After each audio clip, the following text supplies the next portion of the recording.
Yeah, let me take a look at your maps there, Andy. All right. Oh yeah, you don't have the same kind of sky as we do. That's for sure.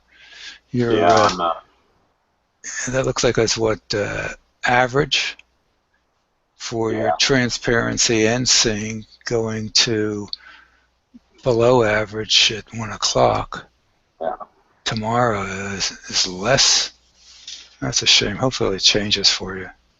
Yeah, it's I've got good solid clouds right now. Mm. Oh well. Put it back off there.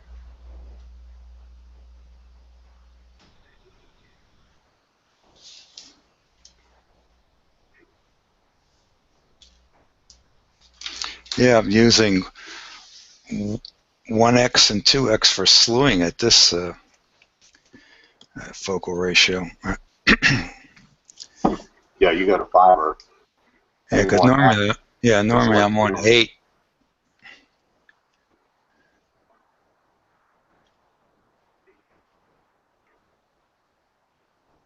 Yeah. You know, he made a comment the other week about the microphone and air. It's air sucking through my teeth because sometimes I'll do that. I guess you hear that. I'm trying to break that habit. I don't normally do that, but I've just been finding that I knew that I occasionally would do that, but I didn't think I wasn't paying any attention to it. It's got to be disturbed. It would have drove me up the wall if I heard somebody doing that all the time. That's just, I thought it was your microphone kind of syncing up. No, that's sucking air through my teeth, and I think it's when I'm doing, I don't know. There's something, a process that goes on that I end up doing that. So, and I knew a person that would do that all the time, and they would make fun of them when people imitated them. That was one of the things they would do. Anyhow, and their son does the same thing. So I have to break that habit. And if anybody asks me what am I doing, I say Andy told me to do it.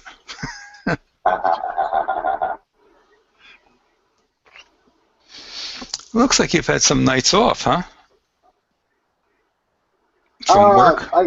We shut down about 7, so I'm home by 7:30, 8 o'clock. Okay. And then eat some supper and chit chat with Jack a little bit, and put her to bed, and gives me a little bit of time. Mm-hmm. Yeah, my wife. I try to, especially I'm taking advantage now that the sky is staying brighter. So this way I do a few little things and come sit down and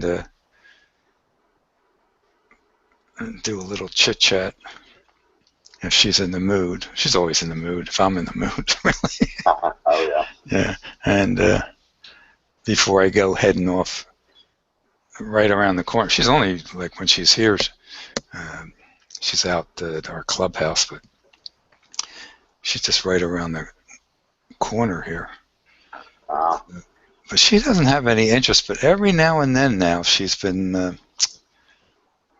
coming in and poking around a little bit, but I think it's when she wants something she does that and pays attention. She has no interest in coming in and cheering me on or something, or say, "Oh, that really looks neat. What are you looking at?"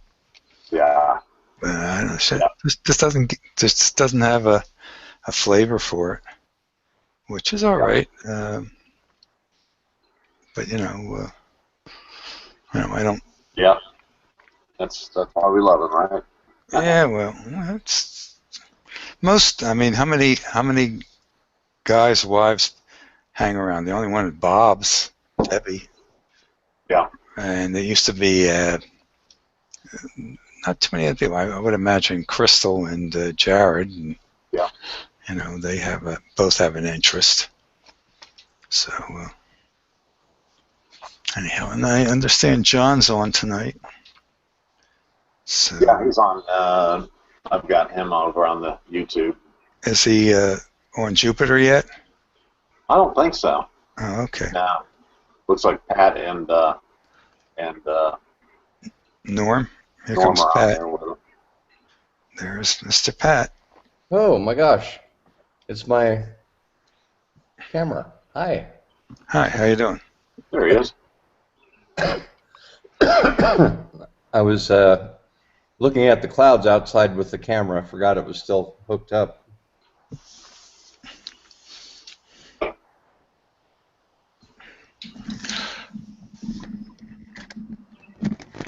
Well, I'm going to have to log off and go join Jackie and watch a little TV for an hour. So I'll catch you guys in about an hour or so. Okay, Andy. All Catch you right. later. See ya. Bye. Bye bye.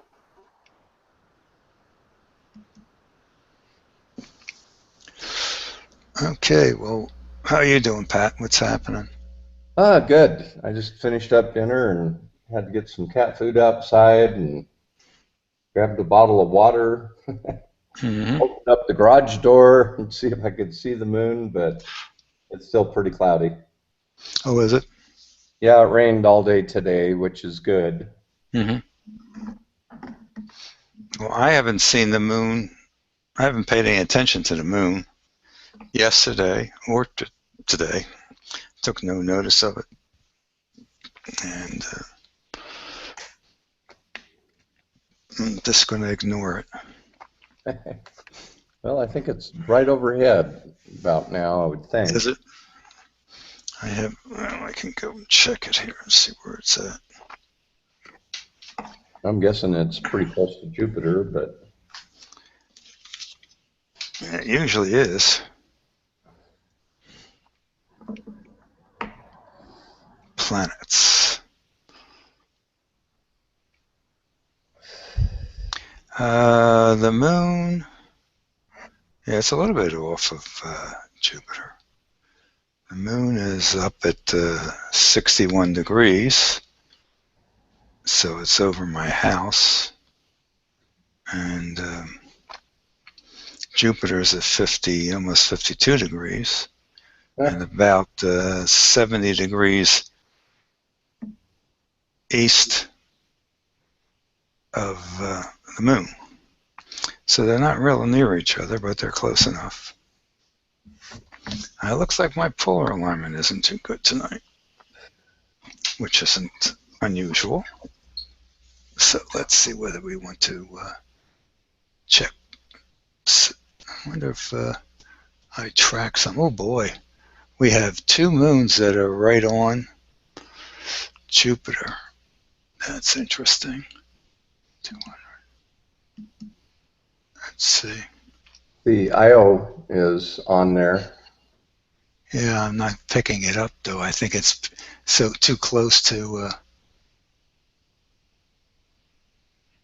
I'm looking at my Jupiter guide live right now, and Io is directly in the center of the moon. Well, And the great red spot is about 2 hours.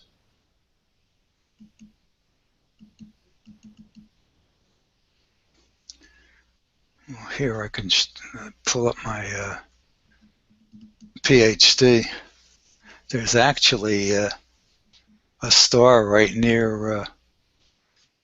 I don't know which moon that is, but Oh, I got to tell you, Io is behind Jupiter right now. It's not on the front. well, something's there. Let me just see what the heck we got here.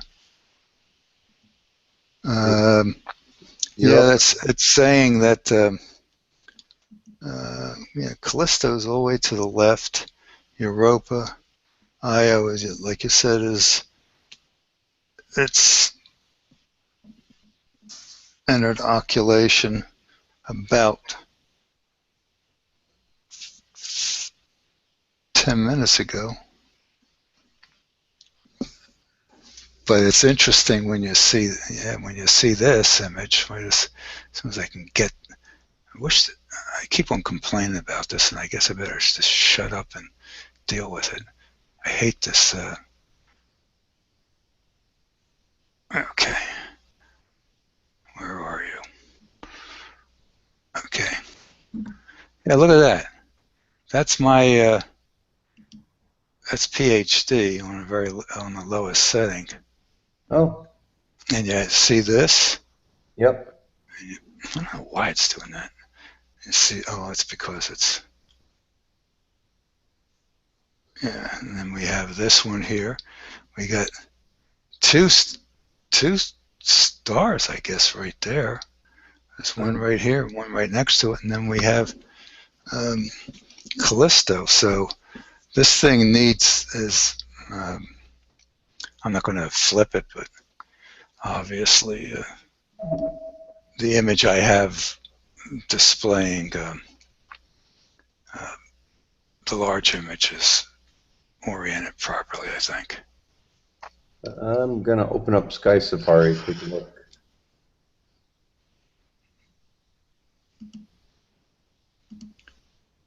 Okay.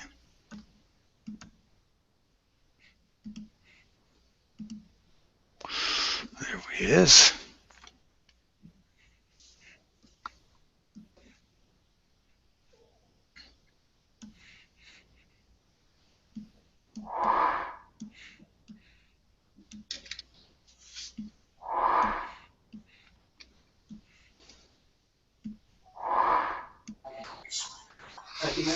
She says not even close. Totally changed gears. Thank you.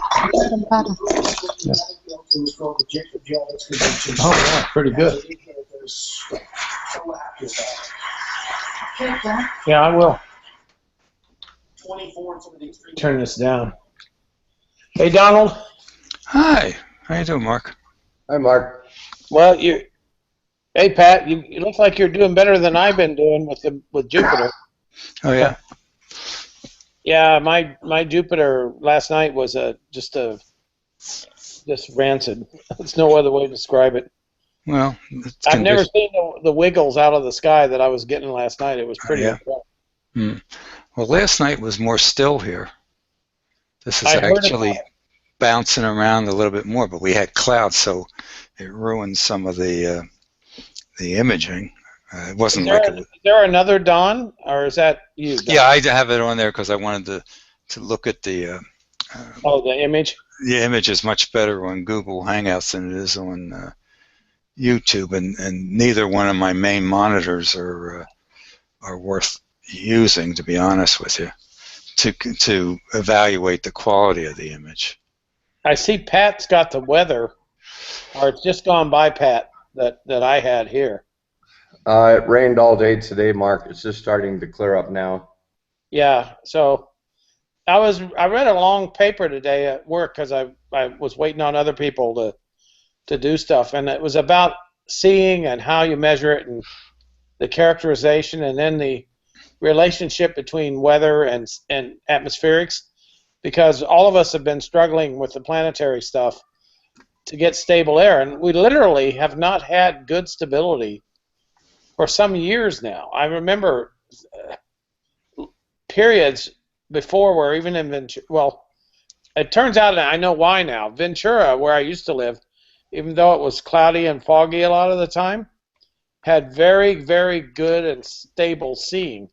It turns out that if you're next to a body of water, you get laminar flow off of that body of water. And so there's no turbulence in the air. If you're between a body of water, if there's like a ridge between you and the ocean like there is here, then what happens is you get turbulence downwind of the ridge, and that's why your probability of having good seeing is much lower than when you're right next to the ocean. Yeah, that's why Florida does well. Yeah, Florida does. Yeah, or Arizona doesn't do well. Nope, Arizona doesn't. But Salt Lake City, over by Salt Lake, Pat, Salt Lake's big enough to have a local influence on the stability. Yeah, we're just a little bit close to the mountains sometimes, but definitely when a storm goes through like today, once that front passes, it seems to I seem to get very calm air for about 2 days. Mm-hmm. After it's gone by. Yeah. I went out there and the flaps had blown up on my observatory sometime today. What's happening is that thing is held together with Velcro, and the Velcro has now been worn out by the sun. Oh my So gosh. I have to get new Velcro, you know. I got some Velcro. I actually ordered Velcro. I got to have my wife to get some young men from the church to come over and help me get up on a ladder and take it off and then re-Velcro it, you know, with fresh Velcro. I mean, it lasted 4 years in the Temecula sun, which is, you know, there's a lot of sun here. Yeah. So, you know, so. Is there any alternative to using Velcro? Like, it's not, you can't sew in a couple of cloth latches or something like that? Well, you could, but what the Velcro does is there's 8 inches of flap on each side, and when you smooth the Velcro down, it's totally watertight. Ah, got it. It's, you know, I've been in really raging rain here and high winds and had no problem. It's just now, it all came loose at once, you know, it all fell apart at once. Hi, Tom. Hi, Baz. Hi, Tom. Hi, Tom. Hey, Baz. And Baz. Baz has gone dark. There he is. Yep, Don's here twice, so he can keep track of you, Tom. I'm probably going to get up and go out of here in a while, but there's no rush because I left everything set up, so I don't really have to do anything except. We checked out Chris's Infinity today. Oh, yeah? Compared it against Joe's. Yes. Joe had them, and there is something wrong with his Infinity. Oh, you mean the one he hasn't sent it back yet? I thought he did. He sent it to Joe to send it back, and I suggested that he would just check it out and see, make sure it wasn't just software issues. Yeah. Uh-huh. And it turned out that definitely was the camera. Get this similar image on the camera, but the histogram completely goes to the left. Wow. On Chris's, and it has a bare matrix pattern in it. The checkerboard pattern. Yep. Has those grid looking like you're looking through a screen door effect. So, but when you put on Joe's, it just acts normal. Wow. Yeah, so. Well, that's kind of a disappointment that they wouldn't catch that unless they're trying to push everything they can out the door. And then we're not too sure whether Jim's is okay, because he can't get a lot of color out of his without going very long in exposure. And he said he gets a checkerboard pattern on his image when he clips the black level. We never see it, and if he grabs a snap of it, he doesn't see it. He only sees it live on the screen. But yet he doesn't get the same kind of color that Joe and I are getting. Or Mark. Or Mark, yes. He ought to send it back to Joe. That M51 last night. I failed to download the right stuff, so that's why I didn't post it. But when I go out there tonight, I'll get it and post it all. But that M51 was as good as I've gotten with anything. Oh, great. Cool. At least the way it looked live, you know. Yeah. Now we'll see if the capture, you know, duplicates that or not. I doubt it. I don't think that the capture coming out of the Infinity is as good as the live image. But you can still bring it out. It seems like the whole thing just loses its whole punch. So I spent some time today reading about cameras also, since I had time. While I wait for software artists to do whatever they do. What I actually made them do, for those of us that are slightly technical, is I forced them the guy to come in my office. He couldn't tell me why he was doing stuff. I said, "Where's the flow chart of the sequence of operations for this piece of hardware?" And they didn't. They brought me some damn thing with a bunch of bubbles, interconnected with crossing snakes, and I said, no, no. DC power on. What has to happen? What's the sequence? Module by module, go through this thing. The sequence of operations. You do it from the inside out. You don't do it from the outside in. You know what I mean? You don't have a mental construct of what you need and try to force it on the hardware. You look at what the hardware needs. So of course that caused them to spend the rest of the day trying to construct that diagram, and they had not succeeded by the time I left, but I sat there and waited for them. So I had lots of time, and I looked at cameras again. I see somebody's got the ASI 1600, some guy named Viegas. Yeah, over on Cloudy Nights. Yeah, you saw that, right? Yeah, I haven't seen that. that's Big Al. I keep believing. Oh, wow. I keep believing what the specs are, but when I see his results, they look pretty sad to me. Well, you know what, Mark? I thought exactly the same thing. It looks like, to me, it's a little bit smaller than a ASP camera sensor. I think it's 4/3 or something like that. Yeah, it is a 4/3 sensor, but it's supposed to be sharp and a bunch of other things. So then I got to thinking, and this is where Tom could probably chime in. I think, given my need for speed, that I should be looking for something with 12 micron pixels. Yep. Yeah, well, you have that almost. Well, you don't have that, but your A7S. It's 8.4, yeah. Yeah, 8.4. Yeah, but your arc seconds per pixel is going to go nuts. Yeah, and that was the discussion and the illustration. Especially if you run it at f2. I saw the discussion and looked at example pictures taken with Hyperstars with a 12 micron pixel camera, and they were gorgeous. Isn't when you go to larger pixels, aren't you supposed to have longer focal length? Well, yeah, because your arc seconds per pixel are going to go nuts. Mark, right. You weren't looking at 10-second images, were you? You were looking at processed images. That's what I was going to say. They're probably highly processed.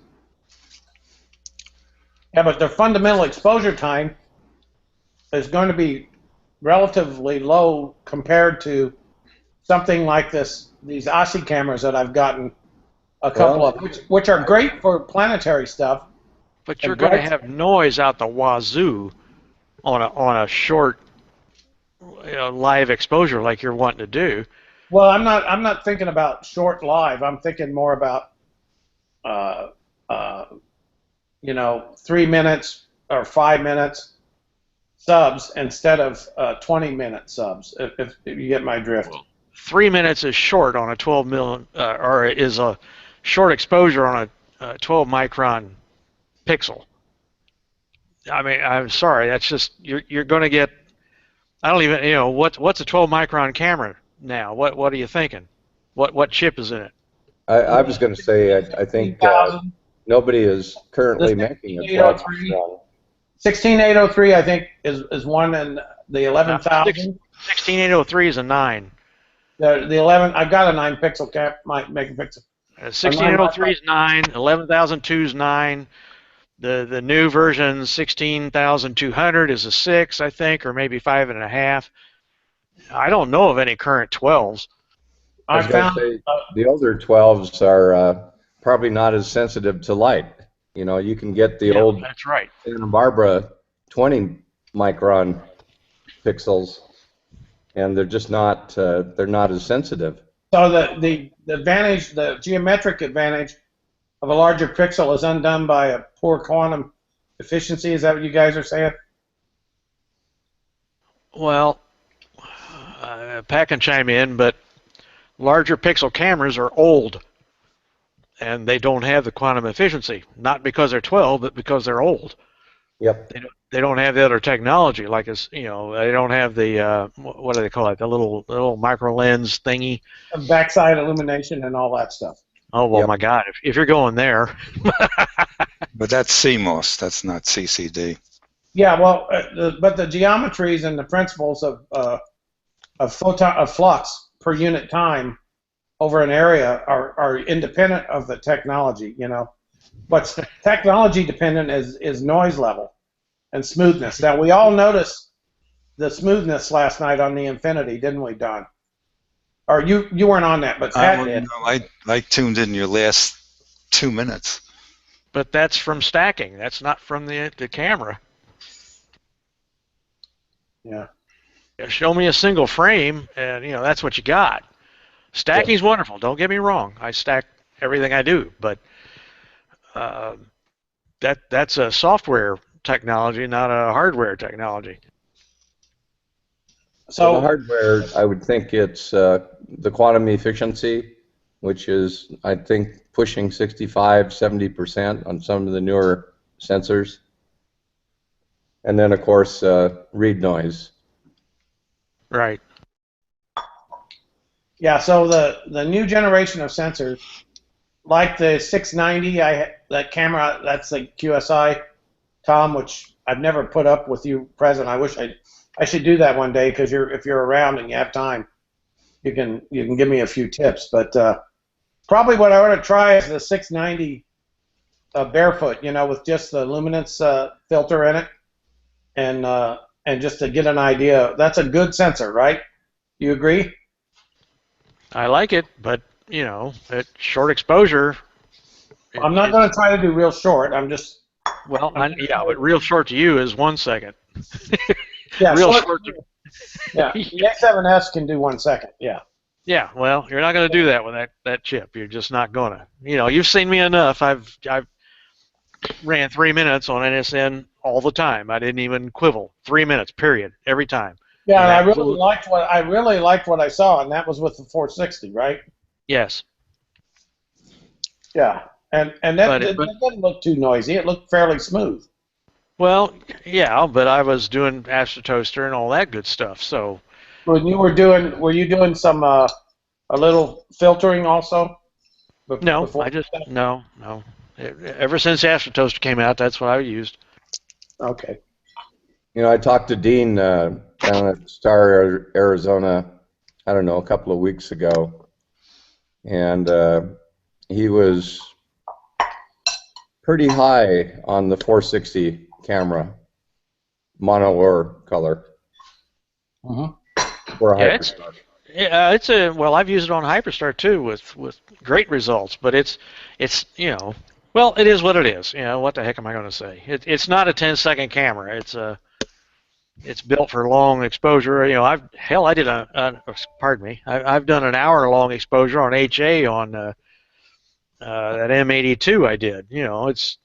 But on the other hand, I saw that, and you got the thing that very nicely that I really want to acquire.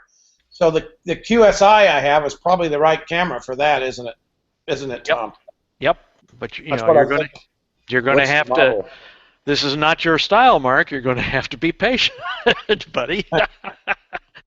I'll have to do something else while that's going on. I got multiple OTAs up there. I guess I can do that. You know what I'm saying? So what I like about the 460, you can do. It's a 6 megapixel camera, which that's what it is. Mm-hmm. But like last night, I stuck the luminance filter in it, or I didn't stick it in. I switched to it. And I just did some galaxy surfing. I did 91, 88, 90, 58. I just blah, blah, blah, blah. I went down through a Messier catalog. And, the moon's up there, so it's kind of a mess. But it's a nice camera to do long exposure, and you can't do really short, but you can do 3 minutes. If you do 3 minutes or 2 minutes, that's okay. That's not too long. Yeah, with the luminance, you can get fairly short. But it still gets some noise in it. But yeah, it's okay. But you've already got one, so what the heck? I'm never going to for our viewing with that camera. I would never do anything but luminance, or luminance with a filter, maybe at the most. You could do a light pollution filter on it if it's a monocam. Hmm. I just don't have a slot in the filter wheel for it, and I don't want to disassemble it to put one in there. Right. Yeah. But I use it on the Hyperstar, which would be like your RASA. And it does a good job there too, especially with an HA filter.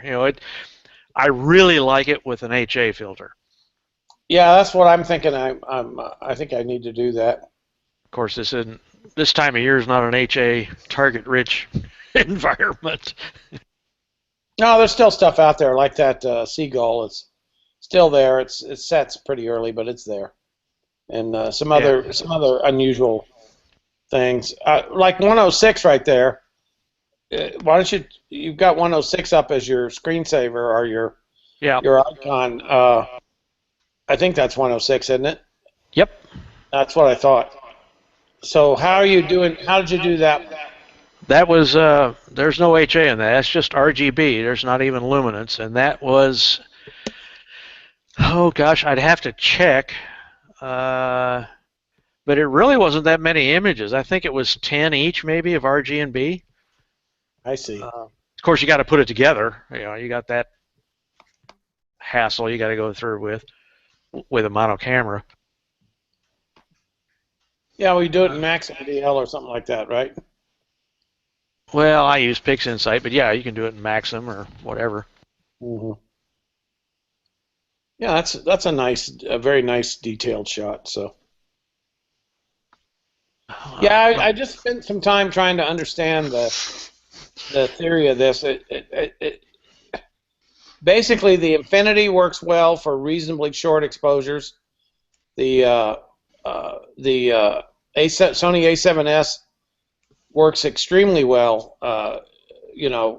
If you go to a minute with the A7S at f2, you're in skyfog land. Yeah. You actually go so far over that you can't, and so you can back the ISO way down, but it's still as some of you guys know, that the basic sensitivity, the ISO is just an electronic gain. It doesn't. Right. It doesn't make information. It just makes it brighter. Yeah. It just changed the gain. It was 10 images, Mark, each of RG and B, and those varied. The red was like 330 seconds, the green was 240, and the blue was 200. Oh, so you did a ratio thing to balance the colors. Yeah. Yeah, because it's most sensitive in the green range. I have a suggestion for you, Mark. Yes, sir. Bin the infinity camera with your RASA, and you'll be way undersampled, and you'll see that you're over 4 arc seconds per pixel. Of course, you're down at a lower resolution because you don't have a lot of chip there. But I don't think you can do too well with a RASA with a 12 micron pixels. Even with your 8.4 and f2.2, you're right at the level where you're starting to undersample. You're up around 2.8, 2.9 arc seconds per pixel. Well, I hear you guys say that, and and maybe it's just a matter of educating me. What is the negative effect of that? Just resolution loss? What? Yeah, well, you have less detail. Less spatial information, correct? Yeah, it's that's why I went and bought the very high resolution small pixel camera. Okay, of course I pay a price for that because now my exposure time goes way up. Hi, Joe. Hi, everybody. Hey, Joe. Hey, Joe. Yeah, but you already got that situation squared away with your DA10A. That's doing the job for you. Just exactly what you say you wanted to go and do, basically. Yeah, and it works well. You got small pixels, and you got tons of tons of acreage on the sensor. Your Sony A7R2 is an equivalent, but you're actually the Nikon's a better camera. Yeah, that's what my experience is, that it looks better. Yeah, it's a little bit better, but the Sony's dynamite too. Of all the DSLRs I have, the Nikon is consistently yields the nicest images in terms of color balance and saturation. I mean, you can do wonders with that camera, with all that acreage, and then the way Nikon does things, they seem to have better color, and I think they do a pretty good job with that camera. It's a little expensive though, but now don't forget.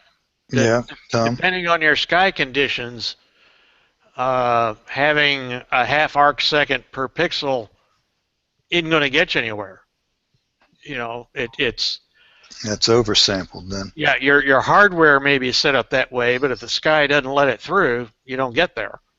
So, yeah, they mentioned that today in the discussion on average seeing and sensors, etc. That was a comment that rarely does the sky support, you know, the optimal sampling ratio. Right. So you can, you know, you can get caught up trying to compare camera A to camera B, and you know, you throw your hands up and discuss. Say, well, this thing here that should be twice as sensitive, it doesn't look any different than camera A. Well, if your seeing doesn't support it, that's why it doesn't look any better. The seeing is you know, of course, when I go out there tonight and last night, the seeing was really bad. So, and that really does mess everything up. Look at Joe's Crab Nebula, guys. Oh, let me see that. Joe has crabs? Oh, did I misunderstand? Maryland crabs. Ah. That's just cool. That's just the first stack. Yeah, I mean, this is late in the season for that. That's got to be getting pretty low, isn't it? Yes, it is. Your Canon with your RASA, your Sony with the RASA. Yeah. That's 1.5 arc seconds per pixel, and the Nikon is 1.65, I think, arc seconds per pixel. So you're right near the point of where you're going to be slightly oversampling, but from what I've read, because I don't know all that much about it, I'm just going by what people are saying in the DSLR world. It's slightly better to have that direction than to be undersampled. So it's sometimes it can work for you, but I don't understand all the ramifications. Well, I guess if the seeing ever got really good, then you might see an advantage, right? Yeah, that's right. If it's stabilized, Yeah, that was the point. You're right. Absolutely. If it got better, then you're in the right position to take advantage of it. So it was interesting reading about all this, and where Tom is in Indiana, it tends to have. I found a chart that showed the average seeing quality for the country. You know what I'm saying? Mm-hmm. It was pretty dramatic. Where Tom is actually not bad at all. The Midwest, right there.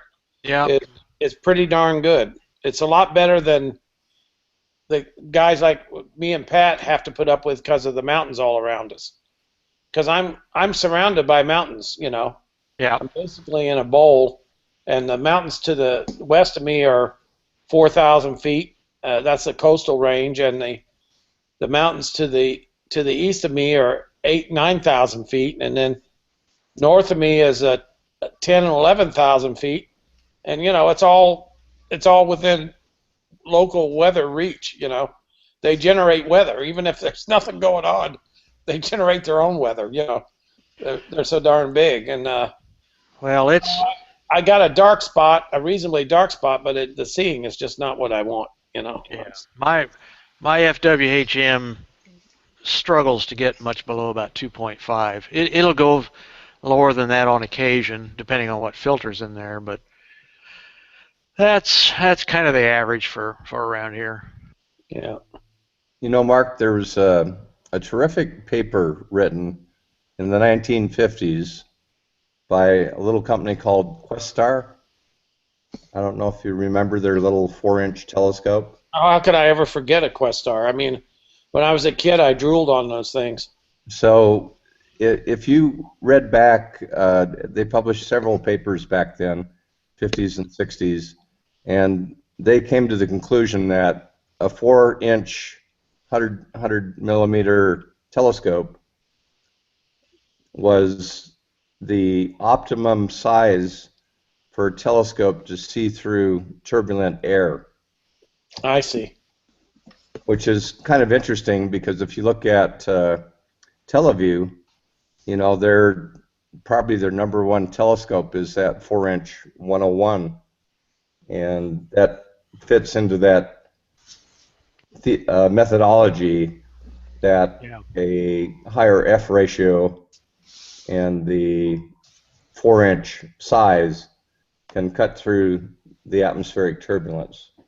And I don't know all the... And a Takahashi 106. Yeah. Yeah, the FSQ is a good scope. Yep. They have a baby Q now, and they've got a FSQ 130 also. Yep, they got that too. But you know, a lot of people, I mean, there's that 106 and even the Teleview 101 or whatever they call their imaging, you know, they sell that.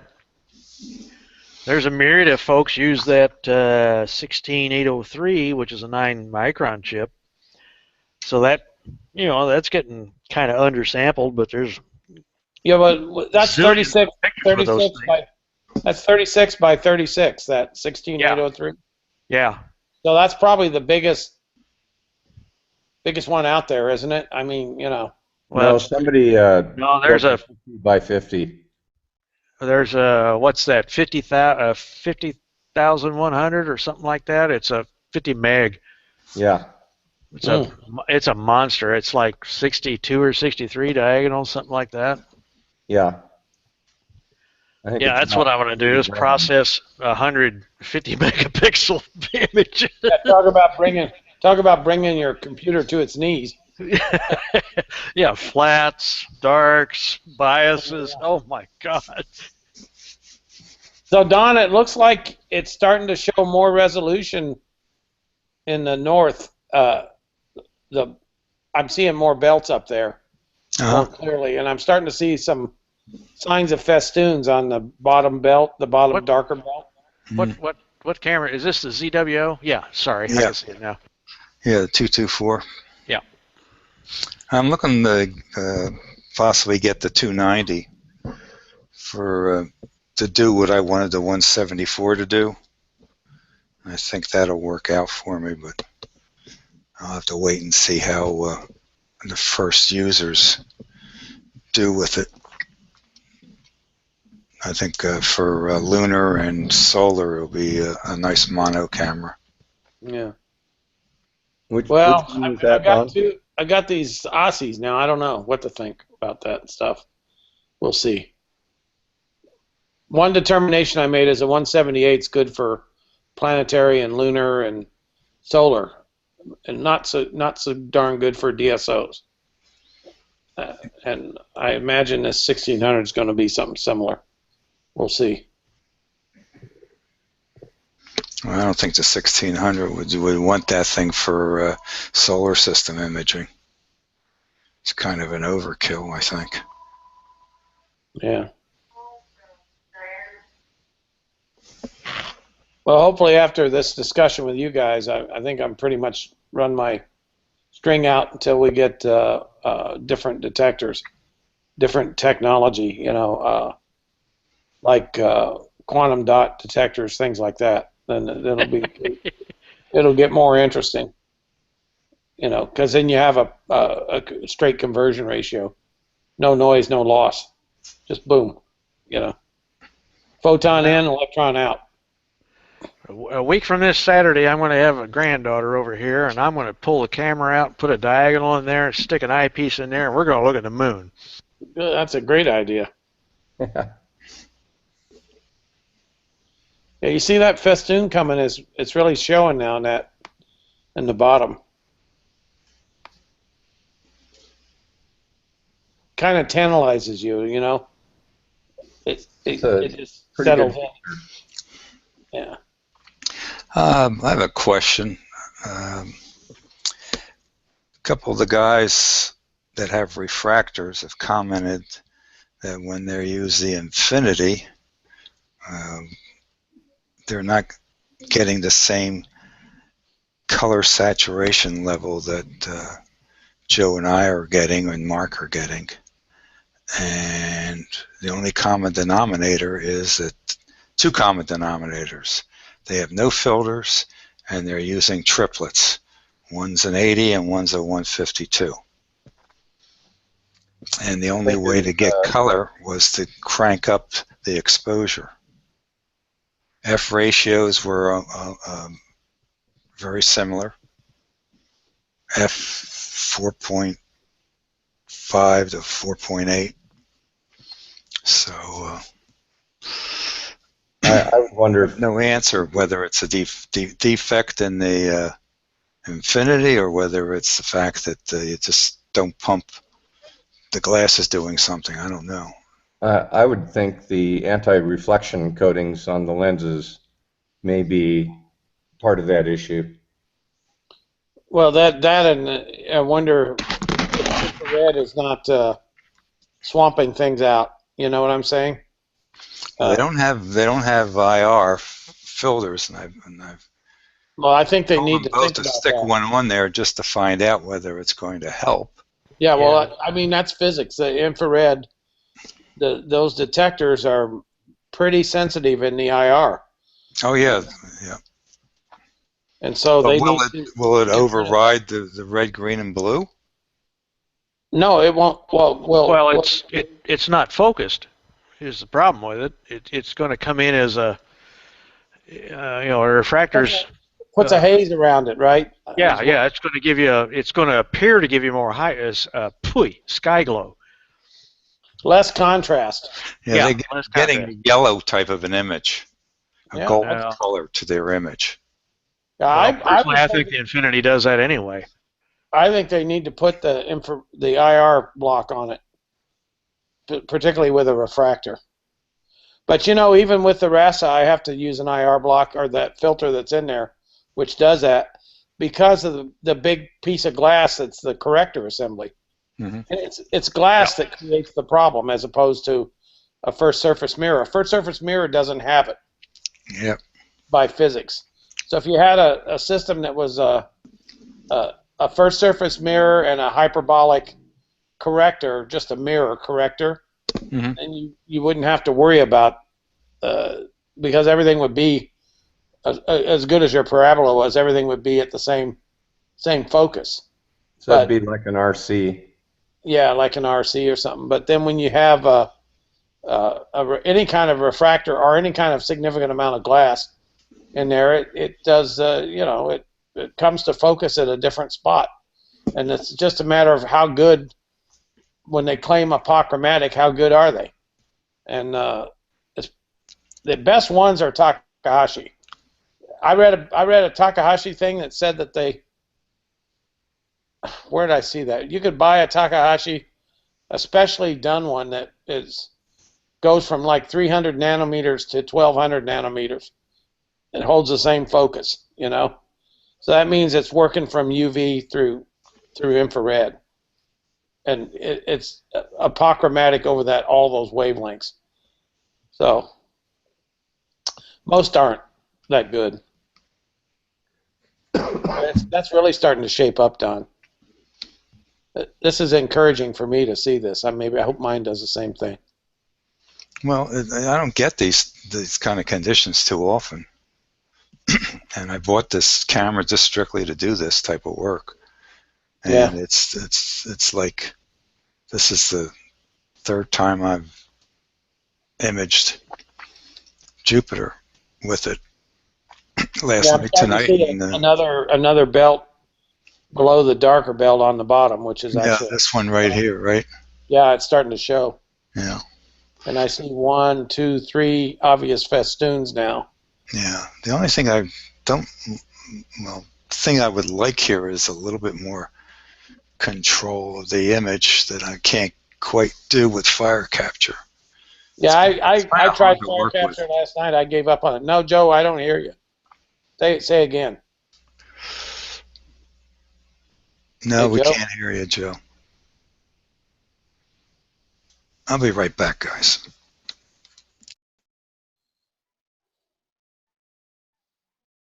You know, that was a good point there, Tom, about using the 810 or Don. That probably does cover all the bases in terms of sensor size and image scale and sensitivity in general. It's pretty sensitive, so I think that was an excellent point somebody made.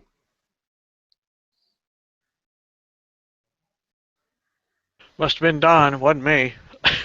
Yeah. I'm pretty sure the CMOS sensors are smoother than the CCD sensors look smoother than the CMOS sensors. In other words, when I do it with the larger CCD sensors, I seem to get a smoother image out of it than the CMOS. So neither one's bad, but they look smoother. I don't know if that's psychological or real, you know. Is this particular camera, this ASI 224, is that a CMOS or CCD? I think it's CMOS. Yeah, Okay. I think it's CMOS.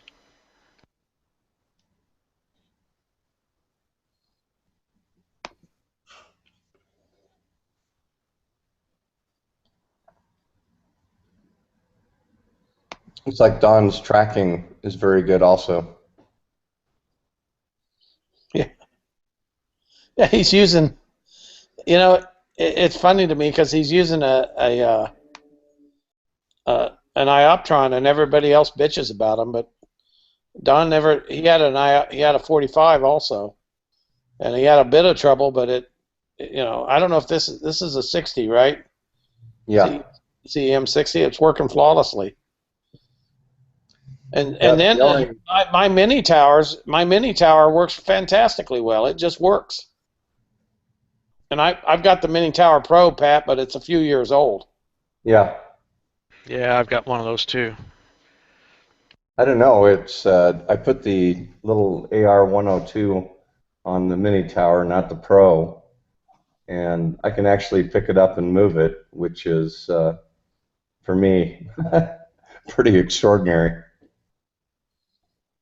It is. It's nice to have something that if you're going to go out, which if neither one of us, we both live in areas where we can drive 35, 40 miles and be in a very, very dark sky, Yeah. And so the portability does matter to some extent. Just for fun, I put the AA batteries in it and ran it last night or a couple of nights ago. It held up? Just to see if it actually worked with the batteries, and it actually did. Hey, Joe, is your audio not working on Google Hangouts, but working on NSN?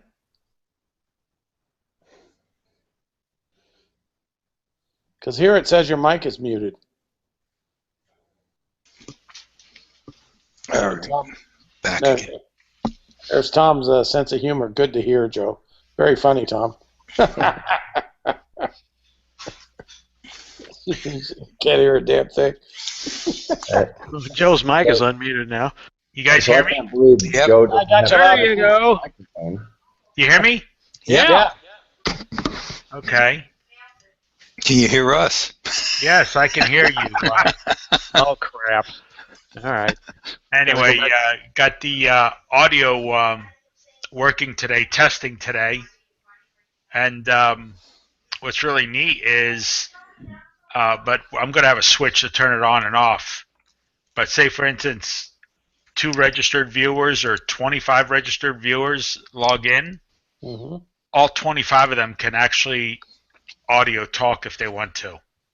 But that's going to make it very confusing. So I don't agree with that. By the way, I think that's BS.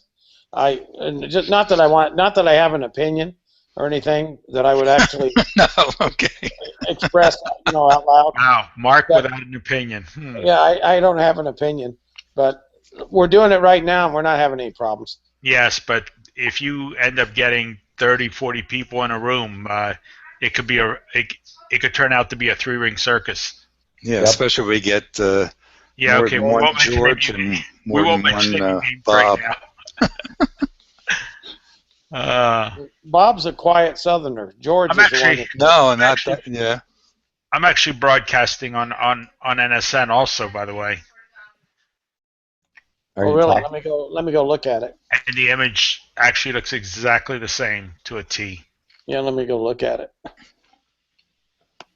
That's a good thing to flip back and forth between the two. There he is, Mark Behu. Is it able Oh, yeah, to it do does. more than one broadcast now, or not yet? We tested it out 2 nights ago, I think it was, and we actually ended up opening up 4 separate broadcasts, and everything seemed fine. Oh, good. Today, I opened up one broadcast from my same computer and another broadcast from the same computer, and they started blinking. So I don't know what the story was, and I don't know. I have to. If anything, this actually looks better than Hangouts. I hate to, well, they're probably equal. Yeah. They're pretty equal. They're very. This is 2 minutes, and they're 6 stacked. By the way, I know Kyle was It won't working. let me sign in. It won't. It just sits there. Refresh I your know browser. Kyle was and then working try to on. sign in. Kyle was working on this last night at 12:30 my time, Yep. Joe. So he's working hard on it, from what I Yes, he see. is. Well, And- I'll just be a guest. He almost. He almost was. Almost has his live USB ready. Well, yeah, the beta is not working for me at all. So No. hopefully, when it fixes all the bugs in it, it'll work better. Yeah, I gotta resize it, but yeah, it looks good. Yeah, that's the other thing. You gotta. What I end up doing is I end up making the chat window long and skinny, and then I slide everything down. Well, you can make the chat window long and skinny now. Yeah, right above the send, it's got that little corner thing. Oh, that's where it is. Yeah, you can move it and resize it. Yeah, that's good. That's what I wanted. I wanted to make it long and skinny. So what you do is Okay. you make it long and skinny, bring it up to the bottom of the view window, and then get the bottom right corner of the view window and slide it down. I'd like to do the same thing with participants. Can I? With what? Participants. Participants, I don't think you can make smaller, but you can move it around. Yeah, it'd be And nice. that's all going to be smaller in a couple days anyway. Oh, what the okay. heck? Good. It won't let Because me, Don just takes up too many lines. You can't. It won't let me move sign in. participants around right now. Yeah. It doesn't Yeah. move today. Yep. This is a Canon, Joe. The 40D. Gee, what great sensitivity for the reds and the tendrils. That's really Yeah. Is it looks nice. modified, Joe? Thanks. What? I'm sorry? Is it modified? Yes, it is. Okay. Modified by HAP. Hey, Norm. And my guiding is like, Evening, guys. Hi, Norm. Hey, Norm. so. By the way, tomorrow is my 46th anniversary Oh, God wow. bless you. Of what? of marriage. And so I'm going to allow my wife to take very good care of me tomorrow. Isn't that a great present for her? What do you think? Sure. I don't know how to take that. That's my present. She can take care of me tomorrow. I actually took a day off. Just don't know exactly what we're going to do. 46th anniversary is kind of a, what is it? It hasn't got a name. 46. Yeah, it's 46. It's just a long one. Yeah, it's just a long one. I'm working on 43 this year, so. Oh, good for you. The one after 45. Yeah, thanks, Baz. That's it. Man, look at all the snow out west. Snowing to beat the band. Joe, is that a live image? I'm sorry? Is that a live image? Yes, it is. Nice. Looks 2 minute good. stacks. Looks good. Well, Going to Astro Toaster. all right, I'm going to What try are you doing tomorrow night? I'm sorry? What are you doing tomorrow night? Nothing. I want to get on and test. I got everything set up. Let's see. Sure. I got everything set up, all the programs set, all the settings in the programs. I copied them off the laptop stuff, so I want to get on and, with your help, and test this computer and make sure everything's working right.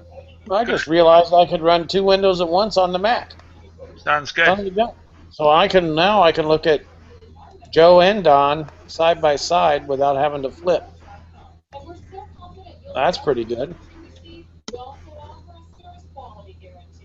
What do you got? One in YouTube and one on, and the other one on. What the heck? Or, no, you got it. I opened tabs in Safari. They're completely independent. Okay. Safari will let you do that. You have to go to the window function and say open tab in new window, and it gives you a new independent window. It's multi-threading, Mm-hmm. Doesn't even care. Well, for what it's worth, I can't sign in to that site. I can watch it as a guest, but nothing happens when I go to sign in. I can enter my stuff, but that's it. Nothing. I click on it. It doesn't say. So it's working, huh, Joe? It's filtered them out. The plan is. Yeah, your Tom So In filter is working well. I'll sign in why, somebody. Do what? You are registered, right, Tom? Yep. It isn't that it rejects it; it just doesn't do anything. And I tried it with Chrome and Safari. Wow. This is kind of cool.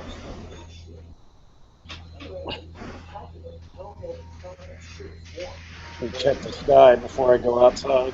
It's a nice image, Don.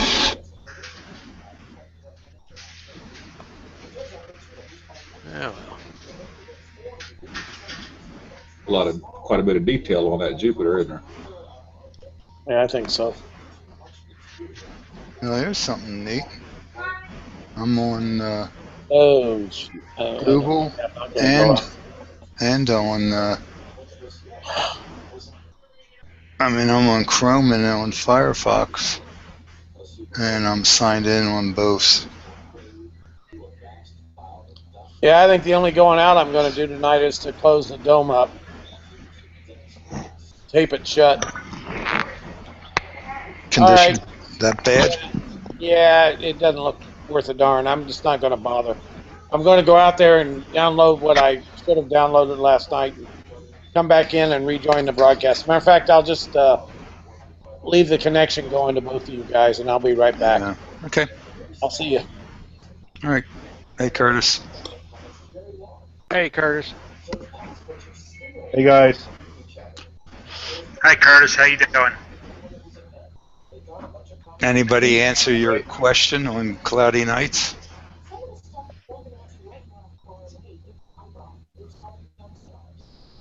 Wait, what happened? You put a post up there. Nobody's answered me yet. They're ignoring you, I think.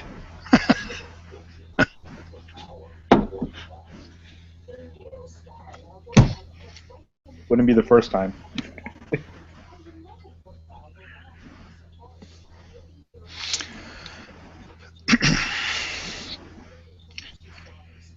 Be interesting, Joe, to compare your 40D against the Infinity. Yes, it would, wouldn't it?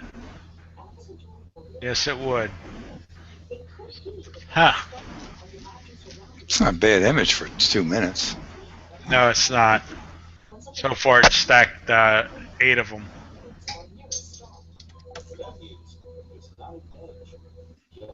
You got your black point pretty aggressive. My black. Joe? I'll show you. Did it come on the screen? Yeah, it's there. Where's your expand? It's at 50. Oh,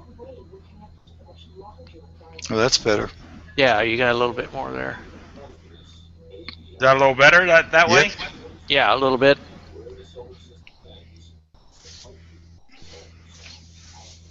Whatever you did. I backed off on the black point. Yeah, you could raise Well, I the... only said it because it looks kind of chopped off on the lower part of your screen. We're here. No, I meant the nebulosity. Oh, okay, yeah. Look kind of constrained. Right. You can raise your white level up too. Move it to the left. There you go. There you go. There's more. That's very, very good. Thank you. Your jupe is awesome. When's the spot coming around? Too late? I think it's too late. Yesterday, when I got on, it was About just 2 about hours. leaving. So I don't know when it'll come back on again. About 2 hours. So about 2 hours? Oh, okay. Well, we're not going to get to see because I'm going to stay on this for 2 hours. I thought I'd get over and do some DSOs. But ooh, what was that? No, that was my screen opening up. Oh. That's really nice, Joe. Thank you very much.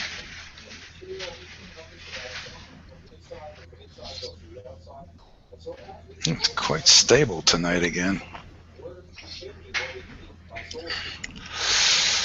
We're not zooming at all. This is one-to-one. Does that look? It says 90%. Does it change for you? I find like 50% and 100% are good, and odd numbers are. I didn't mean you wanted to do that, but maybe it doesn't change for you. No, I have it at 90% because it fills the whole screen up. Okay, and it's not changing the. Okay, that's cool. Yeah, so if I go out to 180, I can. Whoops. That's 2x. That's 2 times digital, right there.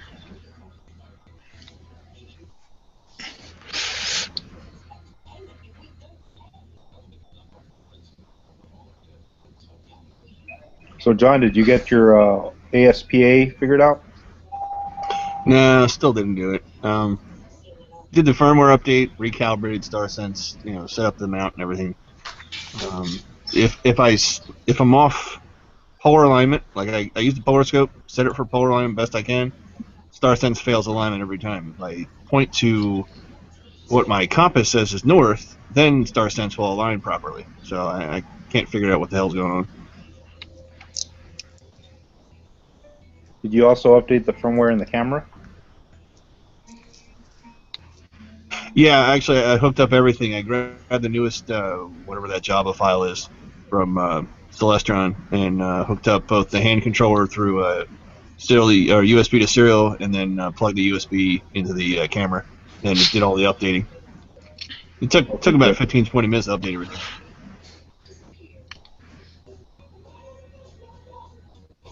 And what about the mount firmware? Well, the mount firmware is for the hand controller, isn't it? No, the firmware in the mount. How would you update it, though? That's a good question. I think you need the older update for that, maybe.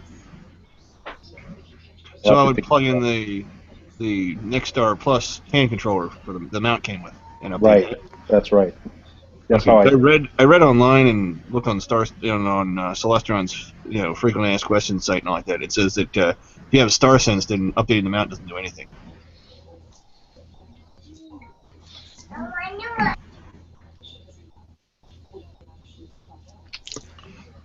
So let me ask you this, Curtis. When you use StarSense with your CJAM, right? Say that again. You use StarSense with your mount, right? Yes, I do. Okay, so when you do a regular auto align, StarSense aligns, and then when you're finished, you go to polar alignment. You pick a star. It's high up in the sky or whatever, and then it slews to it, and you use your Alt-Ez and latitude adjustments to center it. Right? That's what you're supposed to do. Okay. Yeah, I don't know if you saw that YouTube video I sent you, but yeah, that's the feature. Yeah, for whatever reason, when I do that, StarSense has the scope so far off that I'm all the way to the one side of the Alt-Ez adjustments, through the left and right screws and all like that, and I can't go any further. So it's way off. Are you using GPS by any chance? No, I don't have GPS in this. No. So I put in my location in the mount and then put in the proper timing. I guess the every time I go to the RTC and all like that, it resets it back to like 8 o'clock, and sometime in 2015. So I guess the battery's dead or something. Yeah, it tells me that something's off with the settings. I used to have an issue where the time would be off, and that was something that I'd have to go and look at the source and check it and then enter and then do the alignment.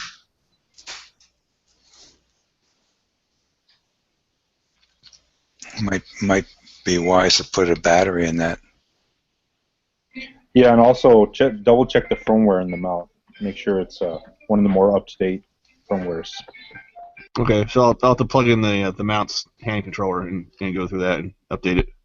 Right. I'll try that tomorrow or something. But I'm actually thinking about it at this point. If StarSense keeps screwing up the way it does, I may just take it off and just put a finder on it and just do it the way the mount does it. I don't know. Yeah, it sounds to me like StarSense is working except for the All-Star Polar line. Is that what's happening? It sounds like it. I mean, the very first time I had the mount out, it worked fine. I don't know what I'm doing different or what I'm doing wrong at this point, but the very first time I was successful. I had a little bit of drift, but it wasn't bad. Literally, I could, like when I flew to Jupiter, I could keep it on the screen, all the way drilled in and all like that for 15, 20 minutes before it even started drifting a little bit. So it was good the first time. Yeah, I've had issues where, I mean, the settings are difficult because the StarSense documentation is not current for how it works because of all the firmware updates that have been happening. It now works, but then it's not documented well. So I've had issues in the past where if I didn't have okay, what part of the globe I am, north or south pole, where north is, and all these kind of esoteric settings that are in there need to be correct, and there's not really a manual for it, In your mount type, right? So you took this StarSense off of an Alt-Az and put it on a gem. So there's some settings that might have been retained. I don't know. Yeah, I thought that too. When I first hooked it up, it actually asked me, do you want to reset everything? And that's pretty much what I did. I reset everything back. So there's no profiles or anything like that in there except for the CGEM now. Okay. But yeah, I checked the CGEM firmware, and then if you're still having trouble, go to get on the Team Celestron site and post on there. Yeah, I'll try doing that. Actually, I know a contact from Celestron that's been talking to me about StarSense. He actually sent me a new hand controller for StarSense since he thought mine was bad. So we'll see. I'll check it out. Yeah, it's worth getting it running. I mean, they'll support you with it. So sure.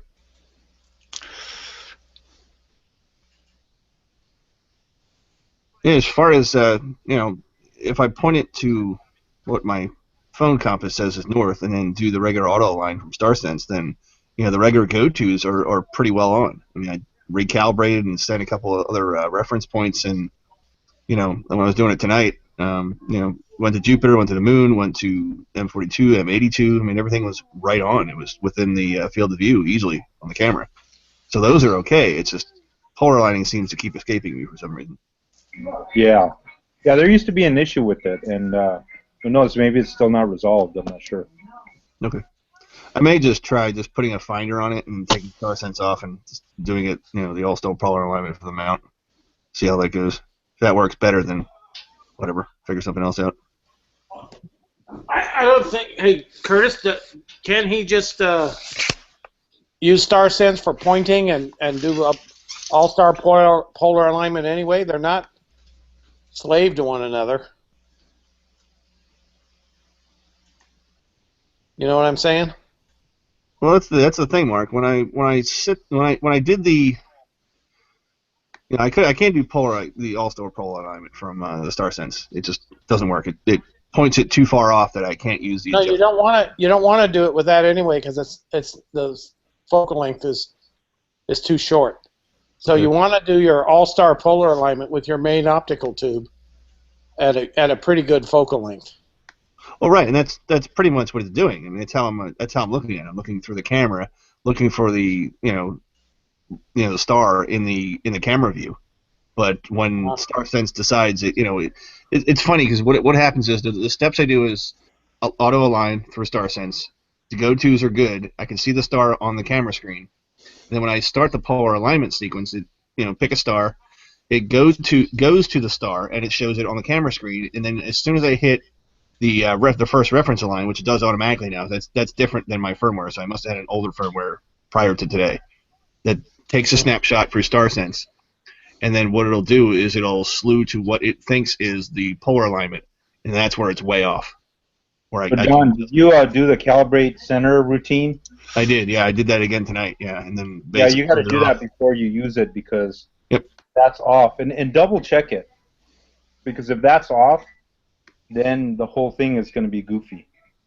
Yeah, I did recalibrate tonight, and like I said, without doing another a polar alignment tonight, I just did the actual the auto alignment and all like that. No, what I mean is the calibrate center.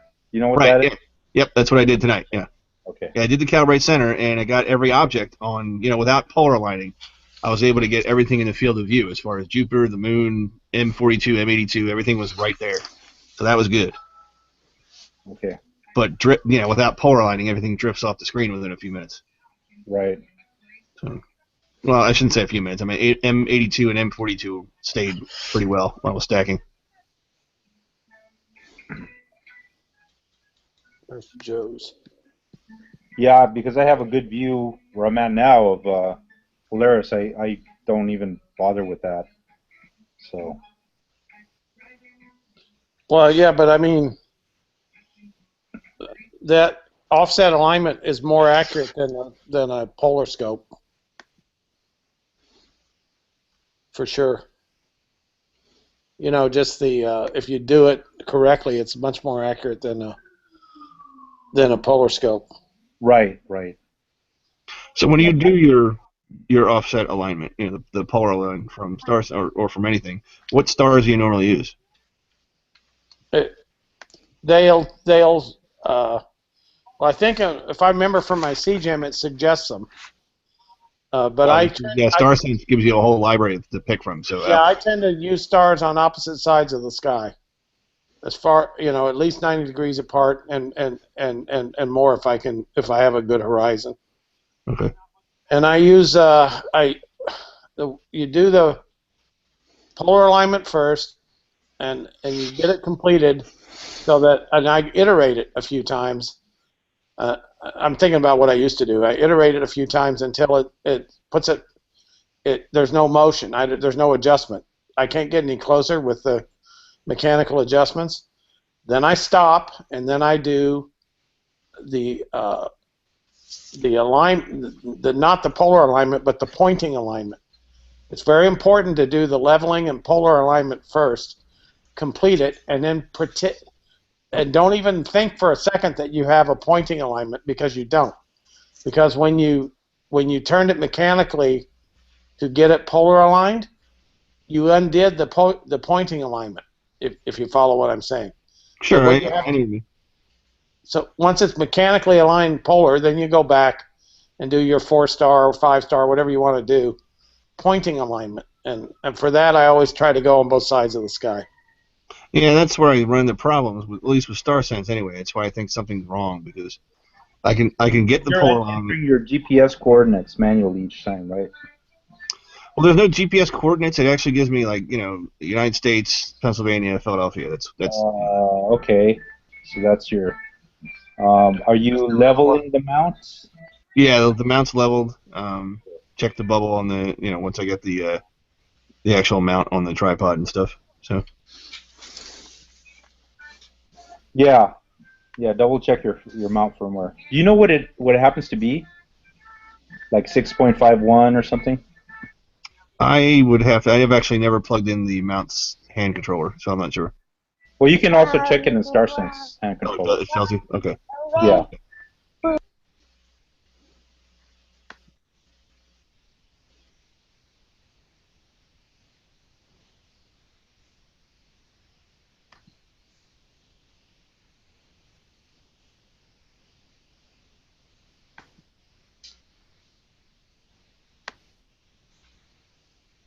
So you guys will love this story.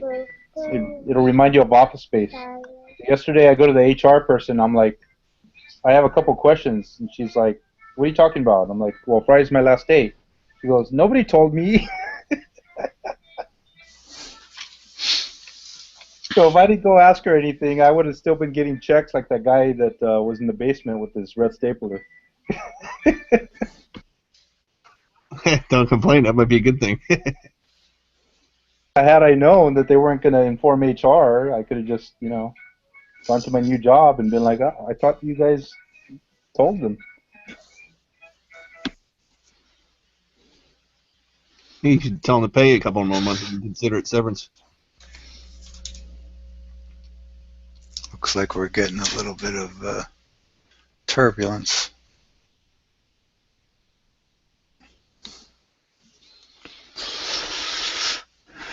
Let's see what time we're going to shift off of this and go to. Kind of going to regret missing the red spot, though.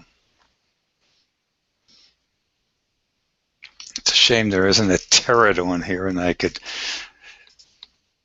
twist it and move it over to from the infinity over to this back and forth, but.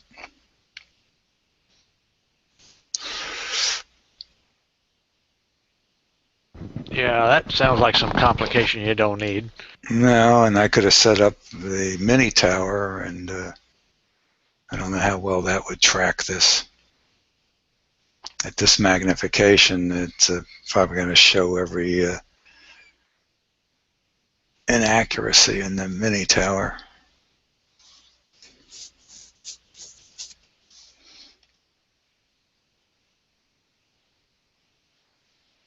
It's fine for bouncing around moon and solar. You can't really tell the difference, but this still.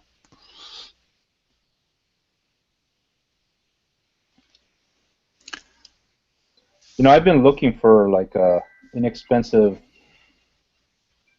equatorial mount to use for like smaller scopes, like maybe a 6 or a 4-inch. What's inexpensive?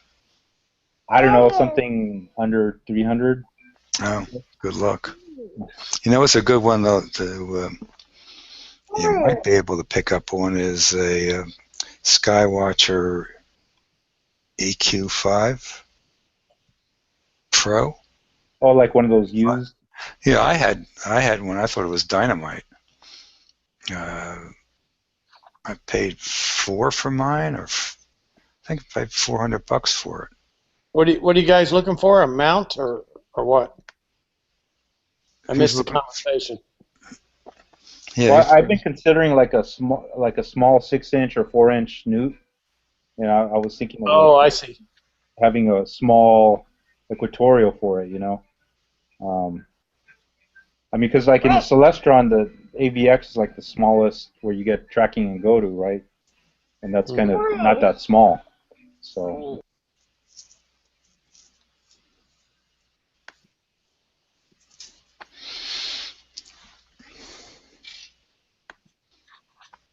Cirrus, Orion Cirrus would be good. I don't know if they have too many of them available used. Skywatcher with skinny legs. What about a refractor, Curtis? No, I want something fast, like f4. Well, there's the f4 imaging newts that are 6-inch and also the 4-inch. The one Orion used to have, but there's also the little mini Dob, that 100 millimeter. Well, Mead's got those little ones they came back out with, the what do they call them? Mini. After they're bigger Dobs. Right. Yeah, I was just thinking of something that I could throw in the back of my car. I could just sit back there and have a camera. I mean, I have that Revolution Imager, so I mean that's perfect. I can just throw it on there and be looking at something,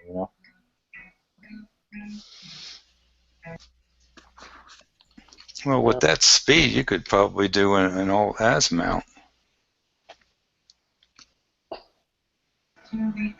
Yeah, well, the one I was looking at was I think it was the iOptron. Yeah, the mini tower. No, a Smart EQ.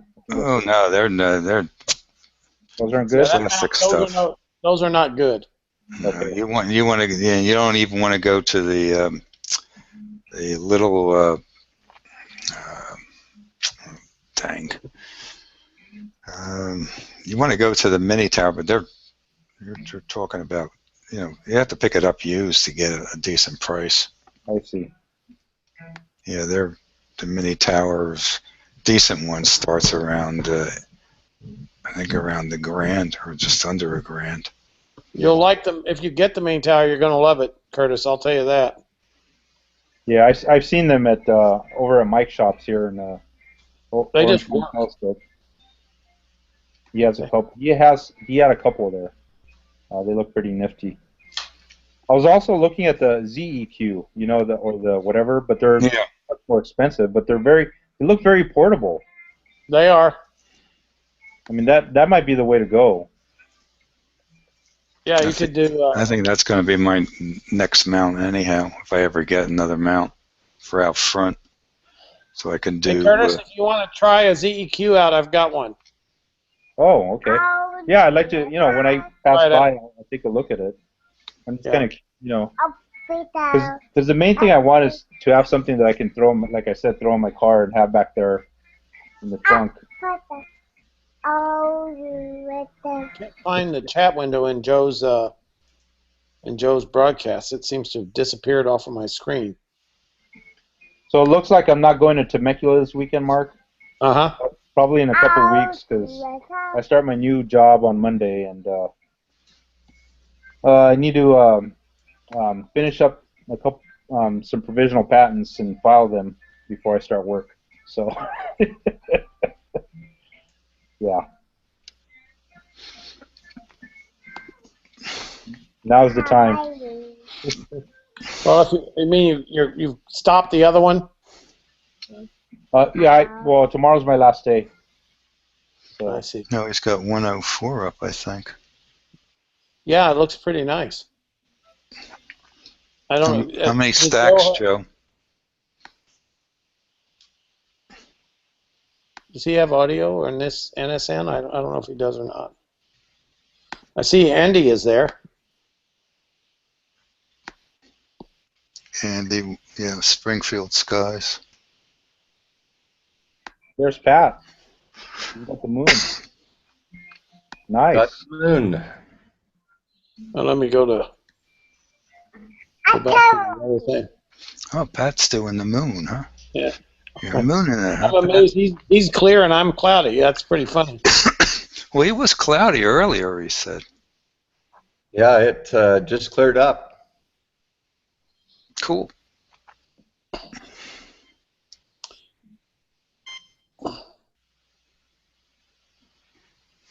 So this Yeah, is the man, I really wanted to go out there tonight, and I can't do it. Oh well, that looks nice. this is Mini the tower. AR-102 doublet with the SDI. Well, I see no sign of color. Is it in mono, or is that It's color? in color. So it's color free, isn't it? Night, Baz. Yeah, pretty See you, good. Baz.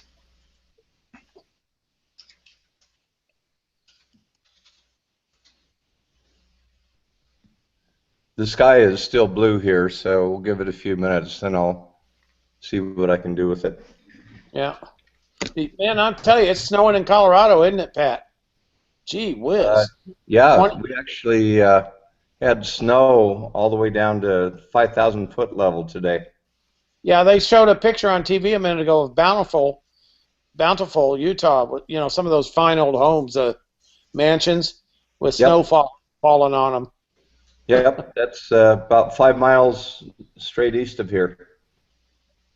I wonder who lives in those big houses. Well, one of them is the local weatherman that retired after 30 years on TV. His name is Mark Eubank. We call him Mark Snowbank because he loves to put on a white suit coat when it's going to snow. Uh-huh. That's kind of interesting. That is a nice moon. Yeah, it's jiggling around kind of like mine was last night. Maybe not so, as elastically. Nice image. Yeah, I'll let it settle down for a while.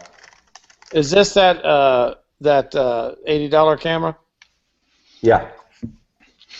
Carl Wright had one for sale with the Freebon card for it.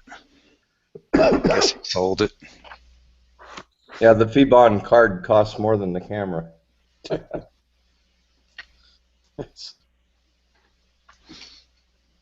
And it didn't work for me. Hey Joe, does the audio work in NSN? Not yet.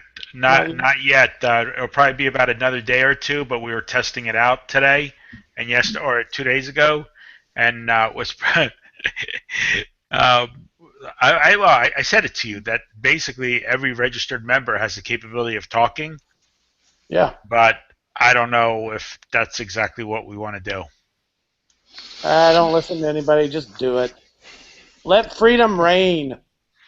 This is a free country. Yeah, but the problem, we're going to have kicking square. rights. You can kick people off if they get too loud. Well, the thing is it's almost more of an idea of if you have a small, intimate group like this, you keep the audio on, and if it gets out of control, then you just turn the audio off, and people just have to start typing. Yeah. You know, like say for instance, or you let some people talk and don't let others. That's even better. Well, that's tough to do. Yeah. For humane people, it is. Yes. So if you turn the audio off, that's also for the broadcaster? No, it wouldn't be. The broadcaster could still talk. Okay, well that's good. Yeah. Yeah, because you get some foul-mouthed kid on there. You know, and well, all the damage is done, and you have families sitting there, maybe not watching, but they're going to pick up and hear that stuff. You can't stop them. Well, maybe what you need is to be able to, like I say, to do what we're doing right now, and then also without the rest of the audience even knowing it. You know, they don't even have to know about it. Of course, they'll hear you talking, I guess. I don't know. I don't want to give this up when we go to NSN. This ability, I think it would be nice freely. I think it'd be nice to have audio, and if you could have a like an override switch on each of the participants that the broadcaster could control. You know, you could turn on 5 or 6 microphones, or 10 maximum. Actually, on here, each of us can mute everyone else. That's a bad idea. Right? We could do that. Like, remember we were doing that? I know who was doing that. Yeah. Don I'm not mutes going to George mention all any the time. name. The thing is, on the right on the chat, it tells you that okay, this guy muted that guy. But that each person can. There you go.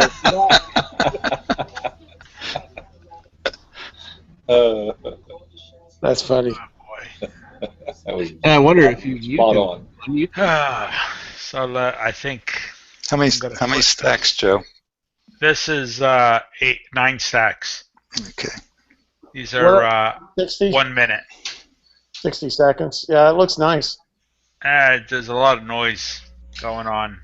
Well, the horizontal stripes are a characteristic of the 40D. When you're in a, it's just but it's easily dealt with. The dust bunnies are a different story. Let me see. Listen, don't be talking about my bunnies. 3, 4. What you do? Wait a minute. I can't see them now. Yeah, that's right, baby. They just disappeared. They saw you coming. I said, bunnies scatter. They think I've got a rifle in my hand. Anyway, I think I'm gonna go to another object real quick. Let me see. So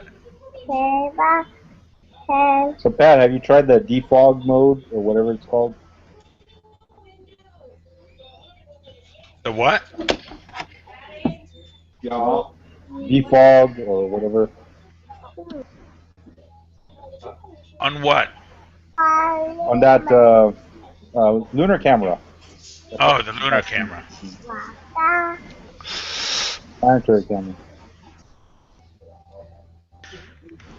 Now, Pat, do you have to go outside to adjust your settings on the camera?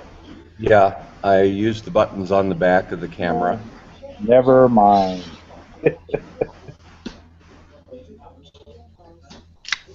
Right now it's in auto mode, so I'll just let it be till it calms down a little bit.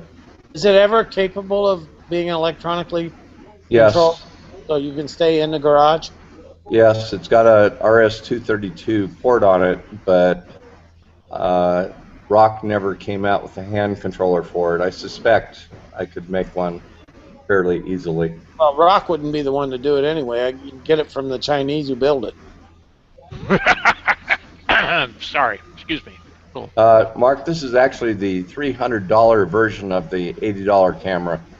I think they're exactly the same, my man. They're exactly the same. I'll bet it has one of those standard control interfaces that all security cameras have. And Yes. that you can buy an interface for if you ever feel like it.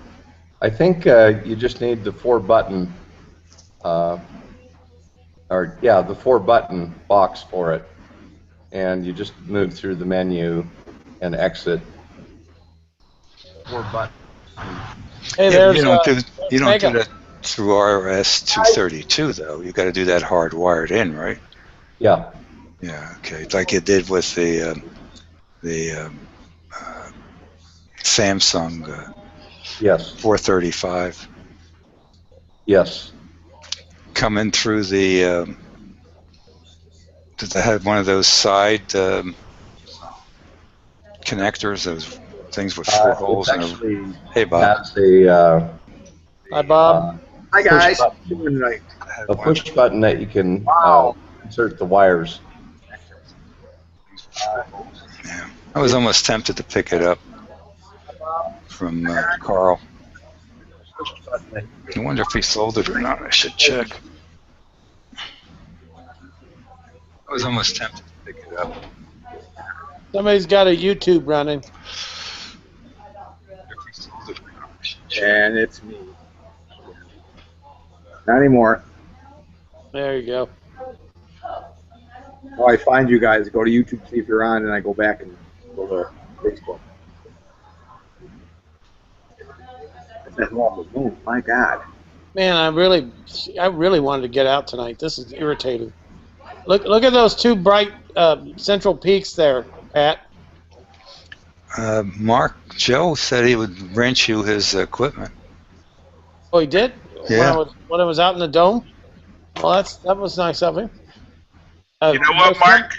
There's some sort of exchange involved, though. Hello, Bob. By the way, hey, Mark. I'll be more than happy to lend you my 80 millimeter with that glow corner camera, and and you could go have some fun. I could. Hey, do you want some glow corner cameras? Because I've got 2 or 3 of them. I can. No, thank you. We can give away. Nah, I don't want to treat any of my friends to that. Thank you.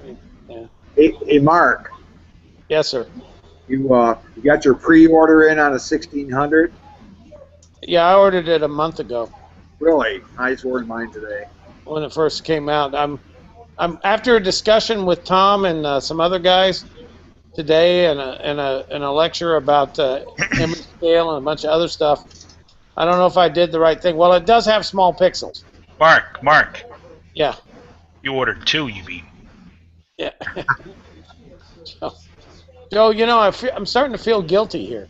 You ought to. You for ought some to. reason, I don't know why exactly. Oh, by the way, why is it that everybody showed off their shirt, right? But you insist on going shirtless. No, it's because as soon as I'm going to put my shirt on, and then I'm going to go out there in front of inside my observatory and take a picture with me wearing the shirt in the observatory. I will do that.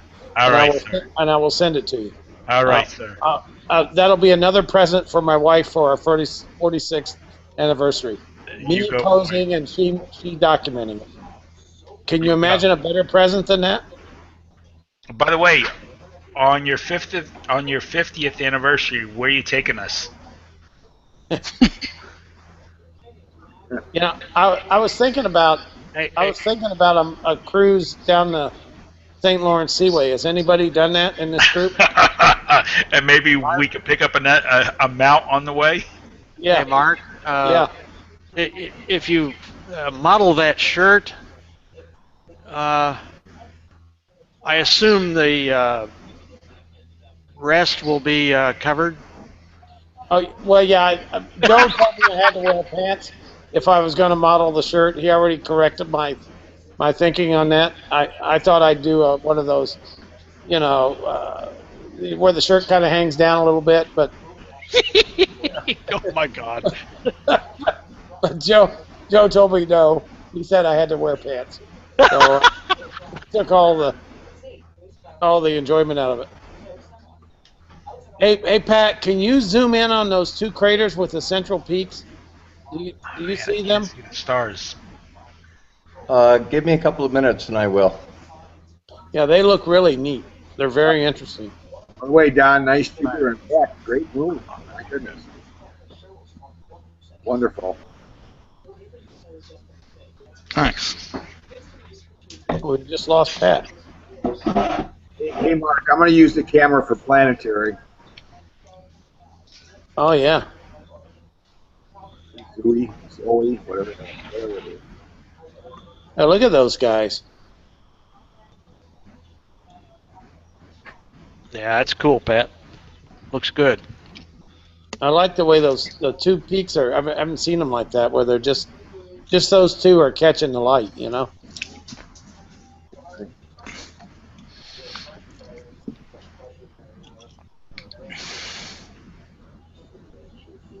Look at my sky here. A nice live view.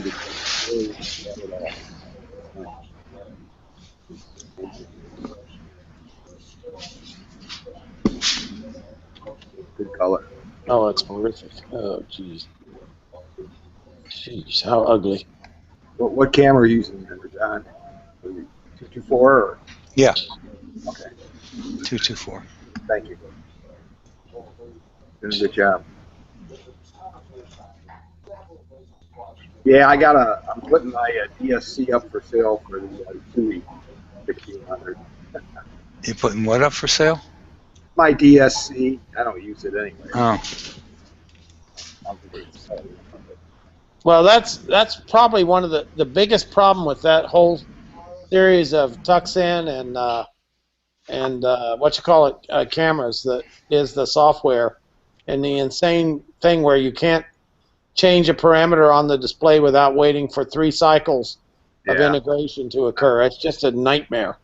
I know. It's ridiculous. Well, I don't really need another camera, but I was thinking it'd be kind of cool to have someone that does planetary stuff, you know, at a high resolution. So.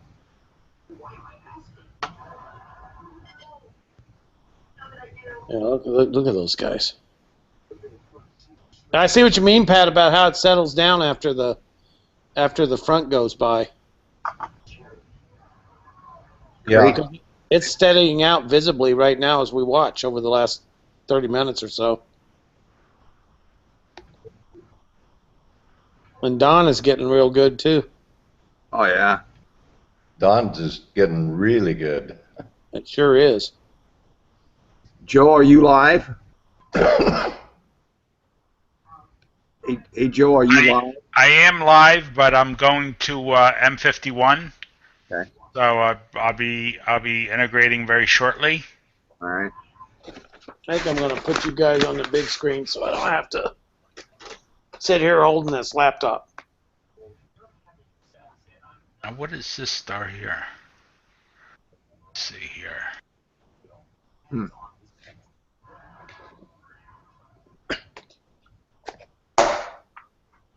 The heck is that? All right.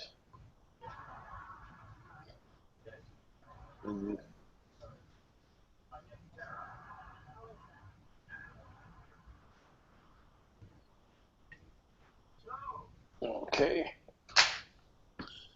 And then preferences.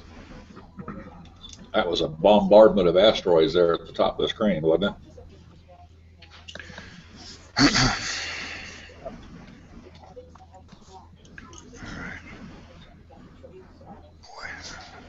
How much longer do we have to wait for the red spot? Let me check. I used to have a very, very nice sky and telescope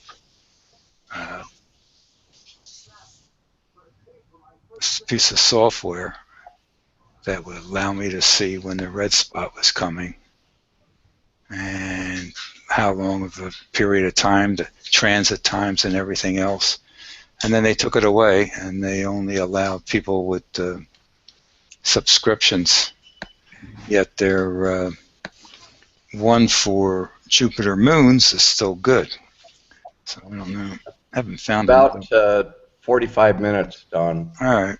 I think I'm going to wait about an hour, and then I'm going to switch off to we just lost Pat. I'm going to switch off to DSOs.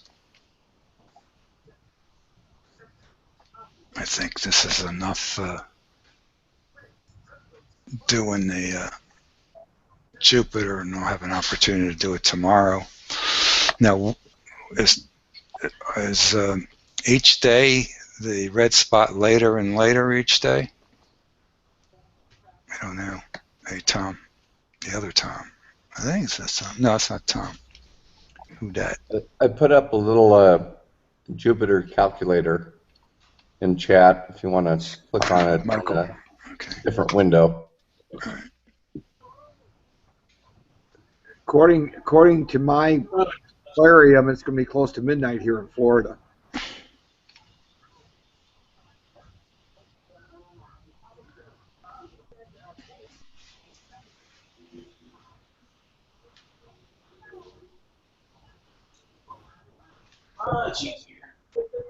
Good evening, Tom, or Don, rather. Don. Good evening. How are you? Doing good, Don. Okay, good, Michael.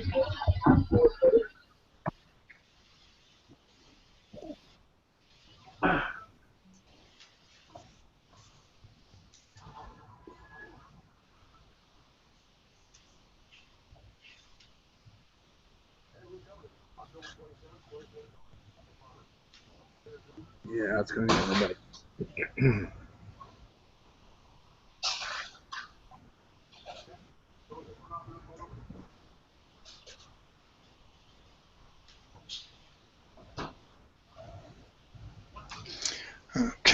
It's asking for the UTC date. Excuse me.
Yeah, it's pretty close to midnight.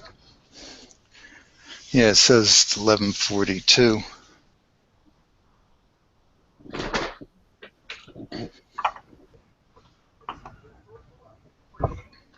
That's a nice lunar there, Patrick.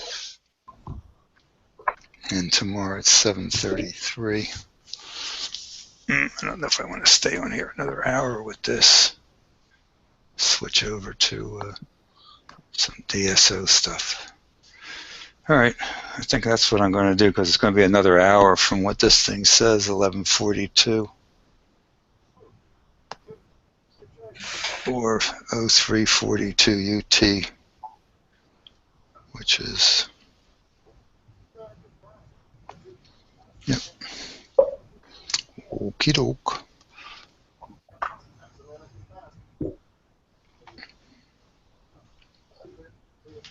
Joe, you went to M51? Yes, I did. That's what I thought. Okay. I think you're going to like the picture I put up that we did with the Infinity last night of M51.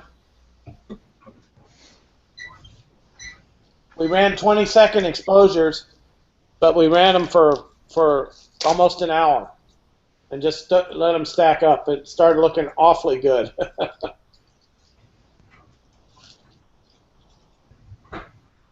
You know, we were just shooting the breeze and watching the image form.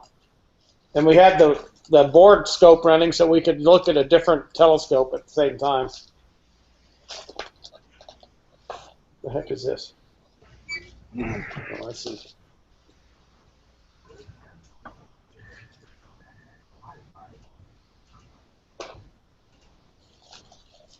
Hey, Mark, you inspired me with that monkey head you did about a week ago, and got me wanting to put the Infinity up on the C14 at f1.9.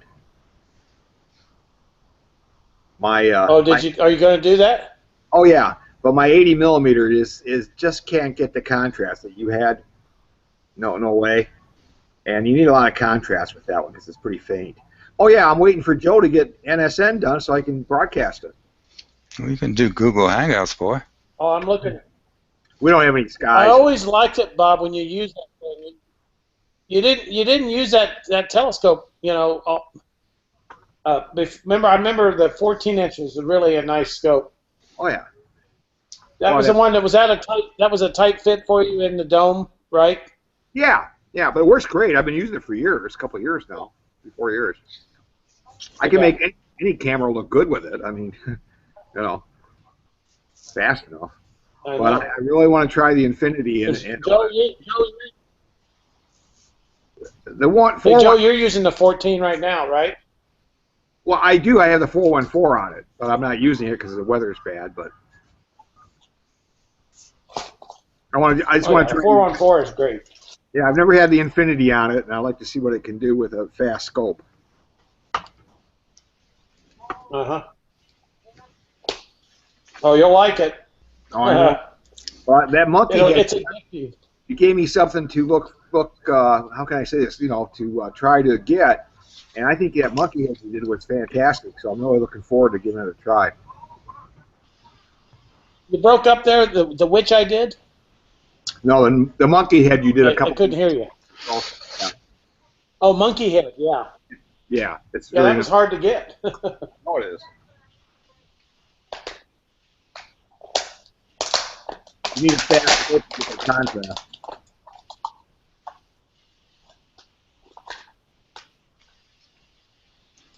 All right, I'm going to go down to Dubby, Doobie, whatever it's called. Doobie, doobie, doo. That's a good question. How should that be pronounced? Dubé. Well, there is a program that pronounces it for you. Really? Yes. Hold on a second. I have it here somewhere. Wow. Let me get to it. Bookmarks. All right, and let's see if it's on here. The only foreign language I know is Morse code. For some reason, it didn't synchronize. Let me try it over here. Who said the only language they know is Morse code? Me. Who was that? Bob. Me. Oh, Bob. Okay. Yeah.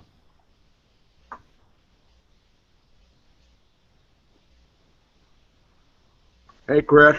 Hey, guys. How's it going? Ain't in there. Hi, Chris. Hi. Hey, Chris. Bob? Hey, Chris. How you doing, Bob? Curtis, Don, Mark, Norm, Michael, Pat. I hope I got everybody.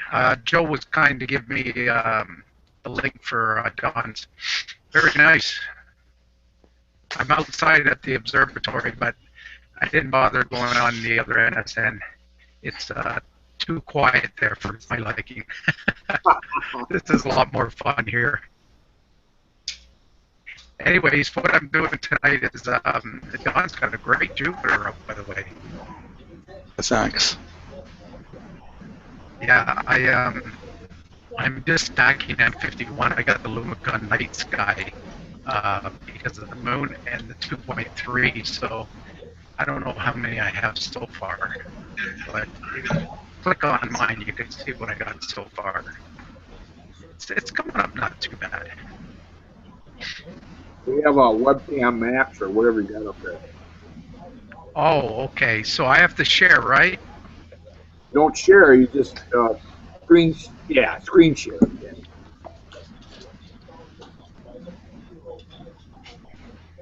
Okay. There we There go. It's there. Nice. Thanks. Good. Looking good, Chris. Thanks. Oh yeah, that's pretty, Chris. Thank you very much, guys. Yeah, it's 90 seconds. So far, it's 11 stacked. But my dark, I did the dark frame 60 seconds. I thought that would have been enough, but no, it's not. But it seems to be matching okay. I enjoyed your show last night, Mark. Yeah, I was telling them about how M51 came out. It was pretty incredible. Oh, that was awesome. With all the stacks and the detail you were bringing out, that was fantastic. Yeah. I'm going to go to click on Don's. So do I just click back on Don's to get his? Yeah. Okay, thank you. I'll leave And mine up. You can click on Pat to get his. His Okay, moon. Pat. Got the moon. All right, fantastic. Let's see. Very nice. Hi, Whoa. Chris. Hi, Pat. Wow, that's nice. Hey, Pat, Yeah, your focus is going a little soft. Yeah, there's some clouds going through right now, so. Oh, is that what it is? Okay. Yeah. That's what focal length are you at, Pat? This is the AR102 It's 650 millimeter, 4-inch scope. It's a dual lens, and I've got the SDI camera on it, which is a 1/3 chip. Wow, that's sharp now. And Made a we're big running difference. 720p at the moment. Okay, that tweak of the focus really helped a lot. Yes. Yeah, it looks good. Very sharp. Like your 51, Chris. I just finally got to it. Oh, thank you, Don. There's a link to Doobie. There's a link you might want to. Joe and Chris are in a battle now. You realize that, right? So Don, Joe was telling me the camera came back and you both had a look, and it definitely is a problem with it. So Yeah. It yeah. got the image, but then it had cross-hatching, that screen door look, and the histogram on median SD with the boundary set, where it encapsulates captures the black level and the white level, and it was always shifted all the way to the left in your image. And on Joe's, it was more toward the center, and he didn't have any crosshatch. Yeah, I didn't experience that crossing hatch, but definitely the histogram was crushed up to the left even at 90 seconds. So He took pictures. Did you see it? Yes, he sent them to me, and I could definitely see the difference, what you mean, for sure. Thanks again to both of you. Yeah, sure. You know, hey, Joe, wherever you send the cameras, wherever you bought them, I guess Woodland Hills, right? Make sure they tested the replacements before they send them back. That's what I was asking, Mark. Apparently, the place in Portugal that makes them have sent one direct to Woodland 2 days ago for me. So I'm hoping that they test it, but you never know in transit if something gets damaged too. Because I'd hate to get a second one and it's not working, that's for sure. Yeah, now I got to get my money back out of them. They still 2 weeks now. Gee, still didn't. Oh boy. Oh, look at this. I just did a meridian flip, and it put the star really close. Wow. It's not going to be close here because we're at F20, but on my guider, it's right in there. Wow. Anyway, I got to get this centered somehow. Chris, that's a really good image. You got some good dust lanes and stuff going on. Thank you, Norm. I just pulled Astrotos. I'll show you guys just the single image from Melicam Sky. Now, mind you, this sensor is only using the red pixels because of I believe, right, Don? Because it's the night sky filter. It's only bringing in HA and infrared. Yeah. So the resolution's not bad considering it's only using 1/3 of the pixels. But let me just pull up. Okay, that is the single image. Is that coming up as a single image? Can't tell. It looks pretty smooth.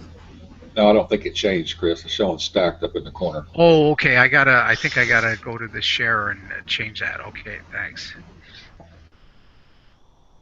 Okay, let's see. Share. By the way, Don, nice program. I saved it. Pretty cool. Yeah, it doesn't have all the stars, but it has There we go. a good portion of them. Yeah, let's see where this is. What am I doing? There it is. Hang on. I'm sharing yours, Pat. Oh boy. Okay, let me pull this one up. How do I do that? Oh, you know what I'll do is I'll bring this on the other monitor. That's the problem I'm having. All right. The Google Plus is on the same monitor. All right, guys, I'm going to go and change the camera out. I'll be back in about 5 minutes or so. Bob, did you just go to Chiefland or some place like that? Yes, I did. I just got back last week. Okay, that should be it there. how'd that work out? Yeah, that's it, Chris. Yeah, he was up there. We had pretty good skies. I was there only there. I had to go to the hospital before that, so I didn't go as long as I wanted. But we're up here for 3 nights. We had pretty good nights. The AT-80 was doing very good. Did well. Mm-hmm. So Jack was impressed with the star sense. Awesome.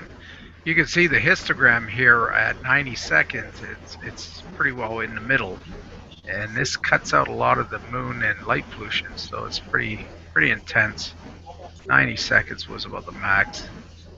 Gain is at 60%. But definitely AstroToaster helps a lot. Okay, there's a 50. While I'm talking, I might as well run some more. You got a full frame, Chris? Yep, I'll pull that up. That's a full frame, or is it? No, that's cropped in. I'll uncrop it. Edges. Yeah, I'll uncrop it. I'm going to start. Okay. Bottom right. Bottom left. Okay, so I restarted 15 of these again. So let's see. Oh, the one you're seeing, Bob. Sorry, that is a full frame. Okay. Yeah. I do see a little bit of the edges. Yeah, that's a full frame. That one there. That's a full frame. You can What see. numbers? Yeah, there's a little bit of amp left over because of the dark is a 60-second and I'm using a 90. But you can see a tiny bit of vignetting right here, which is not too bad. This is f4.4. I'm using the 0.75 reducer and the the small section of the MFR5. It's I think Rock calls it MFR6, and that's on the camera with a 5mm in between the camera and that, and then there's the 1 1/4 nose piece on the end of that with my filter threaded on, and it just goes into the Bader click lock, and it's going to the 0.75 reducer, so it's not bad. This is the 10-inch RC. That's correct. Yeah. Yeah, and I'll show you the full of this. I'll uncrop it. Right there. Now you can see the amp glow when I'm stretching this. Yep. Check that out. And that's with the dark subtraction. These CMOS sensors. Quite a bit of amp glow. Yeah, these CMOS sensors have a lot of amp glow in them. That's one thing I don't like is the amp. Even the Infinity has it like a blue line on the bottom, right, Bob? Yep. A little bit. Does it? Okay. Yeah, so I just zoom in a couple of times. First, I ordered a CWO 1600 just for do some planetary. Okay. It's got a 23mm chip. I'm not happy about that, but we'll see. Mm-hmm. Hey, Chris. Yes, Joe. Mark ordered 2 1600s.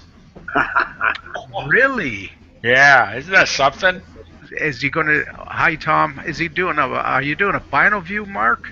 Yeah, that's what it is. Ah, okay. I think Joe is. I think he was going to send one to me. Wait, Norm. Hey, Norm, I can send you an exterminator if you'd like. Postage is cheaper to me, Joe. Do you have a tracking number? Yeah, he sent me one this morning. He sent you a tracking number? He didn't send me one? Yeah, I got it this morning. We ought to be, seriously, Joe, we ought to try to find somebody that needs one, needs a setup. Like we were doing last year, and fix them up. You're right. We do. We really should. Yeah. Joe, Mark had a great idea. Great idea of all of us perhaps getting together one day in person. Yeah. Yeah, it'd be nice to pick somewhere that everybody could get to, over a weekend. Yeah. Well, I'm planning on. Oklahoma's good, isn't it? It's right in the middle. Wait. We have a big airport 15 minutes from my house, so I picked New Jersey. Yeah, but you got light pollution and. Hey, it's cold up here. Cheaper in Florida in the winter. How about Vegas? I'm thinking Kerrville. Kerrville. Kerrville. Hey, that's not a bad idea. Kerrville. That's a good idea. We just have to convince Bob to be there. I've got this astronomy hotel that's right within 35 miles of me. It's in a fairly dark site. It's called Anza Borrego or Borrego Springs, and it's car? Oh, it's what? Is there Ev car someplace in the middle of this country or something? Well, no, it's Virginia. They have a thing called Nightfall there every year, and then they have a couple of other sessions. But it's a nice resort set up so you're comfortable and your equipment's out on a pad. It's safe, and you can operate. It's fairly dark, and that'd be a great place to meet up. But you're right. Probably the middle is a fair deal. I was talking about going to Canada, but Chris and George convinced me that was a bad idea. What's that, Mark? Summertime. Oh yeah, the mosquitoes. Mosquitoes, yeah. You know, guys, late fall and early spring is really nice in Florida. Houston has a big star party in November. I'd like to go to the winter star party. You know, if we're gonna get on a plane, what about the Big Island? No, you wouldn't, Chris. It's too much salt there. Oh, is there? Yeah, I went once and that was enough. I'd rather go to Chiefland. Okay, I just heard it's really good for planetary viewing. I bet it is. But how often do we do that, right? No, it's not bad, but it's getting worse over the last 5 or 6 years. There's more light pollution from the cities now. It's okay, but the skies aren't super good. They're not. I mean, I'm comparing it to Chiefland. I would say Chiefland's 80 to 90% of star party on a good night with a lot less trouble. Okay. So why don't we all go to the Big Island and hang out at the visitor center? I like that. That's now we're talking. That way, there's like a very low probability that clouds will bother us. There's a very low probability some of us will be breathing too. I tell you guys, you get an oxygen thing, man. No one will judge you. Hey, I got a quick story about that. I went to Hawaii and I did some scuba diving, and then I decided to go up on the top of the mountain to see the observatory the same day. You know, and you're not supposed to do that. And I got sick like you wouldn't believe, man. Yeah, altitude sickness. Yep. Yep. I did it in the afternoon, and I'm right there. In the morning. That's dangerous. My daddy. It snows there. Oh yes, it does. Wow. And you drive up there, and I was getting dizzy on the way up, and I got up there, and I goes, man, all the cookies went away. Well, I spent 2 weeks in Hawaii, and they had their fair share of clouds. Oh yeah. Well, that's a great thing about the Big Island, that mountain, because you drive that visitor center, and on the way, even though there's clouds, you're like driving through the cloud. Yeah. Right. And you keep going, all of a sudden, You're it just, the sky is clear, you look, and the clouds are below you. And Curtis, I did astronomy there at the men's prison, which not. Oh boy! Not so high up the mountain, no, I'm serious. I went up there with visitor or residents. Hey, no, I was a visitor. I was a visitor. There was a guy there that worked at the prison that was into astronomy, and he had a nice spot, cleared out, and so we went up there and did it there. That's at about 6,000 feet, so it's high enough to get the advantage and have the steady. And but it's not so damn high that you're having trouble breathing. Yeah, 11,000. Curtis, did you notice as you drove up there, the foliage, all the nice vegetation just started disappearing? Oh yeah. Yeah. So have anybody heard about that 1600? How it's doing? I didn't catch up if Al tested it. I don't think it can be good for live view, Chris, but I ordered one anyway just for kicks. Well, supposedly it's the same sensor as the Olympus EM1 or something. Oh, That's okay. what they said. It takes the place of the 8300, is what they're trying to do, Oh, okay. which is 20 years old now. Yeah, it's been around for a long time, and it is cooled. You can get it cooled. Yep. The The one non-cooled, I got, the one non-cooled- I ordered was cool. yeah, mine too, but the non-cooled one's on sale for $6.99 now. Wow. And the cooled version's $9.98 or something like that.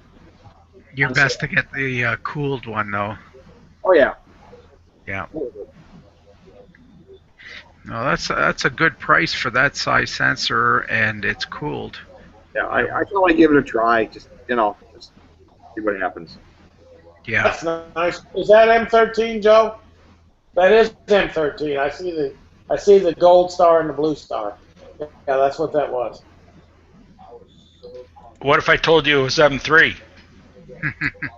I wouldn't believe you because I recognize the star pattern. All right, hold on a second. Let me bring it in better. I got an M51 on that. Let me center it. I'm still seeing M51 on your. Yeah, me too. Me too. Well, I'm watching two things at once. I've got Joe's broadcast in one window and Chris's and Don's and everybody else in the other window. Oh, you got the NSN up. Okay, I see. Yeah, I got the NSN open. Okay, Mark, I'm zoomed. Oh, yeah, heck yeah. Look at that. Look at that. That's nice, Pat. Yeah, that's really nice. Wow. That's hard to believe that's a 102. Yeah, the image scale is big. Can you shine a flashlight in the top crater, please? Look at the ridge, that bright ridge on that one south of the big empty one. You guys see that? How straight that looks? Yeah, that's amazing. That really bright white ridge looking thing. Whatever that is.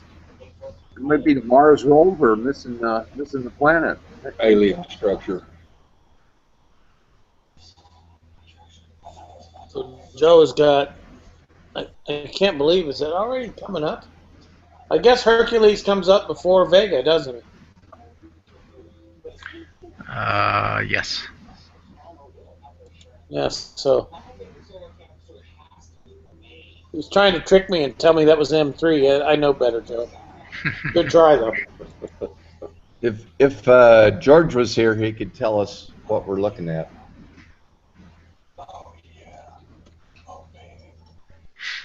Very nice, Pat. Gee whiz, yes. Seeing conditions must be really good. Joe, you got 16 people on. Oh, that's good. How's the audio working with Joe? Joe, your NSN. Is it okay? I don't hear any. Actually, the go ahead. NSN audio will be up in about a day or two, so Okay. it's going to be good. That's awesome. I'm excited to give that a try. See what Don is doing. But Don's face, he's still sitting up. Change the cameras. Yeah. I guess he's putting the infinity. Probably. Some deep sky. Okay. Oh, there he goes. Hey, Joe, you should have stayed up on that M51 because you could have beaten Chris if you had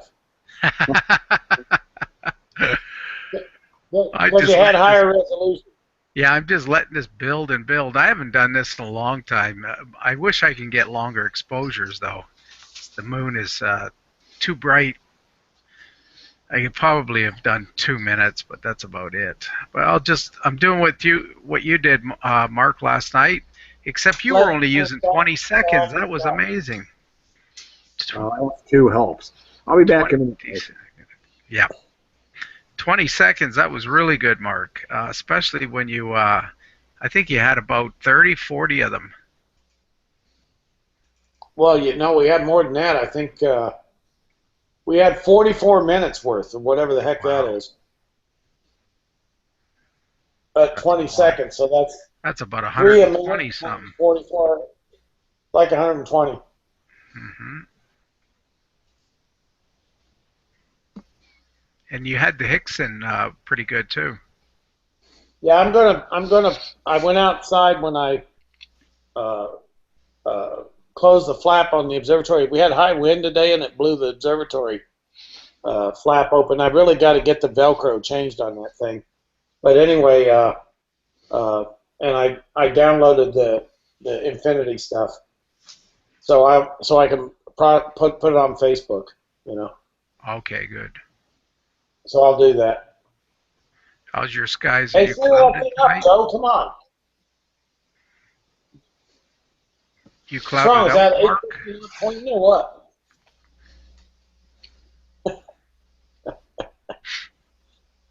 Joe needs a new mount, Chris. Oh no, is he having problems with that 850? Well, apparently it can't point.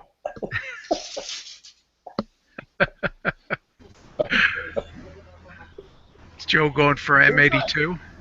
He's not taking any bait, is he? Apparently he doesn't feel like fighting tonight. So. Are you guys making fun of me? Hey Joe, are you throwing your mount in the St. Lawrence River? It's a 6-hour drive. I got the Passaic River. Well, you got the ocean there. You can throw it in that big field up there where they put the bodies. Next to the stadium.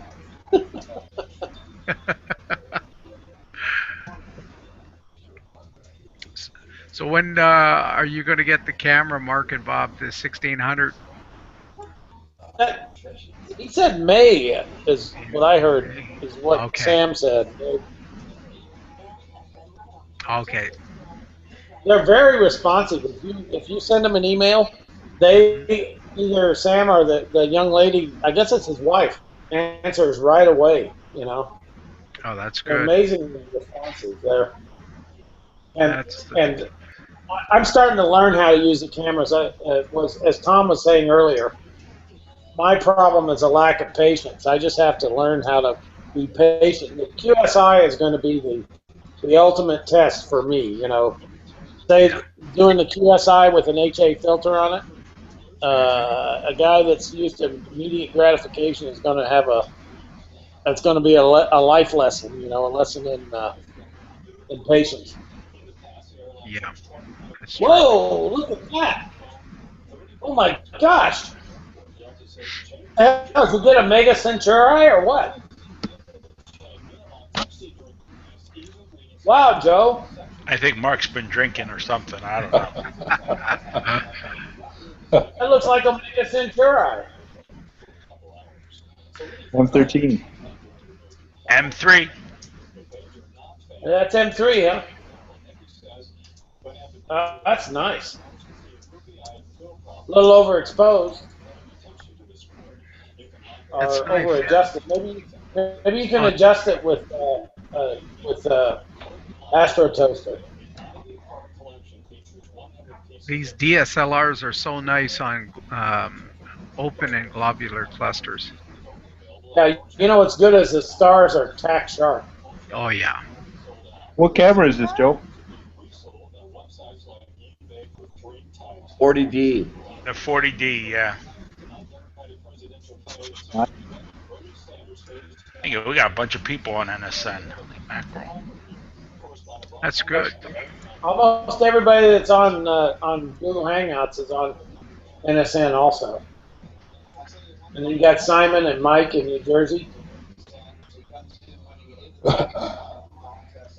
It'd be greatest to have Hangouts and NSN going simultaneously with unlimited audio on both of them. That should be interesting. Okay, Michael's back. I think David I wonder if I crop this, it'll look any better. Moog wants to get in here. Pretty sure it would. Just crop the, yeah, like about like that. Oh, by the way, Mark. Nice. Hey, Mark, can you hear me? Yeah. You were talking about getting together to do a donation for someone. Yes, sir. I know this one guy in northern New Jersey. He's very humble. That sucker. Why? Why you guys always laugh? What? No, I I'm mean, good. I'm not a very good joke teller. If NSN needs a donation, I'll be glad to contribute. All right. But as far as the Cadillac driving Italian guy I know there, I don't think he needs much of a contribution. But you may well we should think about. Hey, Simon, or Joe, type for Simon if you would. Can you ask him if there's somebody in Kenya that could a club in Kenya or something? Maybe Simon could act as our agent. You know what I mean? Mm-hmm. To set something up. I think that'd be a good thing to do. Yeah. Especially since the Kenyans are kind of suffering right now with crazy people, trying to That's blow looking them good, Chris. Oh, thanks, Joe. Just letting it build up. That's already 26 of them. Well, I tell you, I couldn't sit here just watching the screen. It's nice to be on the Google Plus. you got the CMOS background, right, Chris? We've talked about. Yeah. Yeah, the modeling. Yes. Yeah. That's the problem with it. Yeah, when you save this, Mm-hmm. go into Photoshop and try and use noise reduction on the green channel. I know you're doing black and white, but I mean, Oh, okay. By the way, see whether that gets rid of some of it. Simon says they don't have a club there. They don't. Nope. Maybe that's the idea then. Maybe, Yeah, but we need to first let's get NSN going, and then we'll figure out what we're gonna do. Right. I got a bunch of stuff. I have a bunch might of stuff I have to get rid of.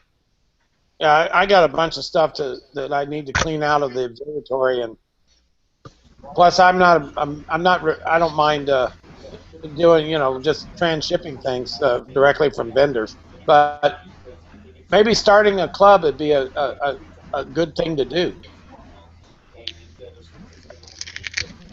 Yeah, it could be. By the way, nice color, Don. Looks really nice. Thanks. Nice color. I don't know if you guys saw those posts on Cloudy Nights, but there's a guy that he does stuff from the visitor center up there in Hawaii. And Don Rudney.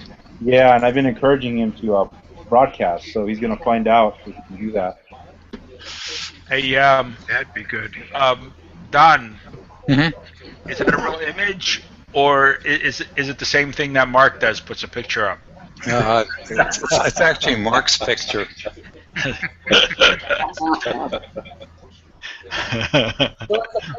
It's a picture of a picture. Looks good.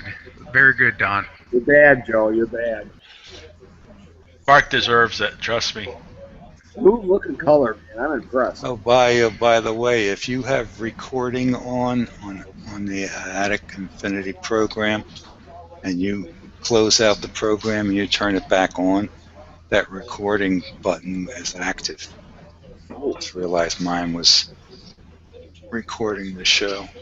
I'm not intending on recording it.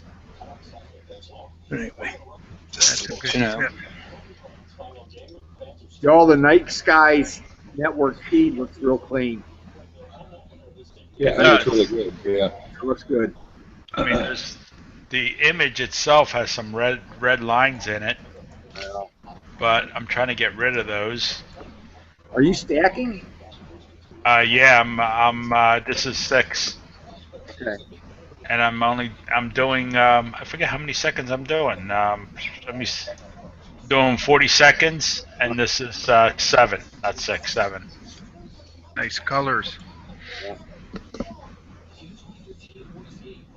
you can see what Astro Toaster is doing for the image when you look at the raw thing on Backyard EOS, and then you go to Toaster. Yeah. It shapes it up pretty good.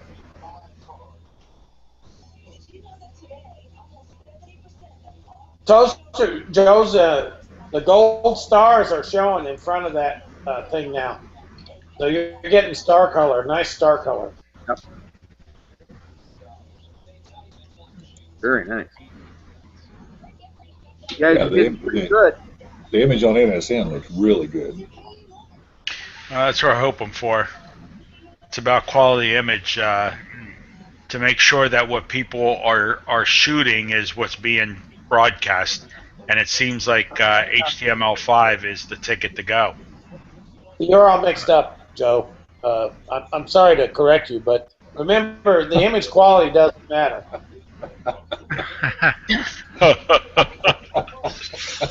But I like pretty pictures.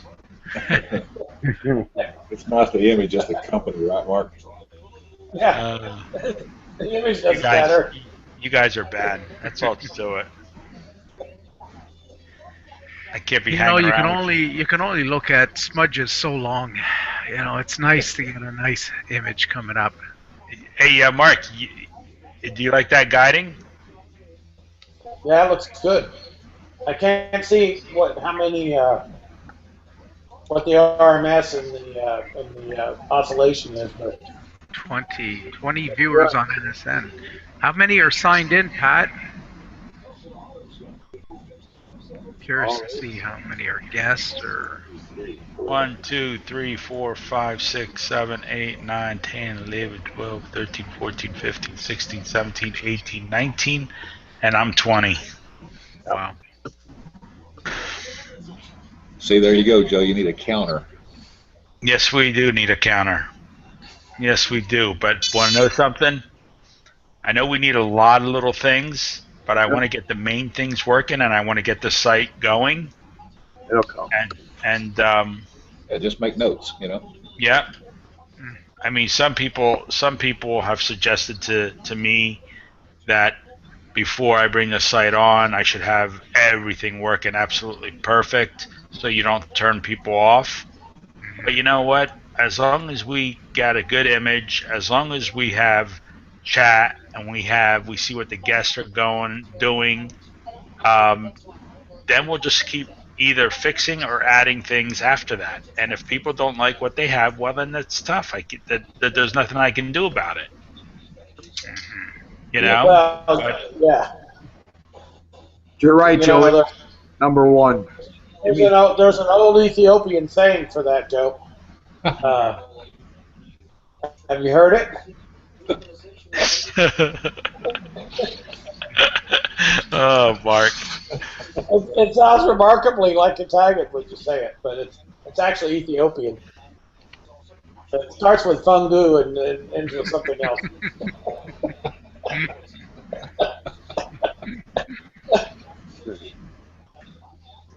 That's good.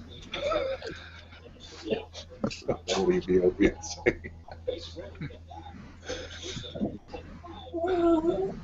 Well, it's a strange thing, Joe. When you go to Ethiopia, you find people that speak Italian for some reason.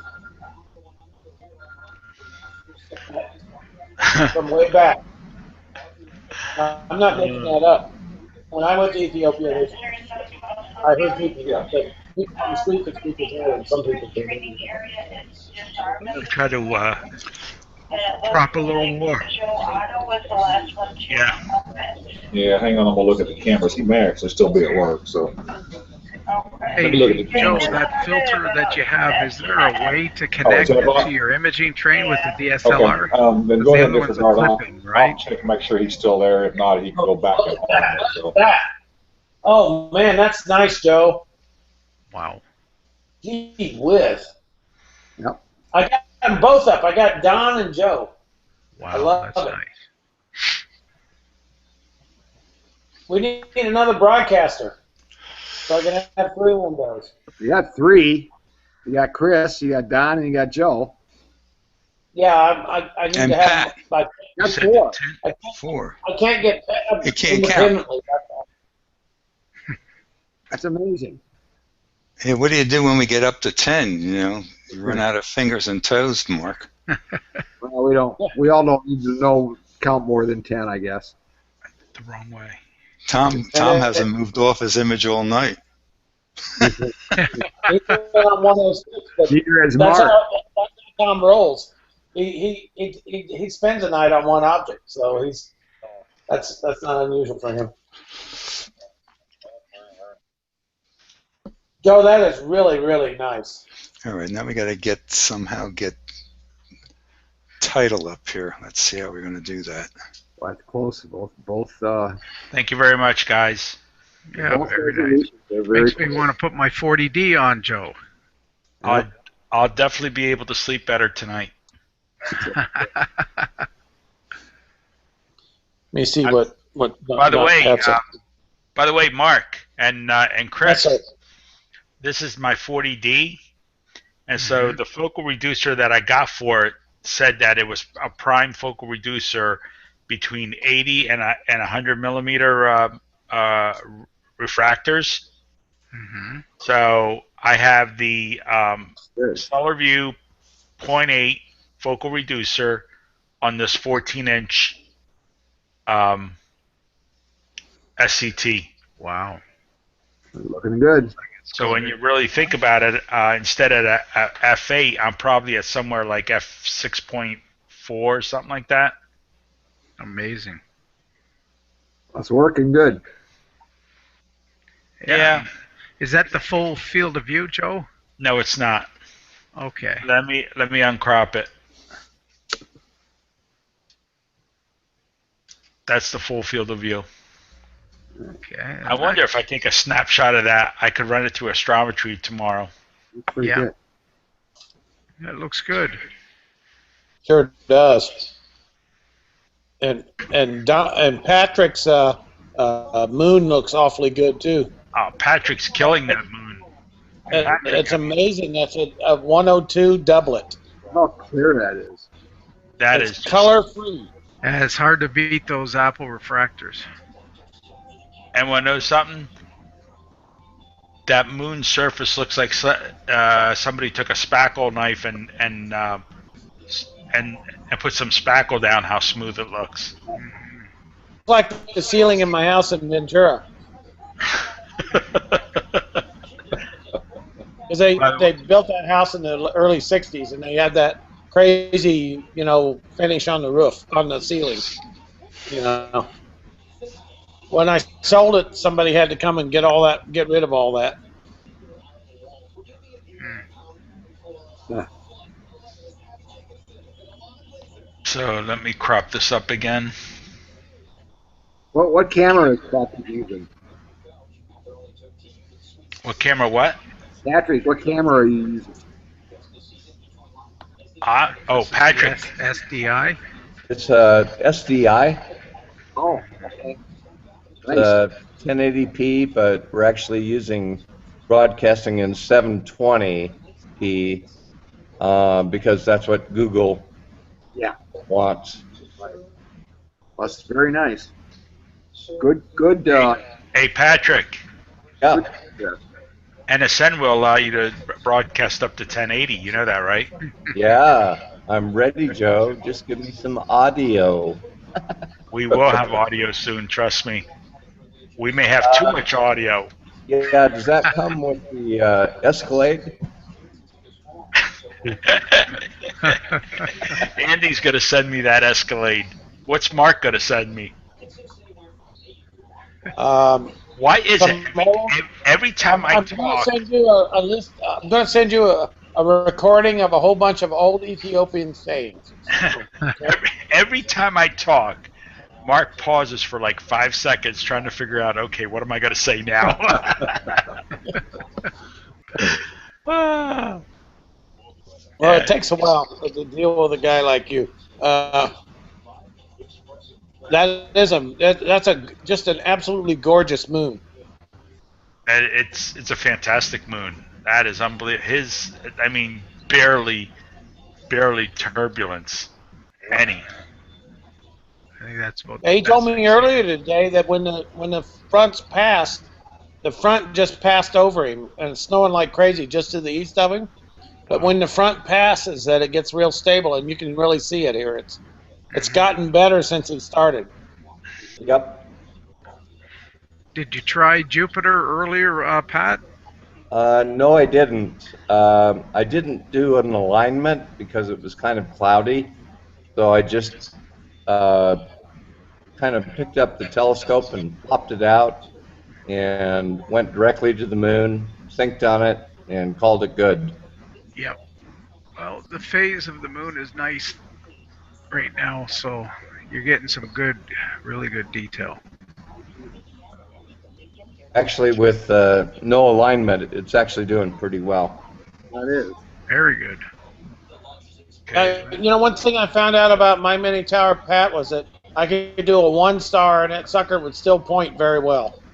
Yeah, I didn't. It was still blue sky, and I couldn't see any stars when I started, so I just went to the moon and called it good. Yeah, I'm just gonna go to M82.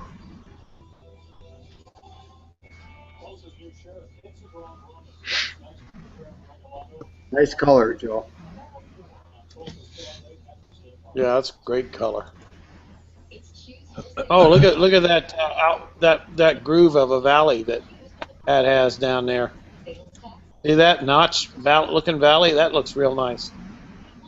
You know, guys, even at full speeds, if you look at night skies, it looks like it might be a little better resolution. I see a little more stuff on the night skies one than I do on Google's, actually. Just a little bit. Just a little bit. I think you're right. Night skies look slightly sharper. Yeah, that's what I say. You can see more of what you don't want to see, but you can see it. You know, more of the grains, but it's definitely good. Yeah, I think so. The range is better.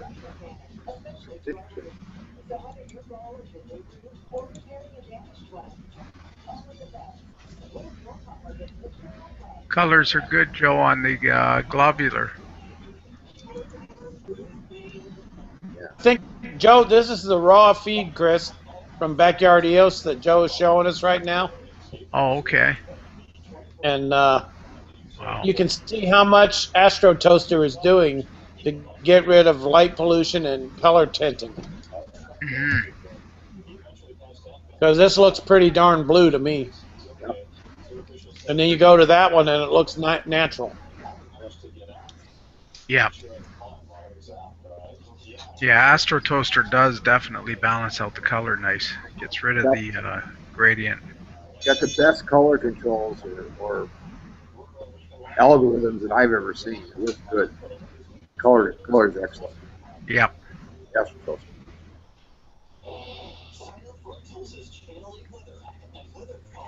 It's not too hard to use once you get, if it's working, once you get used to it.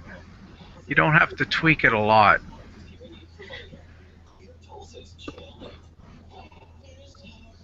Chris is hanging in there on the M51. Well, we're doing the same thing, just seeing how far you can go. Yeah, I'm not really picking up much more, though. Yeah, it kind of looks, I don't know. Great detail, though. Nice. Hey, Don, what is that? What is that galaxy? There on the left is a number. Let me see if I do the expand too much. I had it there. It's noisy. What do I do with it?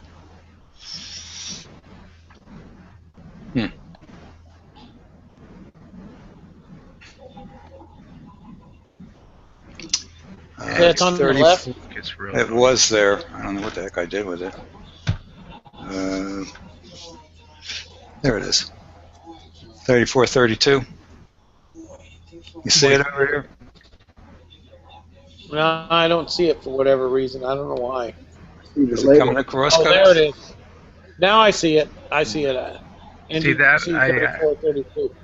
I raised the expand. You can really see the modeling, like Don's saying, in these CMOS sensors. Yeah. Yep. Well, you can except for Joe's. Yeah. Joe doesn't have any modeling in his. Something that they do in those DSLRs, I think it's the digit processor, is really good. Yeah. I like mine, my 40D, but I think I'm going to start using a bias frame with it. Yeah. You could. Yeah, because Astro Toaster allows you to use bias frames, and they're so easy to take.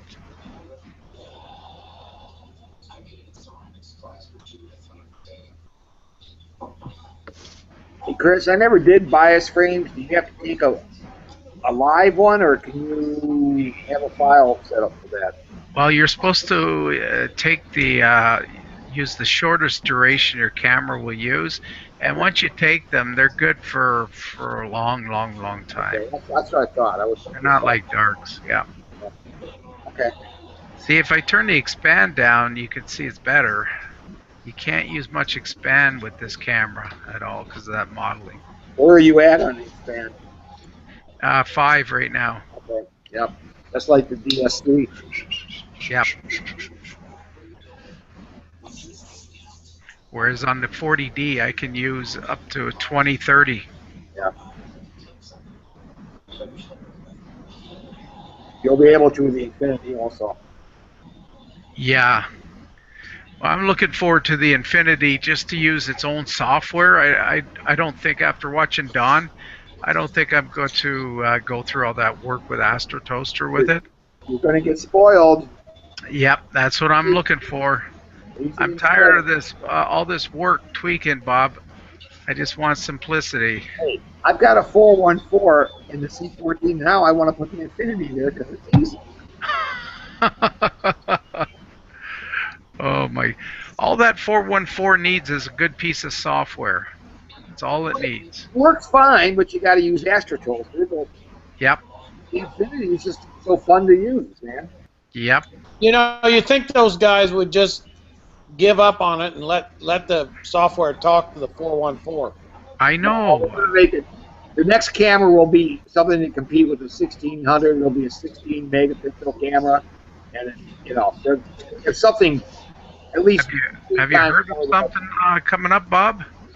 Pardon me? Have you heard of something coming No, up? but you know, because Zoe is coming out with that other camera, and I know they're selling a lot of Infinities because they have to even sell broken ones. And you know, so the natural progression would be more megapixels. All right. Yeah. And another camera, and keep it that way. Keep the product line separate. Right, right. Well, what I don't understand is what Mark's saying. Why don't they have the software, you know, working in conjunction? Chris, electronically they're different. They're actually different cameras electronically. Right. Okay. They probably raised the gain a little bit with the Infinity, and the frame download is faster with the Infinity. Well, and to change the gain, when you do your first frame, they raise that gain up and take a real quickie shot. Do the algorithm for the darks or cracks. You know, I don't think the 414 is set up to do that. Right. No, I'm really impressed with the Infinity. I'm strongly considering a black and white, but you said to hold off. I'm thinking about it in the summer. You know, I mean, you know, play with the Infinity for 6 months and see, you know, wait. Yeah. I think there's something else coming up. I really do.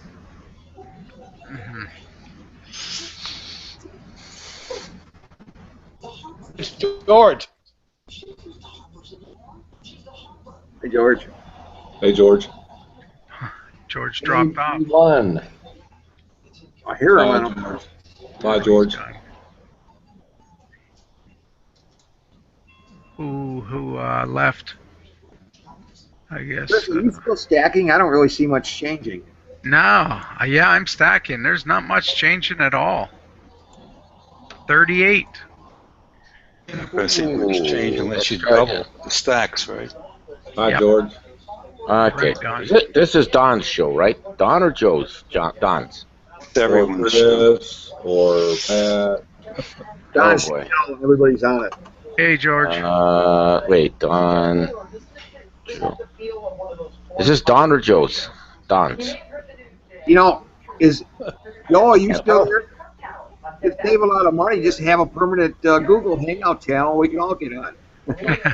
Wait a minute. Don and Joe? There's How do you four. do that? Chris is Well, on. no, but Patrick's got a dynamite moon. whoa. Chris? I'm on. I'm out here. No, the only way I can tell is because the participants list control is only available if I hit the guy who's actually broadcasting, but there's like four of you. Hit that square up there. Yeah, that's what I mean. It's like I was just trying to figure out whose actual show this was because it never says. It's Don's link. Hey, Joe, this looks like you're going to kick butt with it. It's a very good start. Let's see what Joe's. Yeah, it is. Blue, but good start. Well, he needs to go to Astro Toaster. I know, and I'm just looking him around. So where we're supposed to go. You know what? Did you notice how that blue was What's way live? there? What's Memorex? I see M51 Canada. It's clear here. Don. Joe, can you move that blue on your histogram over on top of the other ones? In the Canon stuff, or whatever one you're using? Question for you, Patrick. Ooh, the moon. Is the Jupiter Move the blue over. large enough with this camera at the F ratio that you have, or is it just still too small? Probably It's is too probably small. be too small. I can certainly try it in a few more minutes. Color balance is off. Okay. Hey, Don, what galaxy group is this? Hold on a second. I had it up there. I just things keep on slipping off. Geez, if that's Pat and that's his moon, and you're gonna put Jupiter on, it's gonna be bigger than it's gonna be biggest Ptolemy there. If that Patrick with the moon, right? I don't know who's on live or not. It's too hard to tell. I'm live on the moon, George. You're live on the moon. I see a galaxy at Joe's, at least 3 on Don's, and M51 on Chris. Yeah. On the icons, but. Hey, Joe, that's going to turn into a fantastic M82. I can tell that right now. Let her stack, man. Sharp stars too. Yeah, not that we care about image quality. That doesn't matter. But yeah, we don't want just pretty pictures. No, not allowed. You know, you're gonna have those CCD guys. Oh, that expanded terrible. By the way, Joe, I hate to say this, I think your white balance is off.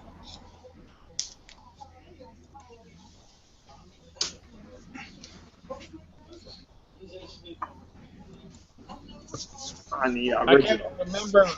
I can't remember whether you can do a custom white balance in the 40D, but that's what I do with all my cameras. Yes, you can, Mark. I do with mine.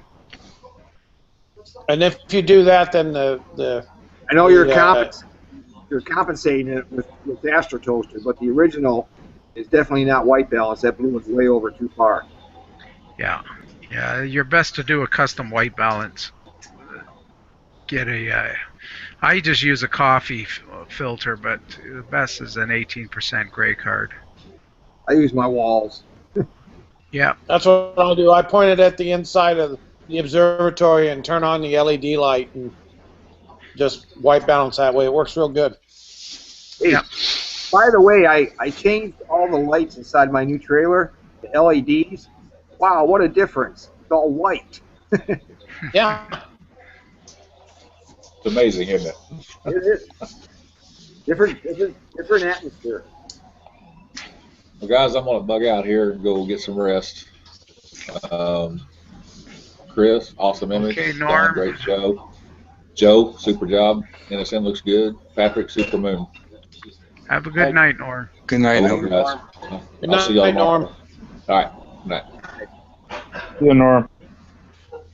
Night, Chris. Good night. What happened to the? Oh, they're on the side now. This is going to be like this is going to be like the Tonight Show. We'll see who pops in next. Gee, Patrick, you know, you're about one frame away from Curtis Crater. See, I didn't even know there was a Curtis Crater until a month ago, and it's a big one. Now, it's down at the South Pole, which I think is down, which is up for you. You're kind of up, down, left, right, inverted. That's, ooh. That's further than that. Well, that's enough. This is hard, upside down and backwards. That's, oh, geez. Where are we? And I don't think I can get to Jupiter. Head crank. Head crank. Head crank. Let's see. Imagine this is one of those guys. I don't understand.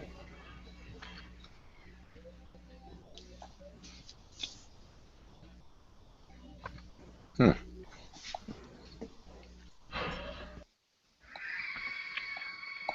Hurry. Hey.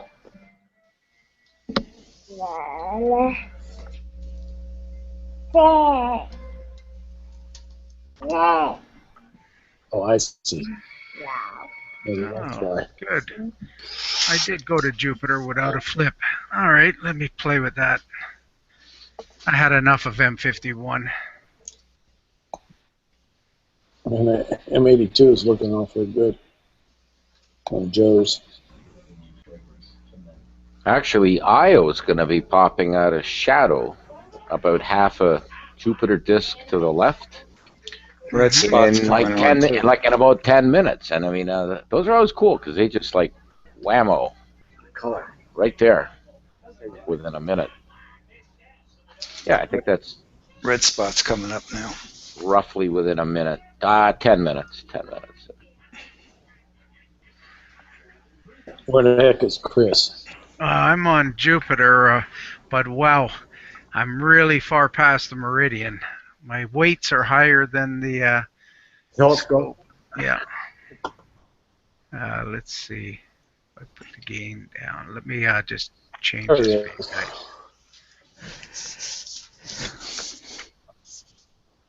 Okay, let me just change this.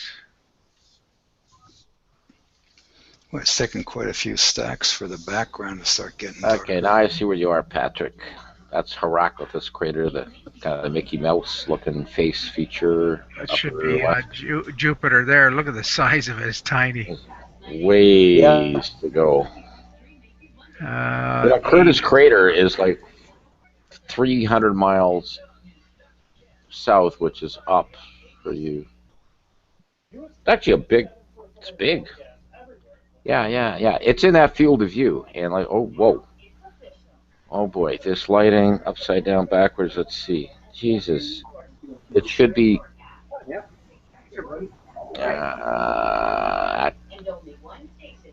I think that's it. Oh, boy, I got my cursor on it. I think that's it. It's kind of one of the more nicer, rounder football oval ones. Like there's, from the very top right, there's a big dark oval one on the Terminator, and the very next crater just down left, which is more lit. That's it. That's Curtis. It has to be. It has to be. It has to be. Geez, that's got to be like 60 miles wide. Easy. I tell you, George, the seeing's not good here tonight. Last I looked, I didn't want to jinx it. Mars tomorrow morning. Well, I have Jupiter on, and it's such a short focal length that you can see it moving all over the place.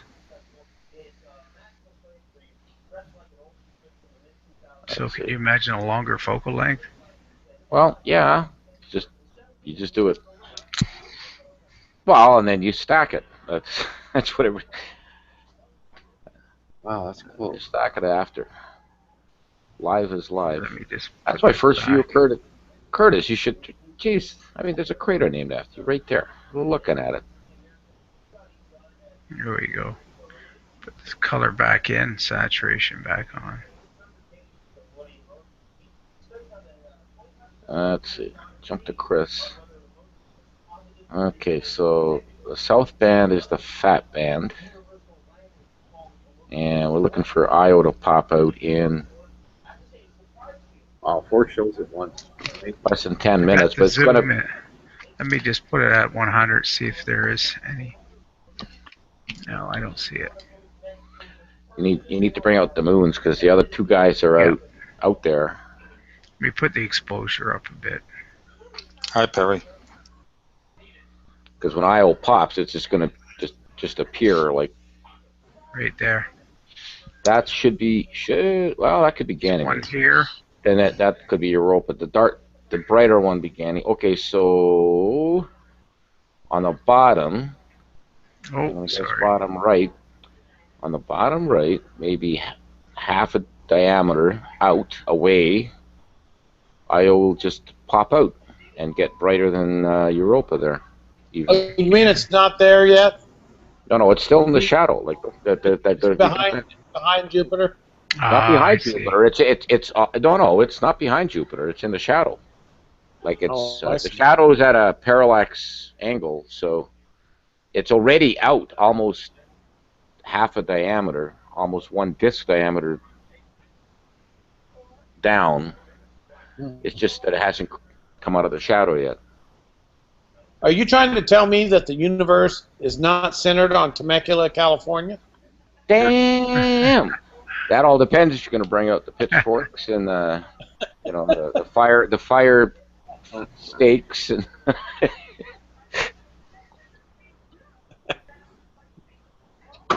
I'm going to have to revise my model of the solar system. Yeah, every year. Damn it, this worked for a year, but geez, everything moved around, and we got to rebuild it every year. Oh, George. I'll park this. This is such a great thing to have Don and Joe and Pat all going at the same time, and Chris. I mean, that's just, I love this.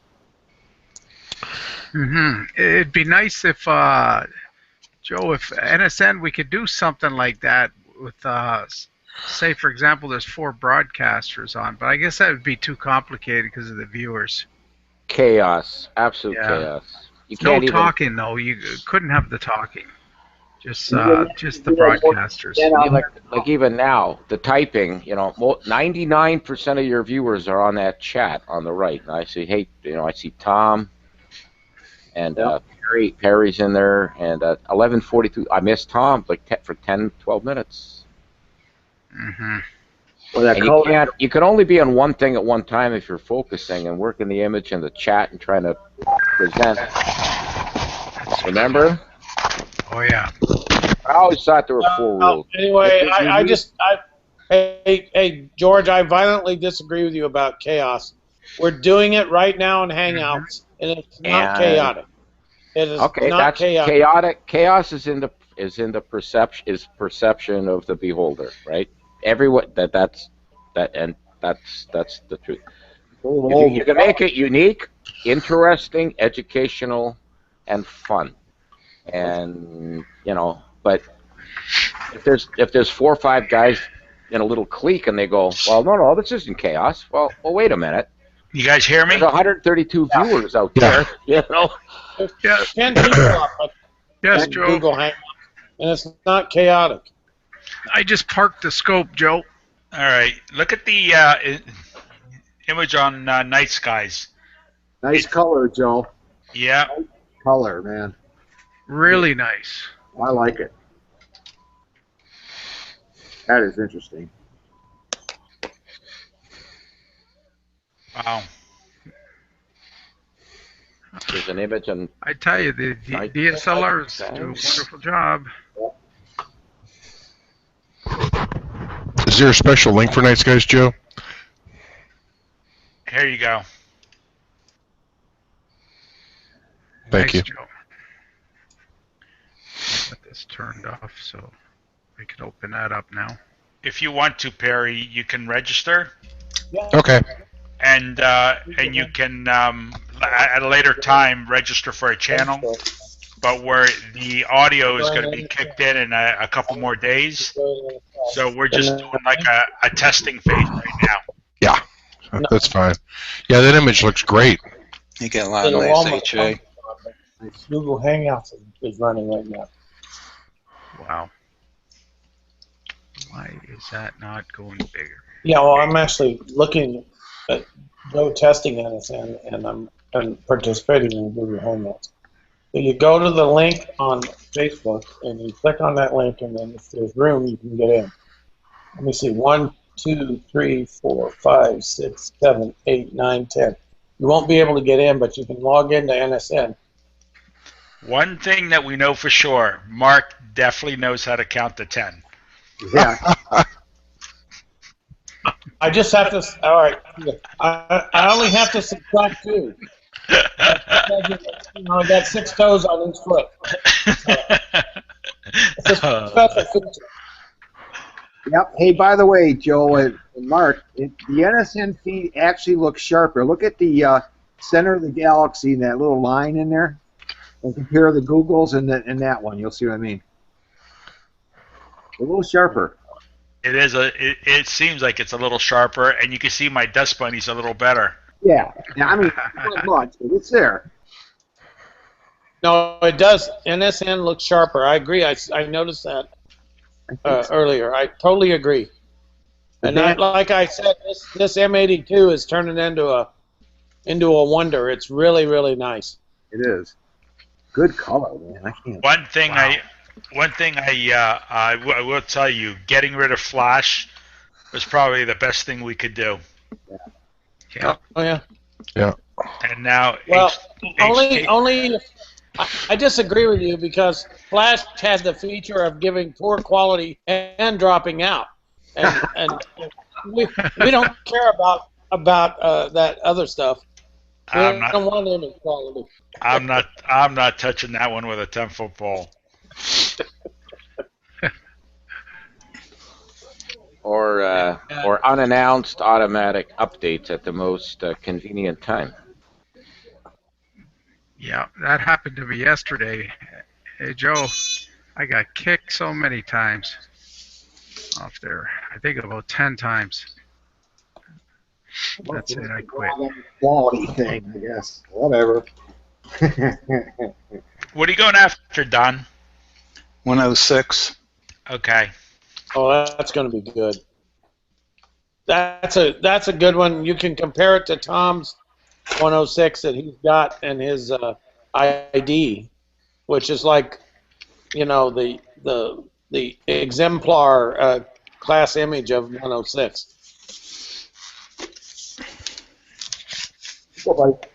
How many hours, Tom? Yeah. No, he did 10 exposures of. Look what Tom wrote. 240. Look what Tom wrote. I fear I will lose the ability to reconnect without flash. Or else can learn to reconnect. That's right. You guys are killing me. Yeah. Yeah. I'm gonna have to go do penance. I know I am. 10 hail bops.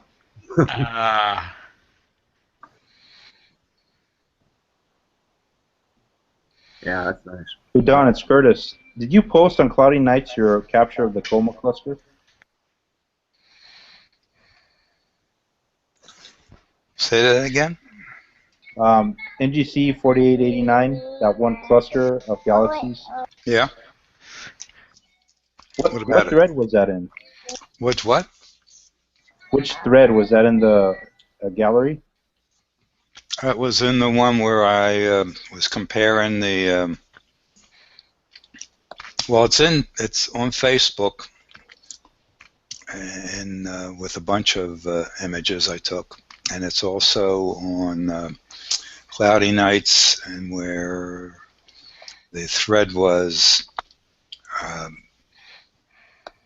Infinity versus the Attic. 414 or something on that order. I forget what the heck I called it. Oh, you got a little bit of motion there. Maybe the Yeah, I wind blew. didn't. I took it before I set the guider. Oh, I see. At least I think I set the guider. Hey, Don, I finally figured out what that galaxy I was trying to find for us last night was, and I'm kind of hoping if you feel like it, you could go to it. It's NGC 3718. Let me check. Well, it's right up there next to 106. Oh, okay. 37 what? 3718. Okay. Joe? It's the one that kind of looks like a stretch. How much do we charge version them of for that? Isn't that the truth? Centaurus 8. Tracking numbers, at least.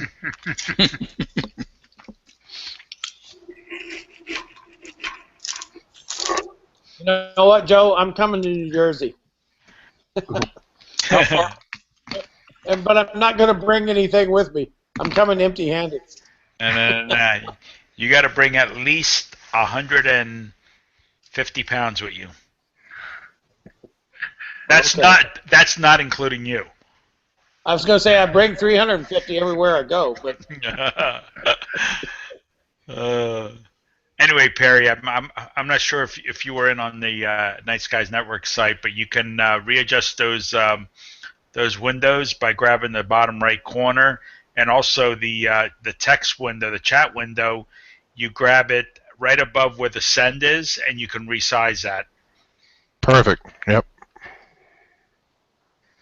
It's great work. Well, it was started from scratch. You know, it completely started from scratch, and it was just basically, as a matter of fact, I hope word of mouth really spreads, because I've chosen not to use those 13,000 registered guests that I have listed. I would rather just do this on my own, and that's it. Sure. Yep. So, oh, you mean let people re-register? yeah, I'm not going to I'm not going to email 13,000 people saying, "Hey, come to my site." Yeah. You know? It'll spread quick enough on its own. You got the original domain, Joe. So I mean, Yeah. you know, build it and they will come. Yeah. Right. A lot of people are waiting, Joe. Good word will spread around, Joe. And resolution means a lot. And getting rid of Flash, I think, was a great start. Yeah. No question. So, And the most important thing, having fun. Oh yeah. Yep. it's about having fun, being able to use what you want to use, not worried about what are you doing, or being knocked off, or all that kind of stuff. Am I using the right camera, or am I going to get penalized? You know, the one thing I will tell you is that I'm raising the integration up to 5 minutes. Good. Wow. And that's Sure. not including stacking, of course. And want to know something? If people want to do the 5-minute ordeal and people want to watch, that's fine. If people don't want to watch, hopefully someone else will be on. The one thing that's missing right now is the top bar to show what equipment you're using and what you're doing. But the other thing I do want to allow on NSN, just for instance, last night I had a conference call meeting at Montclair University with the Lego team, and these are the people who found the gravity waves. Montclair University, my astronomy club, two of the members of my astronomy club are part of the Lego team. So they were doing this conference call and explaining things that are going to happen, this and that, and all I could do was sit back and say, imagine if I had a camera and was broadcasting this live.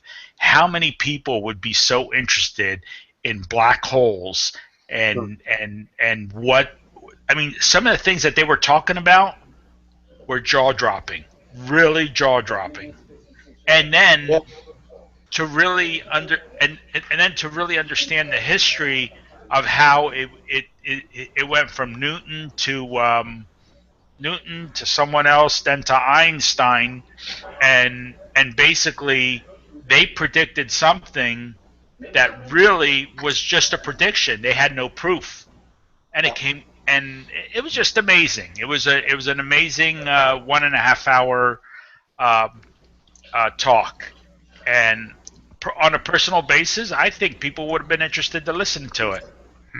I You know, agree. you know. So I mean, one of their biggest intentions is to build one of these Lego sites in outer space. And they're estimating the cost at at something like 2.5 billion. And this thing is going to be humongous, floating out in space, being able to measure gravitational waves. That ESA probe they launched was supposed to be one of the proof of concepts for that, prototypes. Yeah. Last year. No, I said those are the four: uniqueness, interesting, educational, fun. You hit on all of them. You can't. How could that not be unique, interesting, educational, and fun, depending how they present it? You're right. I mean, my God. Joe, have you tried to give some kind of press release for the magazines? You know, something, a little blurb or something? Well, what I'm doing is I when I was at NEAF, I spoke to 2 of the magazines there, and they're willing to exchange what do you call it, advertisement type of thing. Oh yeah.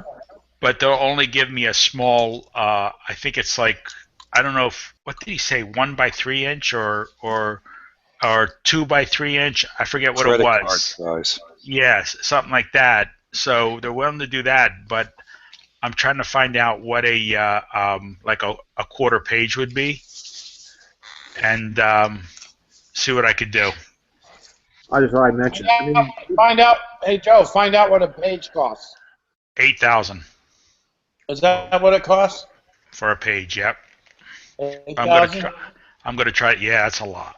That's a lot for one issue. Are you kidding me? No, the internet's gonna, it really is the fastest thing, and it'll spread really quick. Oh, I know it will. Just a little blurb in the magazine, even a small blurb, Yep. And then I got some articles I got written up for the Infinity and other stuff that I won't mention in the site. So. Well, I will tell you, I think forums will help spread the word big time. It won't take long. Yeah. But what you want to do is get some of the other people, like some of the things you're talking about. Yeah. Those guys aren't really on forums, Yeah. It spread it that way too. Well, that guy in Hawaii, what's his name? Rodney. Ron. I mean, he's talking to his director up there that they want a channel that twice a week. They have over 300 clear days a year. You believe that? Yeah. No. Three. I wouldn't get any sleep. I was there for 2 weeks and clear. 300 days. 2 bad weeks, Don. Yeah. But he's talking to us, the executive director up there, because they want their own channel to be able to broadcast anytime they want, because they do solar, they do everything up there. Well, the guy in Arizona too, the astrophotographer, got the air science, whatever that thing is there. Yep. He'd be a good one there too to hit up. Yep. So I've been very busy, but I promised myself this weekend, starting Saturday morning, I'm not touching one astronomy thing, and I'm not touching one computer.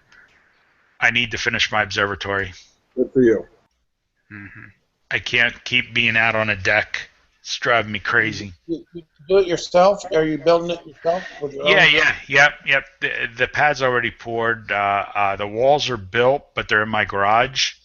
So it's just putting things together. The 2 piers came in already. So yeah, you're gonna just tell you it's a life changer, Joe. Wow, I'm sure. Have an observatory. Perry's doing a good job on his. I Yeah, saw that coming along. there. Coming along. Yep. Good. Yep. Hey Tom, could you possibly get the source image of your 106 and scale it up, and then put it up, and then we can compare it to Don's and watch Don's image develop right beside it? If you heard me, Tom. I don't know if you did or not.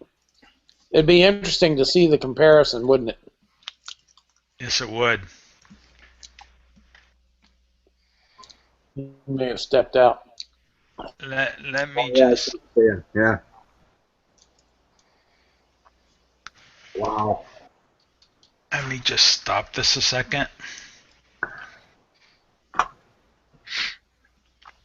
Stop. Let me save it. And maybe 2. Oh yeah, you want to save that? That's for sure. Save. And you would think that a 42-inch screen would be big enough. And it's like I have no room anywhere. And I can't imagine how I used to do this with a 15-inch. Are you guys just sharing out? Hey, don't be derogatory. I hear you. Okay, let me see. Windows 10 has a nice sharing feature for screens. What object is that, Don? That 106. 106. I'm trying to reverse them. I think I see. Oh, I see the. You want this reversed? No. Yeah. Could you do a left to right reversal? Yeah, that's it. There you go. A horizontal reversal. Okay. Now you can compare it to. It's not. Yeah, I think his is actually.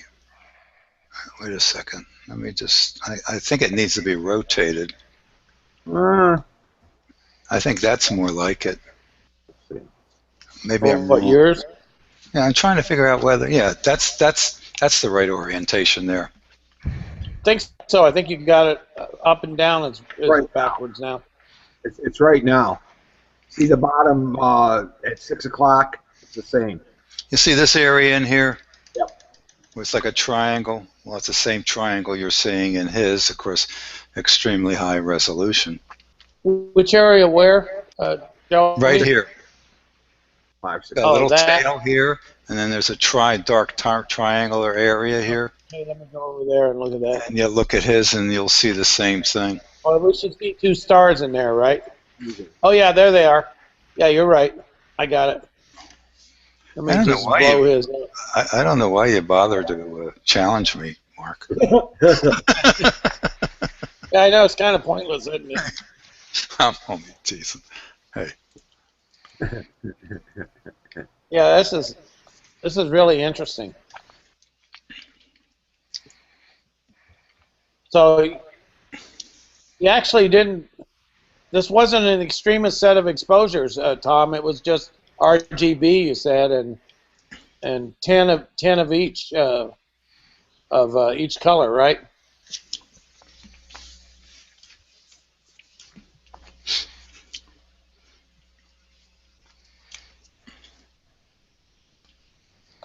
Yes, they are. 10 each. Yep. In the chat.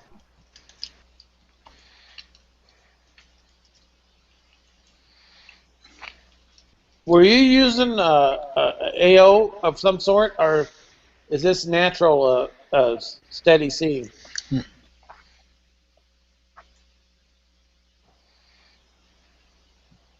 No AO. Okay. Oh. Oh, we're using focus lock. Yeah, that may have helped. Very sharp.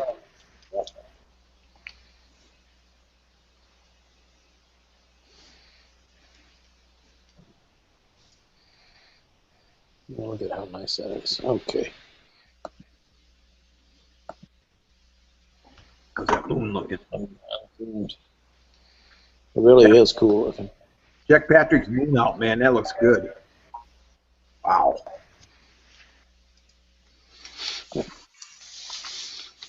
Bob, I think you should get a C6 with Hyperstar, unless you have one already.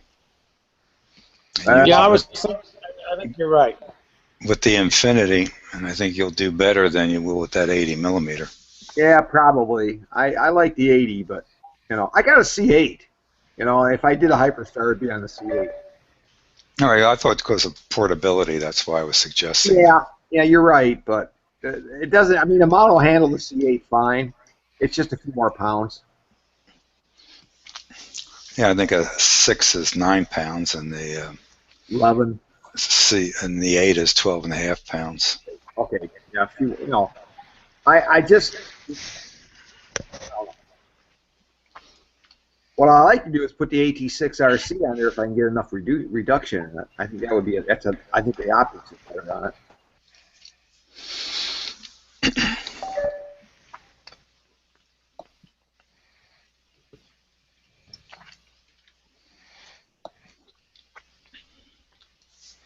Okay, this thing's gotten darker. Because the stacking is reducing the background noise. Yeah, well, I also have it off of. Let's see what happens with this.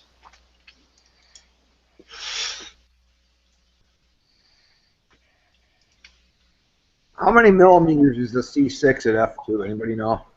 Who? C6 at f2. How many millimeters is that? It's 300. Okay. Yeah. See, yeah. Okay. I'm going to close up here now, guys, and go in and warm up. So I'll try and get in later on Don's channel if there's an opening. All right, thanks. We'll see you guys in a bit. All right, Talk to you Chris. later, Chris. Take care, Chris. All right, bye-bye, everybody. Bye.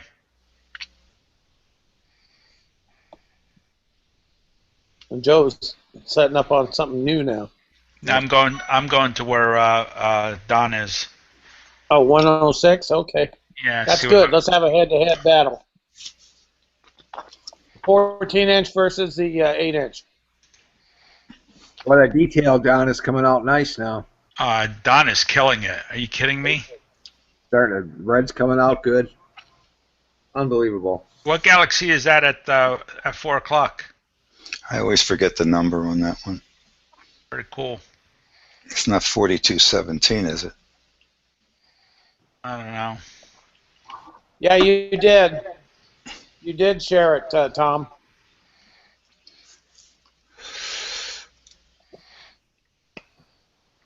Yeah.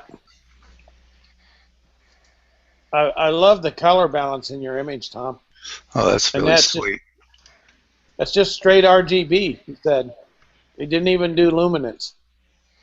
4248, Don. 4248, thank you.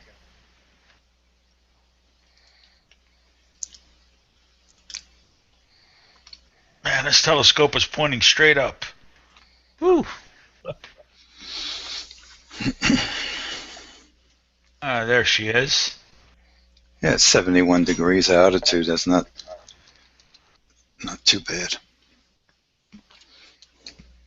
You got your dew shield on? Yes, I do. It's all lined up straight? Yep. This time it is. Yeah. Mine was drooping when I went to do the focus on the CWO. Oh, yeah? Yeah. It wasn't tight enough. The detail is starting to come out in yours now, Don. Yeah, that's what stacking does. Yeah. Starting to come out in this little guy down here. Yeah. Yeah, I got this on auto. Well, let's just do this. Give ourselves a full view. We don't need to see the software program. Well, see, the thing is, too, what I could do here, you can also do the pop-out. The pop-out doesn't work. I wonder why.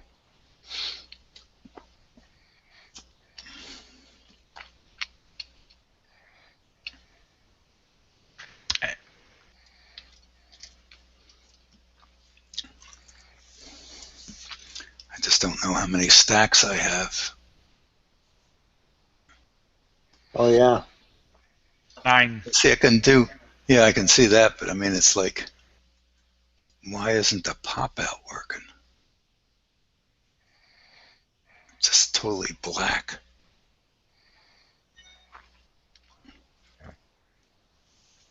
No, I got to. I think Google Hangouts doesn't pick up certain things. I've noticed. Yeah, but it's not that. It's not even coming out on the software program. Oh. I don't know why. Should. This is at M106, you said? Yep. Gotta take a look at this. I got my TV is showing better color and detail than the Mac is right now because I was able to boost the saturation a little bit. Yeah. My HD is 344 millimeters, so let's be real close to the C6. A lot faster than the C6. Your which? The C6 with a Hyperstar would be close to 344. That's why I am right now with the AT80 refractor and a 0.8 reducer. But I'm at f4.8. I could be at f2 with the C6, which would be a lot better. So. Yeah. That's true. You'd still have the yeah. Right, that is true. With the C6, you can flip to the other end and do other focal lengths too. Yeah. And the other thing too is you won't be having the glass interfering with your color. Right, exactly.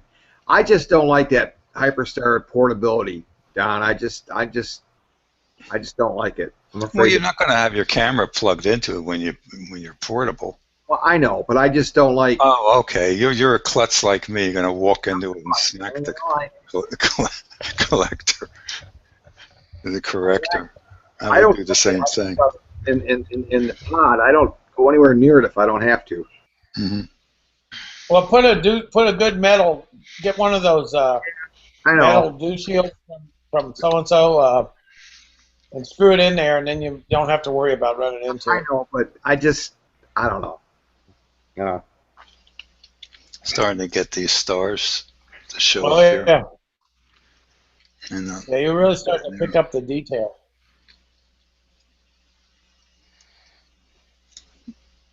Well, it should after what we got. That's looking good, yeah. It's 22 minutes. Well, this is imaging. The only thing is, it just gets better. That's all. I mean, it's you ain't doing anything. What the heck?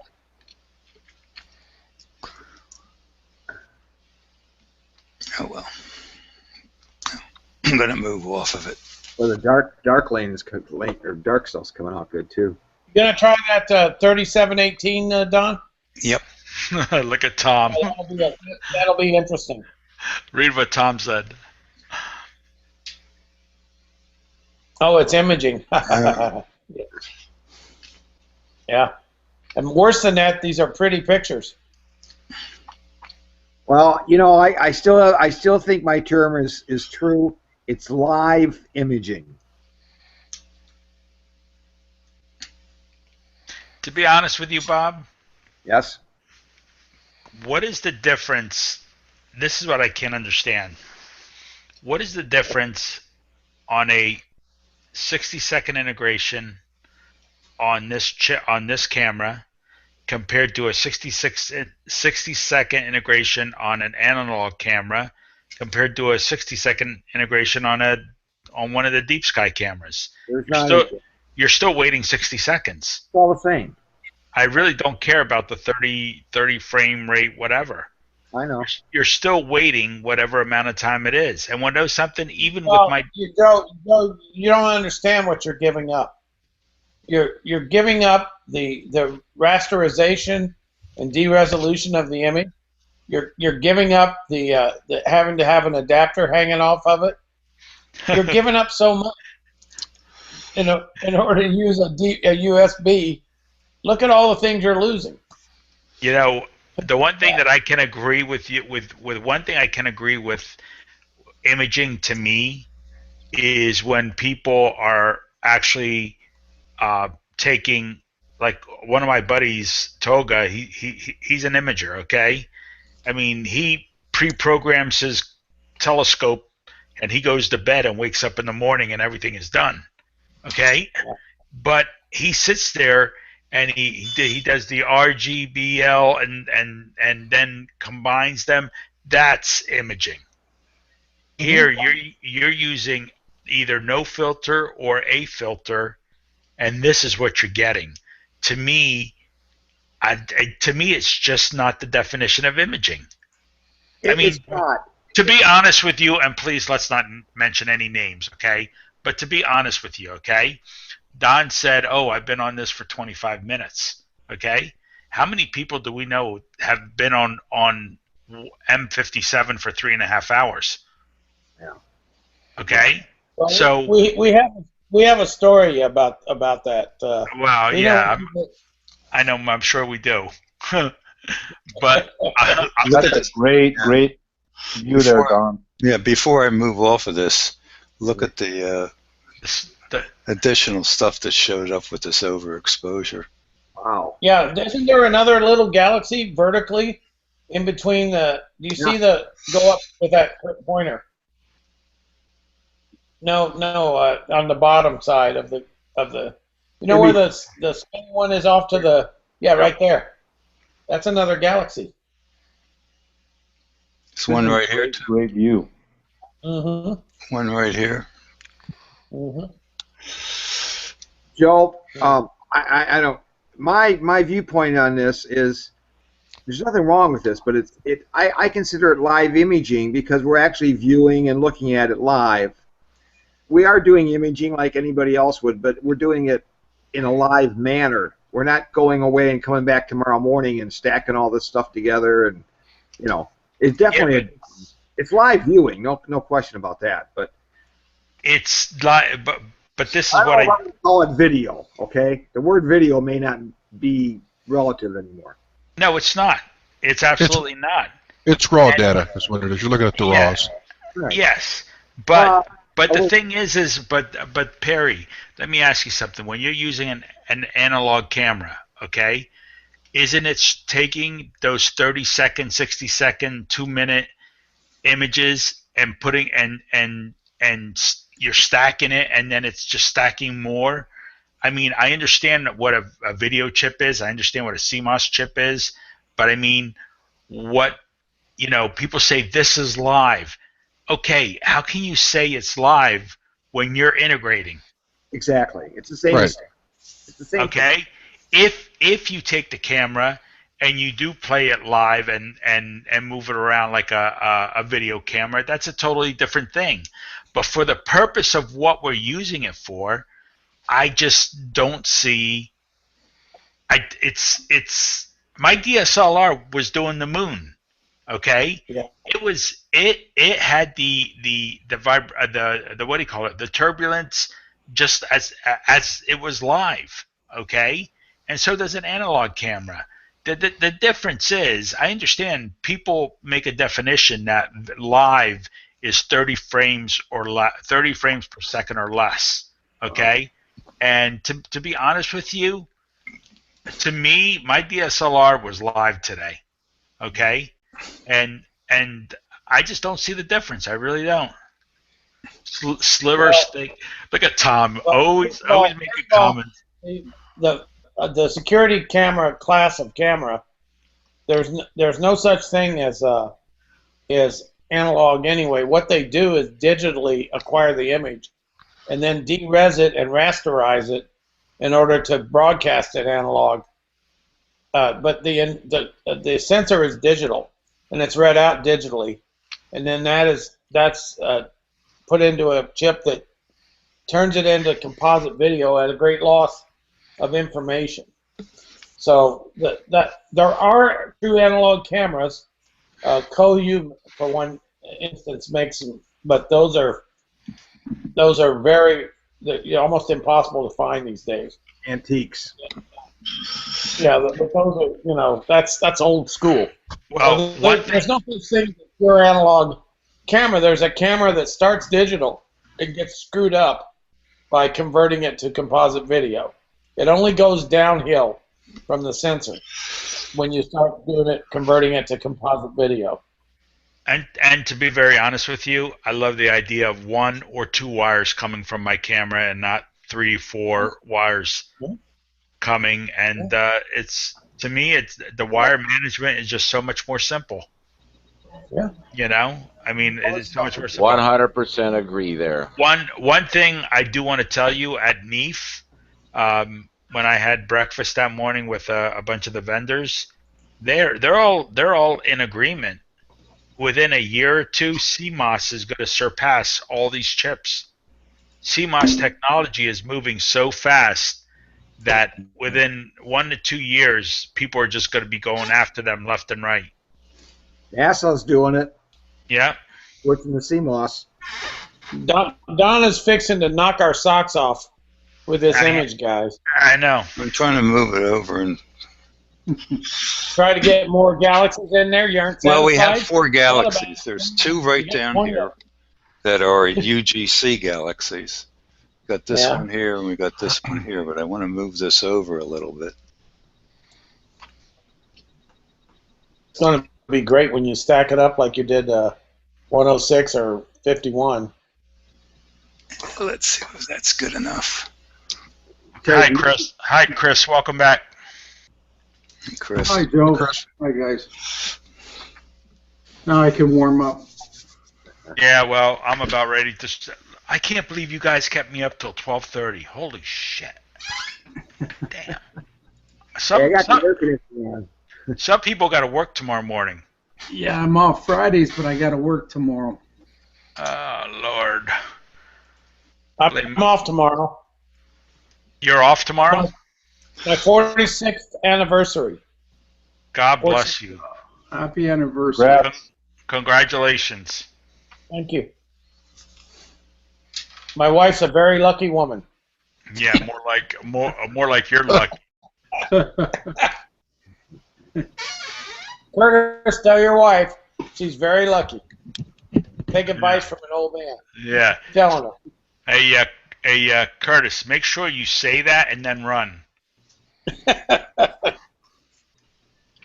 How many years, Mark, have you been married? 46. Wow, that's good. Double me. I'm coming up to 23. I was 10 years old when he got married. Yeah.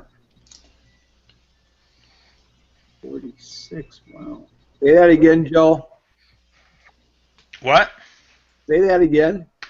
I was 10 years old when Mark got married. So that makes you 56. Yeah, that's right. Ah, you're a young guy yet. Screwed this up. My body doesn't think so. All right. Messed that up, guys. Yeah, they all vary, Mark. I did what? 25. Probably the best 12 years of my life, yeah. What happened, Don? I just moved it too far. Oh. Trying to get this darn thing settled in here, and it takes too darn long to. Let's get this going over here. Wow, that's going to be nice. There's a lot of galaxies between that and 106. If you had of course, if you had a big enough sensor, you wouldn't see the detail. So, I think this is a pretty good frame for the galaxies. You know, it'd be nice when the day comes when we're observing, like they were using that Sony A7S in real time.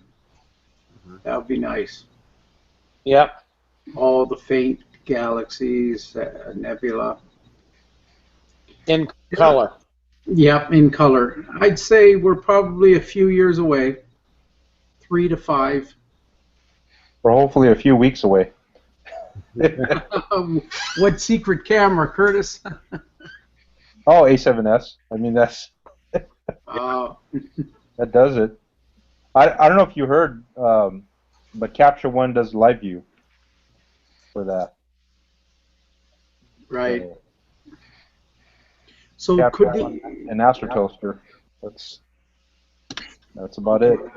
So could the A7S do 1/4 second exposures of deep sky objects like the ones that Mark was doing last night? Mark can do Yeah, it. I did North American with it, Chris. Like no stacking, no stacking. Just, no stacking. It was video. yeah. That's So awesome. yeah, it works fine for that. M8, the Trifid, all that stuff is quite visible. Summer, I'll do it this summer for you guys. That's fun. What time do you do the Trifid, Mark? Your time. Well, in the summertime? No, I mean you say you Trifid last night. No, I didn't do it last night. Oh, okay. No, I said this. I'll do it this summer. Is what I said. The problem is, now that I think about it, the problem is you guys live in the wrong place. Because it doesn't get dark till 9:30, and that's 12:30 for you. So Yeah, because summertime. Because you take advantage of our viewing, and then you go do your own viewing, and we get I get to have a full day of viewing. yes, and we get ripped off. Yeah, we don't get to, especially in the summer. Well, you know what, Joe? I think you should turn NSN off at 12:30. Yeah, how about it? How about it? Real nice, Don. Eastern or Pacific time? Eastern. All right. I still have Dwight. Dwight will watch the broadcast, and my Australian friends will all come on. They all watch it, and my African friends come on. Very good. So I'm fine.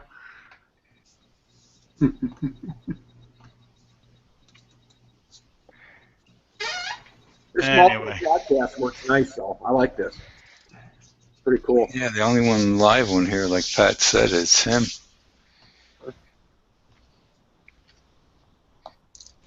Let me see what All right, Pat's up guys. to.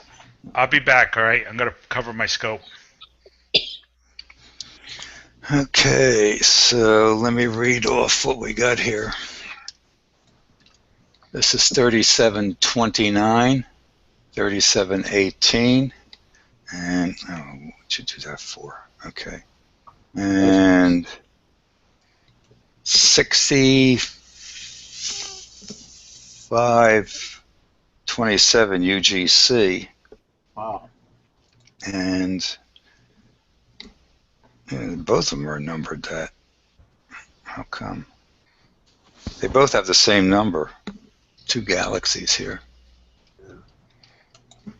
I don't mean, yeah, mine labeled. Huh. Yeah, they label them the same thing. That's kind of 6527. You know what? There's 1, 2. Holy moly. There's a There's galaxies all PGC over the place. 35609, all in this one little area in here. PGC 35609. How come it's not updating, Don? 6. What's not updating? It's updating. It's stacking. This is the first stack after I finally got it moved Oh, I properly. see. Okay, all right. Just asking. This is, and then there's a PGC 35631. Wow. Which is this sucker right here, I think. It's very, very thin and narrow. And this one here is that one PGC 35609. Wow. I thought you'd like this. There's another galaxy over to the right, about midway up, or a little below midway up. Yeah, I'm looking for something. Sky Safari doesn't have any more on here. Yeah, Stargrim doesn't have anything either. Not at all. So Don, you know those captures you took of the Coma cluster, the 4889? Yeah. So I was able to get on WikiSky. Yeah. And you actually got past Mag 18. I found one object, Mag 18.2. Really? Let's see here. Let me check this one over here. It looks fainter. Yeah, I know. I think the first night we got that, we found some 18.1s. Wow. Let's see here.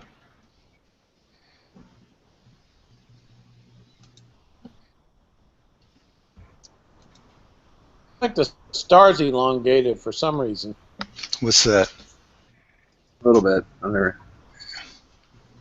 I don't know why, other than polar alignment drift. We don't have the. Let's see whether we have the. Yeah. Right hand side maybe a little. No, there's probably some coma, but no, this is drifting. Yeah, it's drifting for some reason. Yep. Because I don't think the guider is messing up. Let's see. Let's see what we got here with the guider. Nope. The guider looks good. Yeah, it's all under 0.4 of a pixel. So. Well, maybe sometimes the stacking thing will catch it and will correct it. You know, maybe it'll do that on the next update.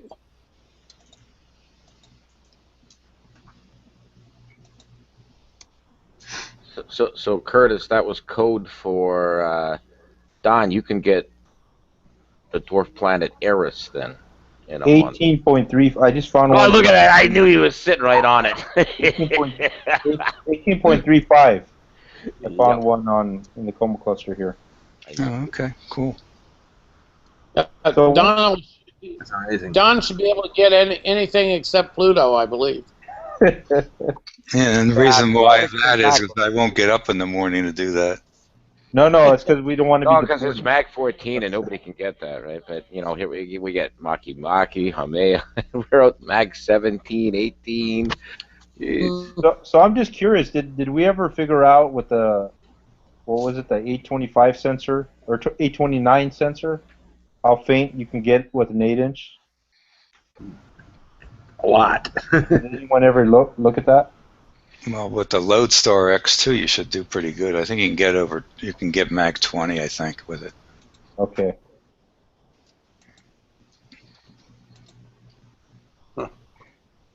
I remember when you read about, when I was a kid, you read about Mag 20 for like a major observatory, like Mount Palomar.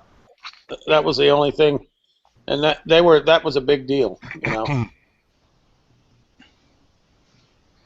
Amazing the technology. My God. Yeah. Well, I mean, most of the work even then in the 50s was still film, you know. Oh, wow, look at this here. We're getting an S-curved. Oh, yeah. Darkling. Hey, Mark, in the 60s and 70s, they were hitting, like all the Apollo craft and probes, 200,000 miles out, Mag 15, 16, 17. Oh, Mag 20 would pick off anything orbiting the moon or any, like, I'm still thinking that one night Tom had that odd streak, and what made sense, that could be like 1,000,000 miles out, some probe that's actually on its way out there, just happened to just hit the right spot. Mag 20 goes a long way.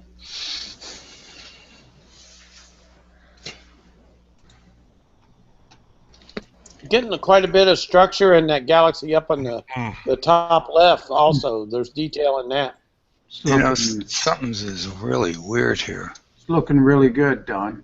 On my one monitor, the stars are round. I'm not kidding you.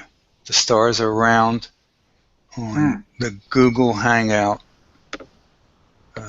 image, but the stars on the Infinity are stretched. I wonder if they got You can always squeeze the box. Well, yeah. I mean, I can always. If that's what it is. Well, no, I can't change this. I can only shrink it. I can't change the dimensions of it. Yeah, and that's strange. I'm not kidding you. The thing is dead round over here. Now, what are you seeing? You seeing elongated stars? Yeah. Slightly flattened out, like they're stretched horizontally. Just all of them. by about the same amount. Yeah. And then it's not drifting though, because gosh, I don't know how to go and present this. I mean, I have a little bit toward the edge over here, but that's about it. You're at 120 seconds right now. Yeah. Could you adjust your histogram a little bit? Let's see if we can get a little more out of the brightness side of things. You want it brighter? Yeah, blow it out. Just maybe a steeper gradient, if you would, a steeper tilt to the gamma. So you have to brighten it, and then you have to bring the dark level up to compensate. It looks like this thing is dim enough. Clip though, but whatever. Yeah, no, it looks like it's dim enough so that you need even longer than 120 seconds, and 120 seconds is it. Yep. I might be able to get, or we just wait for many more integrations. But you guys see that the dust lane across the middle is like the thing at Centaurus A. Yeah, it's pretty neat. A little bit. Very nice, very nice. And now you can see shape in that bottom cluster of galaxies Don was talking about. The shape is starting to come out on those. Yeah.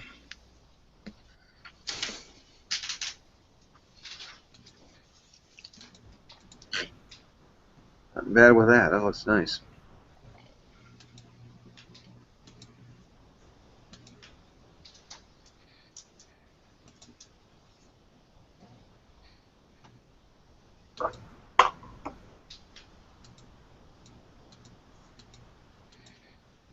I just became aware of this object not too long ago, and I think it's a real interesting thing.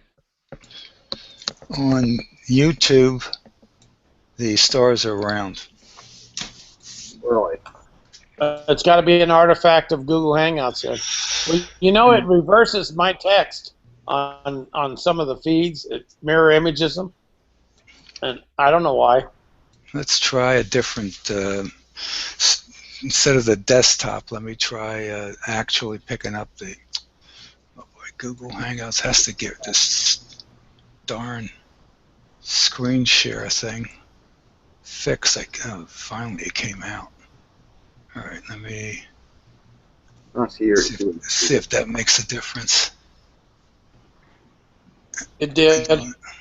Did it? Yes. Sure did. Yeah, I didn't use the desktop. What I used was the actual infinity image. Well, that's what I always do anyway, so I think that's a better way to do it than the desktop. Yeah, I'll give you the full. Yeah, I was really concerned why I was getting trailing. Now this down here, this is getting to be really interesting. So what's the object in the middle? That center one there. This one here, it's 3718. Oh, Don, you're right. Trailing. YouTube is this perfectly down here, round. this is getting to be really interesting. So what's the object in the middle? That center one there. This one here, it's 3718. Oh, Don, you're right. Okay, here goes the recursive echo thing again. Somebody's got YouTube away. That center one there. This one here, it's 3718. Oh, Don, you're right. Okay, here goes the recursive thing again. But Mark, that central S inverted integral symbol, that dark lane, so symmetrical. Scale is just remarkable. Look at that. At that scale, it's just wow. Yeah, I love this object. I'm really glad Don is doing it, and he's getting a lot of these little galaxies that are all over the place, and he's getting shape in them. 2, 3, 4, 5, 6, 7. I don't know if these are stars, I guess. I don't. They could be, I guess. It's hard to tell sometimes.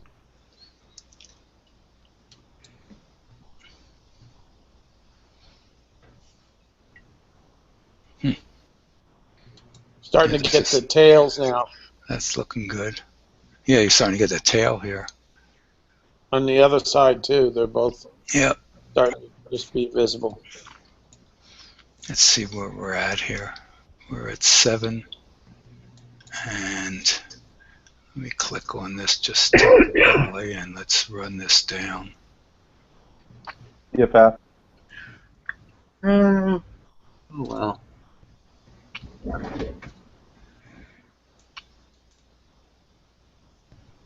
Good night, Pat. Good night, Pat. Good night, Pat. Hey, listen, guys, I'm going to get going too. It's almost 1 o'clock, so thank you very much for having me on, Don, and we all had a good time, and NSN should be up soon, very soon. So, Have a good night, Joe. Take care. all right. Hey, take care, Joe. Night. Good night, Joe. Good night. Good night. Good night, Joe. Good night. Back off on that a little. Hey, Joe. Fields, nurseries. This is a huge.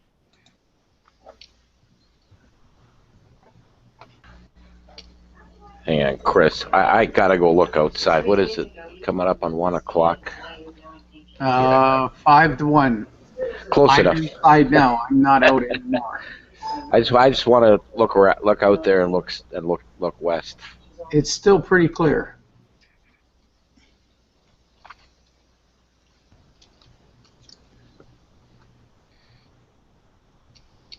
Chris, this area here Mm-hmm. on Joe's was the same as mine. So you may not have the right software loaded on there, but that's irrelevant to your camera's performance. Right. Yeah, that whole thing. I mean, his indoor shot, he had the histogram was spread across here, Mm-hmm. and yours was spread across from here up to here. Yeah, that Right. was strange. Yeah. Well, that's the way it was working for you. Yeah, On the images, you were down in this area here, all squished down. that's right. Yep. Yeah, something definitely wasn't adjusted right in that camera. You got Could be a the little bit brightness. of vignetting there, Don, just a Yep. tiny bit. Yep. In the corners. Yeah, it's more so down than here because it could be a little bit of minor droop. Doesn't take much. Not too bad. Are you saying the stars are not round? I'm looking on the Google Plus here, and on the right side, they're a little bit squashed. Yeah. No, they weren't round throughout the whole thing because I was using the desktop image instead of the actual. Oh, I see. Yeah, see, when I go to the desktop, you're going to see. Let me get this thing if I can get. They're going to have to do something about this. This is terrible. This is looking really good. And finish screen 2. Huh. Now you see the stars are Yeah. should start appearing to be. Look in the center here. These stars here are going to look stretched. Yeah. That's stretched too. That's because I'm grabbing it. All right, let me. I see. Okay. Now it should be okay now. I think it is. I think I grabbed the right one. I better check. Oh, you just scroll down and you see the one that says, you can tell by Mark, what are looking. those 3 galaxies down in the middle, lower middle? Yeah. Oh, Yeah, he- there's not 3. he- There's so many there, Chris. Oh, okay. 1, 2, 3, 4, About 5 of them. 5? at least. There's 1, 2, 3, 4, 5. There's 1, 2, 3, 4, 5, 6, 7. Those are Unless nice. this is a star, I'm not sure. No, that looks like a galaxy. Well, let me put the blend on and get rid of the pixelation. There you go. Nice. Well, you're getting some color in those small, faint galaxies too. Yeah, there's some blue in this baby here, whatever that And is. there's some red Stars. in the vertical one, and Yeah. toward the center. Nice yellow core on the other 2. Mm-hmm. Very nice. How many stacks do you have now on this? 9. Okay. And 120. I like that big center galaxy with the dust lane going through the middle. Yeah. What NGC number is this? This is 3718, 3729, is it? Let me just check here. Is that the one you were mentioning, Mark, yesterday? Yeah, that's the one I was trying to think of yesterday. That's nice. Yeah, I'll get it next time. Well, probably not the next time, because the moon's going to be too ugly. But I'll get it when the moon goes back away. But tomorrow night, if I'm out, it'll be planet time and lunar time. Right. It's looking good. Yeah, this just keeps getting better and better, Doc.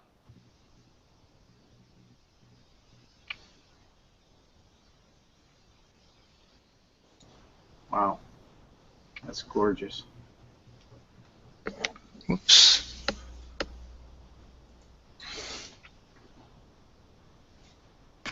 I don't know if you guys can see my screen, but that guy down here.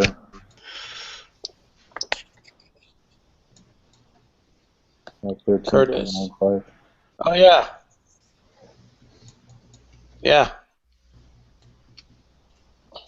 Well, there's a star there, but I don't know. It's about the same magnitude. Yeah, okay. Stars are PGCs? No. No. This, hold on. That guy.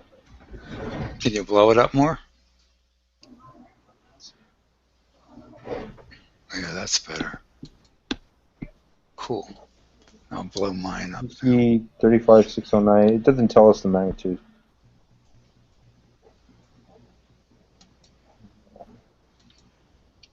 Yeah, it doesn't have those. Well, there's a yellow one, yellow star there. And there it is right there. Cool. Very nice. What? 18.45? You're kidding me. Yellow star right there. Yeah. And then there's one down here. That's this guy. 18 and 18.45. Yeah, pretty good. What are these guys here? There's a bunch here. Can you see that? Yeah, these are. Let's see. I can't get this back now without clicking on it. 18.55, 18.7.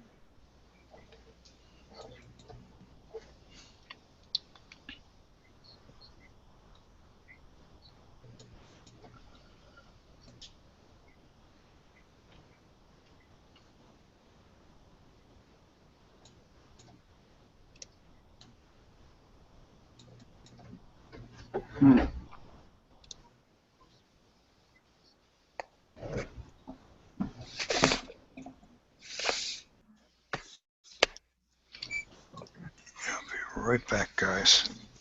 Let this keep on cranking here.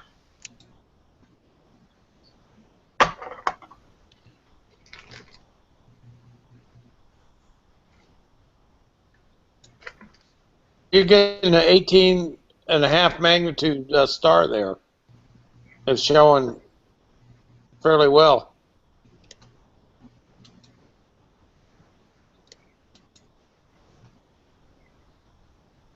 $18.7. 18.7. That's a tuck. That's with an 8-inch. That's An the guy 8-inch down here. telescope. Yeah, that's pretty good. I guess. Good night, Tom. Okay, good night. Hi, Tom. Good night, Perry.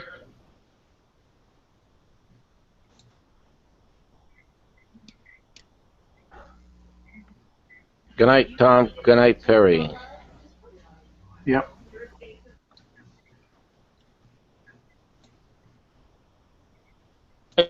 Hey, Bob, what did the people at Chiefland think about your setup, and what were their comments? Well, a couple people ordered exactly the same set of equipment. A lot of people stop by and are very interested and are tired of the old way of doing things, and they like the new way better. Well, so easy, you know.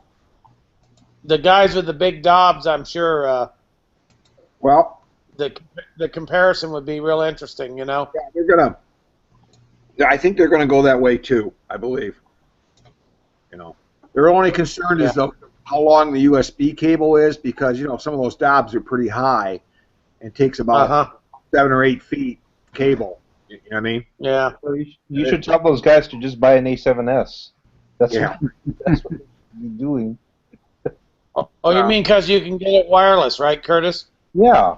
Yeah, that's cool. The A7S, you don't have to have any wires. You can control it and look at the images. Yep. Without wires. I found 20-foot and 25-foot cable, so that should be enough. Yeah. I think you can get 20-foot with USB too, no problem. And they have the aperture. I remember when I went to over to Stellar Cat, where the guy makes the drives for the Dobbs. I went to pick up. I had a 16-inch shipped directly to him, and he put it in. Then I drove over to Arizona to pick it up. Anyway, he had a 36-inch Dobb in his roll-off shed, which the shed was as big as my house here. When you rolled the top off, it was like 1,500 square feet of floor space, But he had the 36-inch, and you had to get on a big, big ladder, way the hell up in the air, to use the 36. We have a 44-inch out there. Yep. Wow! I bet you that's 20 feet in the air, right? Oh yeah, you got to go up on it's got a thing you got to walk up like steps, What is it? F4, F5? It's around F4, I think. Yeah, but that would be great with the A7S. Some really those guys with the big Dobbs are into vinyl viewers that have stereo eyepieces in now. That's the big. Yeah. So that's a charity case right there. These guys with big Dobbs that don't know. Well, but the guys with big Dobbs still like your Dobbs for visual, but they like this little setup because it's so easy to use and quick, and you get some pretty nice stuff. So they kind of like to go both ways. They're getting rid of their EQ mounts and some of the other stuff, bigger scopes. But the big Dobbs it is a nice visual thing. You can't beat a big Dobb. I'll tell you what. No, a Dobb, if you do the fine tuning of the Stellar Cat, the drive system, and with Argo Navis, you can image with it. I did it. Oh yeah. I used to do it with a Malin cam. It would do 45 seconds. Yep. No problem, depending on where you point. Mm-hmm. And now these programs will take rotation out to some extent for a while anyway. Right. Carl does, he uses it all the time. And with his 22-inch? Yeah. Yeah. And it's amazing. But those guys are into the visual and vinyl viewers and 3D optics. That's a big deal now. Yeah. I remember the best Jupiter I have ever seen anywhere, anytime, even like with flipping Hubble, was Carl's with that 22-inch one day. He had just ungodly resolution and detail on Jupiter. You could see surface markings on the moons quite clearly. Wow. Chiefland's a nice experience. There's a lot of different equipment up there. We got a good bunch of guys. So yeah. It's about 80 or 90 miles away from me, so it's not too bad. It's pretty good. Sounds like a fun star party to go to. Well, we do it every month. Wow. We just had a picnic, and Jack was there for like 10, 12 days, something like that. Yeah, he camps out, right? Yeah. I just bought a new trailer for it. I mean, another one, a bigger one, and I really like it. So I probably do there as I do at home. If you come to Florida, what do we do? Come and see you to get access to the site? Nah, you can just go there. First timers are welcome all the time. Really? Okay. And it's north of me about 80 miles, I guess. So right along the coastline, actually, almost. So. It's a great thing to do at time, guys. I hope Don is saving these images. That's nice. Yeah. Well, that dark area looks good. I'm impressed. Yeah.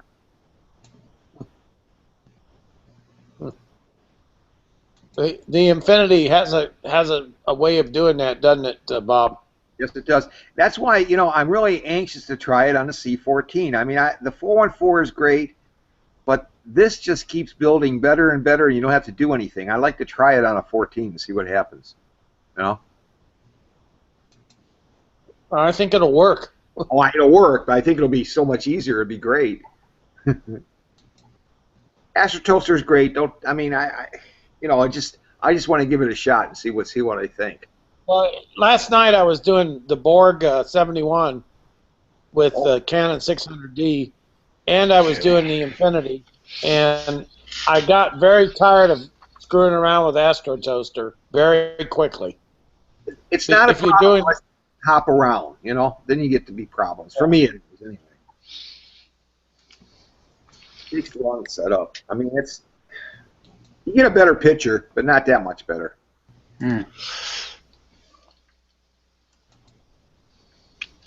You would get the same. You would get the same image.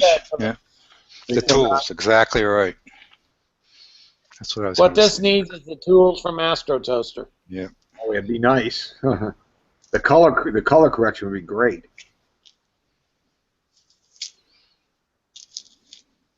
See, yeah, look at all the detail in that guy up in the left corner. It's really, really shaping up. Amazing. Well, you know, 1,800 seconds. Well,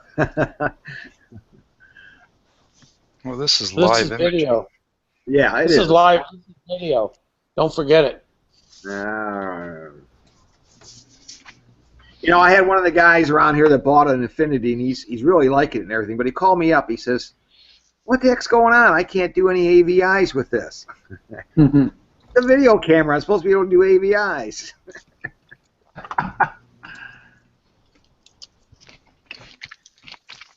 Try to explain deep space, you know, whatever. That's why that 1600 is going to be nice, I think, because it's pretty fast. Was it 100 frames per second or something like that? Yeah. It's yeah. For a reasonable size. Yeah, I mean, I'm after my experience with the 178, I'm positive I don't know. The claim is it's sensitive and all that, but we'll see. I don't think so. It's got a QE. It's got a QE of maybe 60%. Really? Yeah. Yeah. So it's going to be good for us, you know, high res solar and stuff like that. Yeah. Well, it'll work just like a DSLR will. Yeah. Except it's got cooling, so. See, this time I can't use my DSLR here in Florida. It just gets too hot. I had you need a cooled one. You got to dark subtract each one. It just takes too long.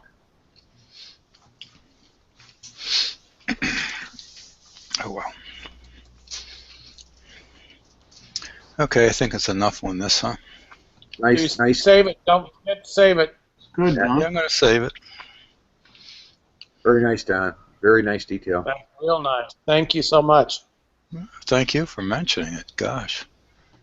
Let me just get the right numbers on this. Nice to stop that. Try blowing it out. See how much of those wings we can get. Okay, I will. NGC 3718. And then it was. I don't have my. I don't remember. This is 37 something or other. This one here. What the heck was it? I think you said 29. 3729. Yeah, that sounds about right. 18. No. Yeah. 3718 and 3729. Yeah, and then the other ones for PGCs and stuff. Wow.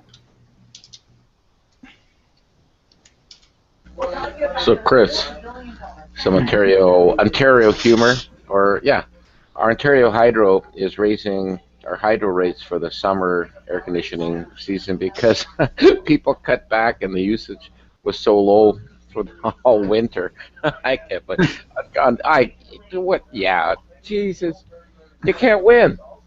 I know. That happened down here, George. That happened down here. That's the The problem. people conserved water, and all the water companies said that they needed to raise rates For because there revenue. was for Hey, I got revenue because there was so much conservation going on. I've never seen the rates go down though. So when they ratchet them up for the summer, jeez. I know, George.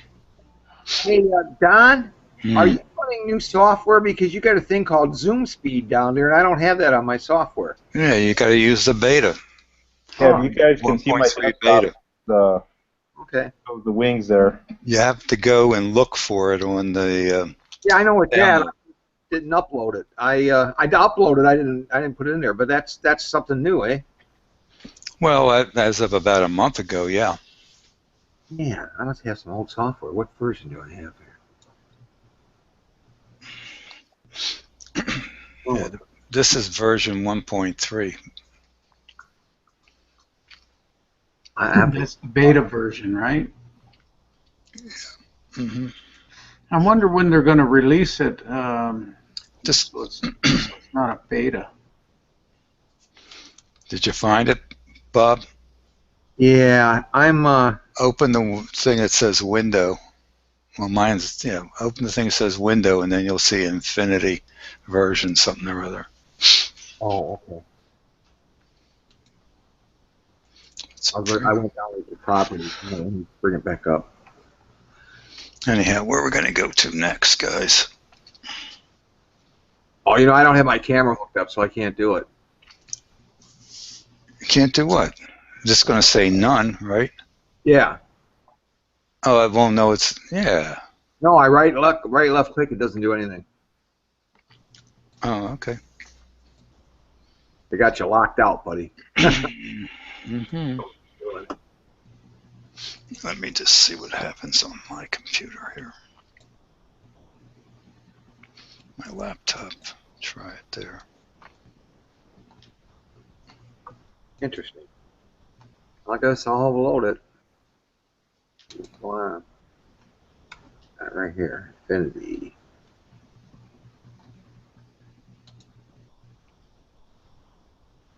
I gotta go to software. Beta 3 version 3, 1.06. 1.3 beta. Oh, I gotta get another one then. All right, thanks.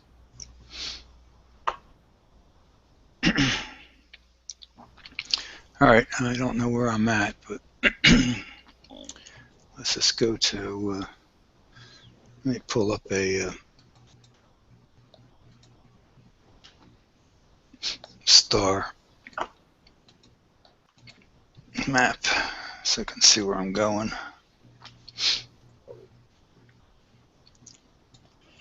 Well, let's do the whale. That's kind of impressive, I guess, huh? Yeah. Or anything else anybody wants. I'm sticking on the left side, on the west side, just because I don't feel like bouncing back and forth. Mm-hmm. But it's no big deal if somebody's got something they really want to see, because go-tos aren't too bad. Let's do 5005.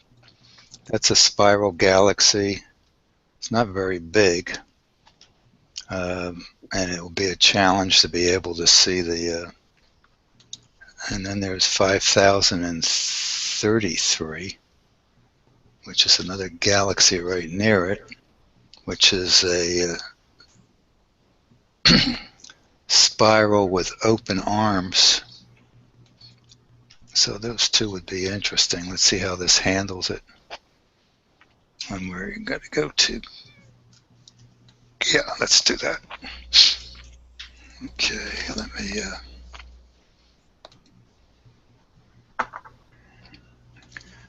this going?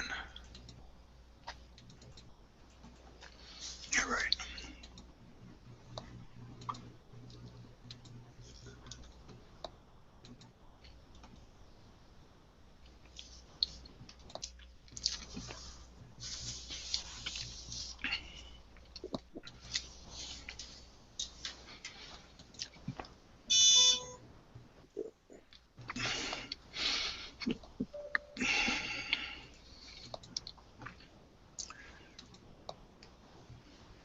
What happened to the volume?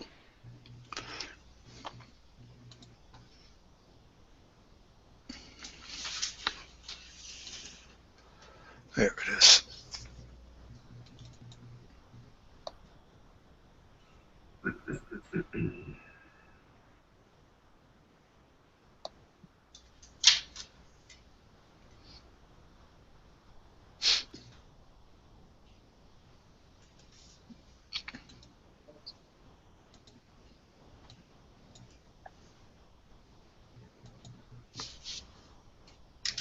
There we go.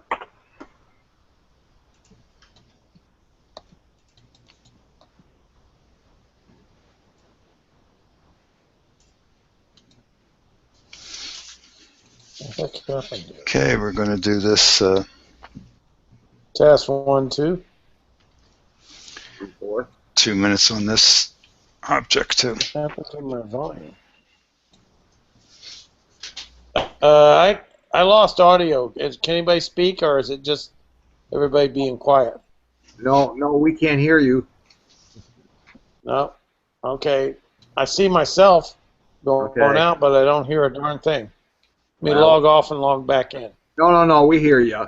You're good. I don't think he can hear. Mm. That was his problem. It wasn't a problem of speaking, but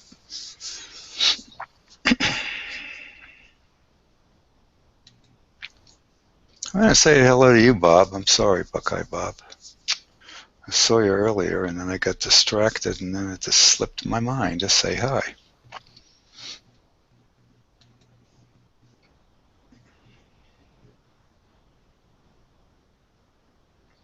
Perry took off. Tom took off, I think, too, didn't they? Or not?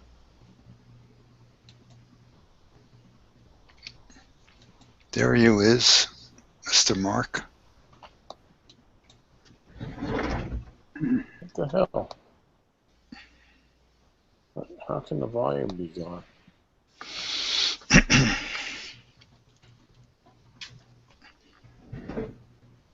Well. Okay. Go away for a week and that's what happened. Wow. That's interesting. Crap. Oh, darn it. The Bing bar. I hate that thing. We'll go to your control panel and eliminate it. I'll get rid of it. I just I should have stopped before it loaded. I'll take care of it. When you try, you're loading, that was a DirectX. Yeah. Yeah, and then you let the Bing. I just didn't catch it. I wonder if I got too much exposure here that we're blowing out the core, but I can always just move this up. I got it.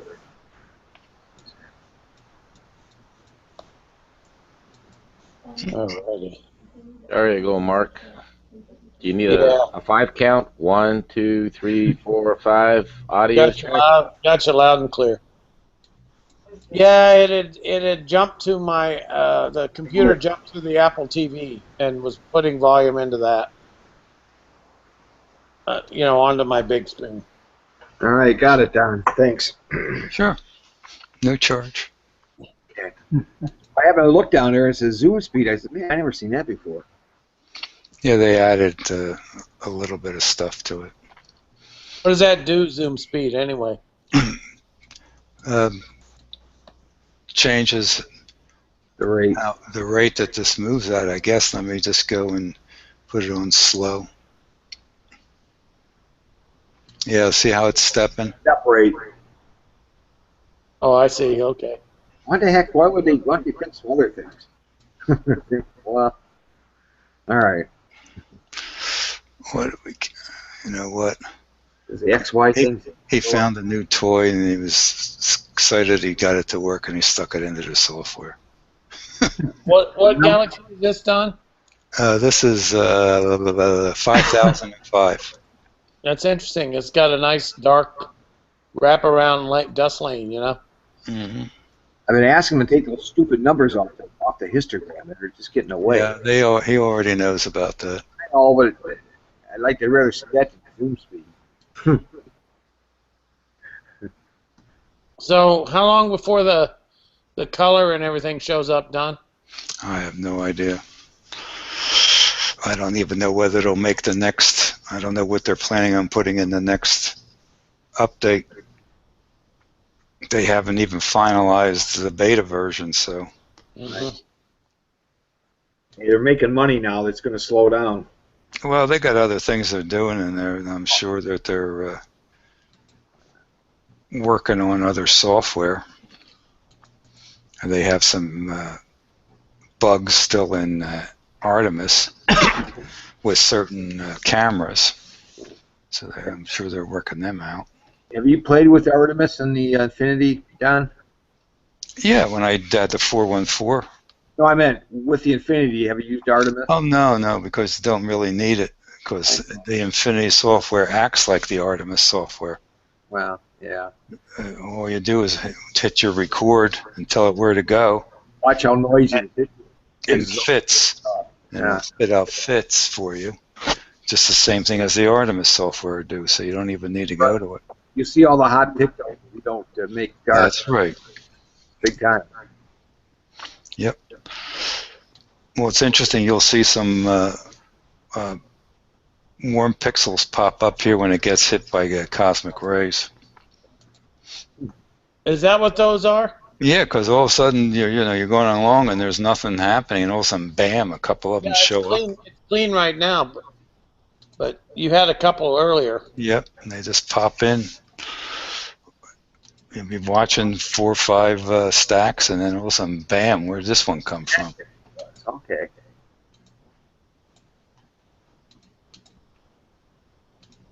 Amazing. Amazing.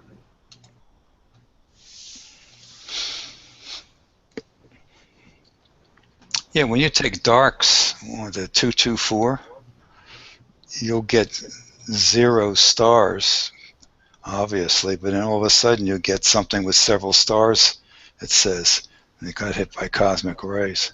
Oh, really? Wow. Yeah.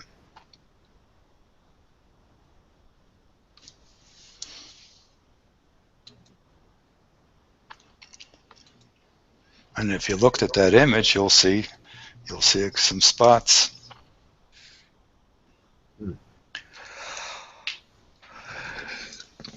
Well, I think we'll stack maybe 5 of these, and that's about it.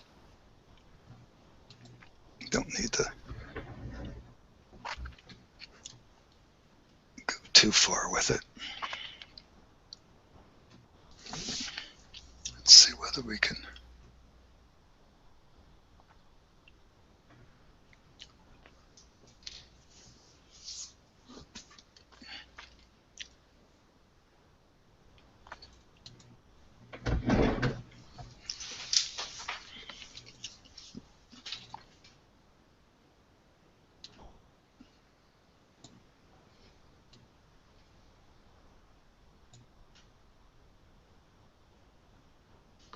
That's smooth.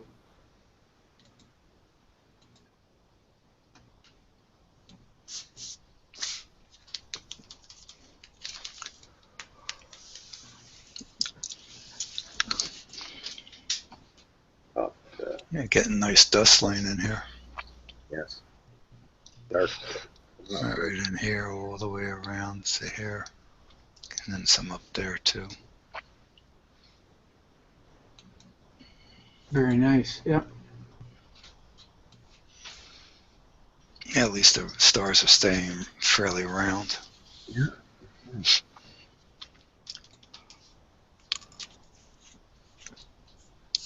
At first glance, it would almost pass as a wide view of the black guy. Yeah. A little bit at the. Yeah. More like, I would say more like the sunflower. The bits outside.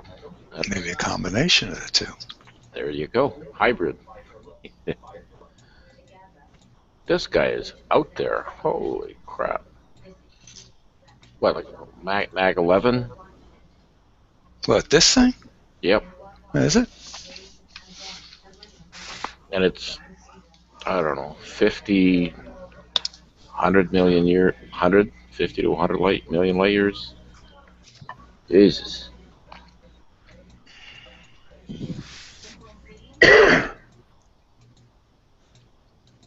Time machine, man. Time machine. Mm.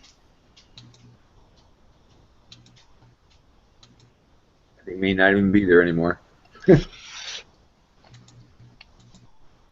Well, Don and everybody, I'm going to sign off. I've got a big day tomorrow with my wife, so I'm going to be hitting the sack early for once. Take it easy, guys. Thank you very much, Don.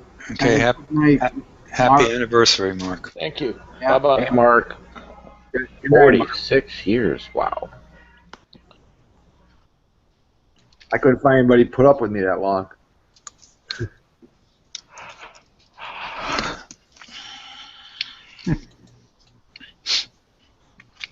All right, I got 5 stacks here. I'm going to save this. Move on to 5,033.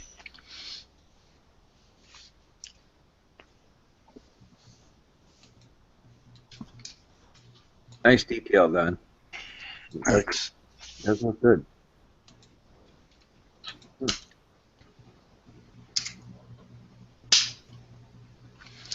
All right, let's go to 5,033.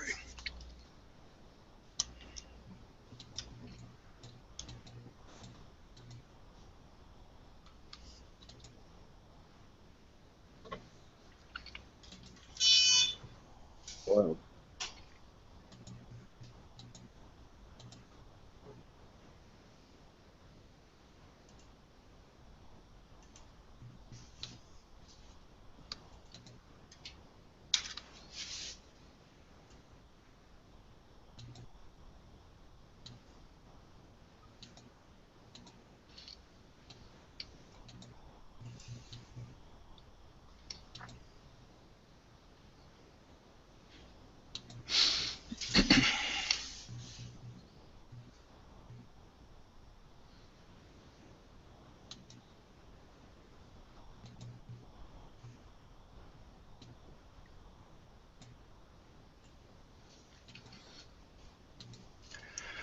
Okay, we'll let this stack now. This is 5,033 coming up in here. It's probably a little smaller, a little bit more difficult to pull out because it's got arms on the spirals. More like a opening pinwheel, but not quite.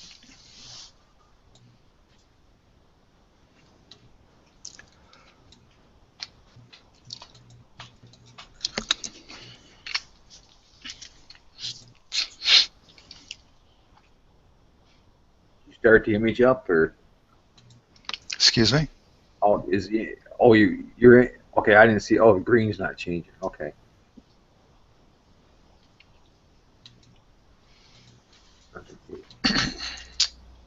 There you go. Yeah.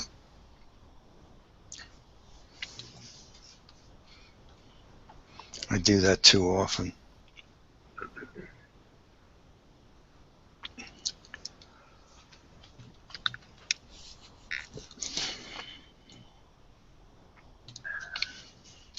I don't know.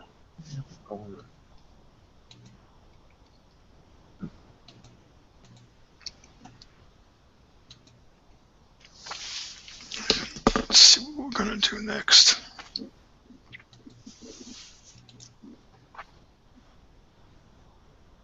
Yeah, I didn't load that software before, Don, because I knew about it, but I thought it was just USB drivers. I see they need to make changes, so I'm along with it.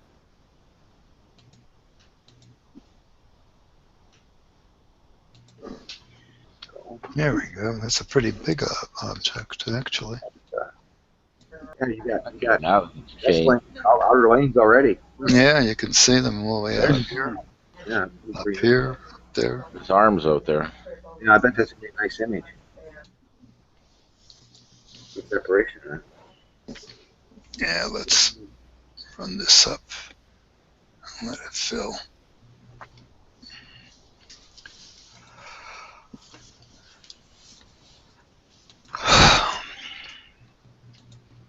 Getting too easy, Don. Yeah, I'm leaning back here. I mean, you're not working hard enough. Yeah.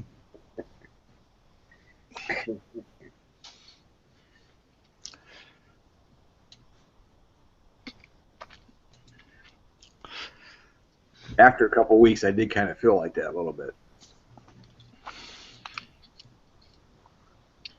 And I got to go look at stuff, and I thought that was pretty cool.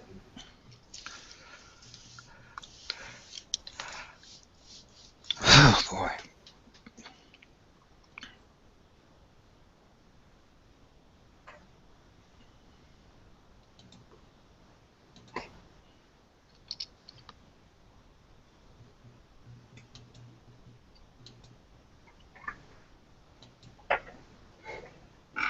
Neptune, buddy, you okay?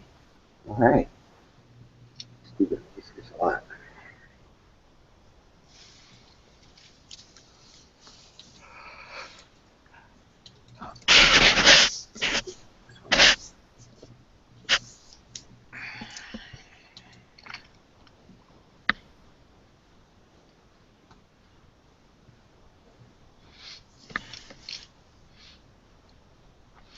Oh, there we got the second frame.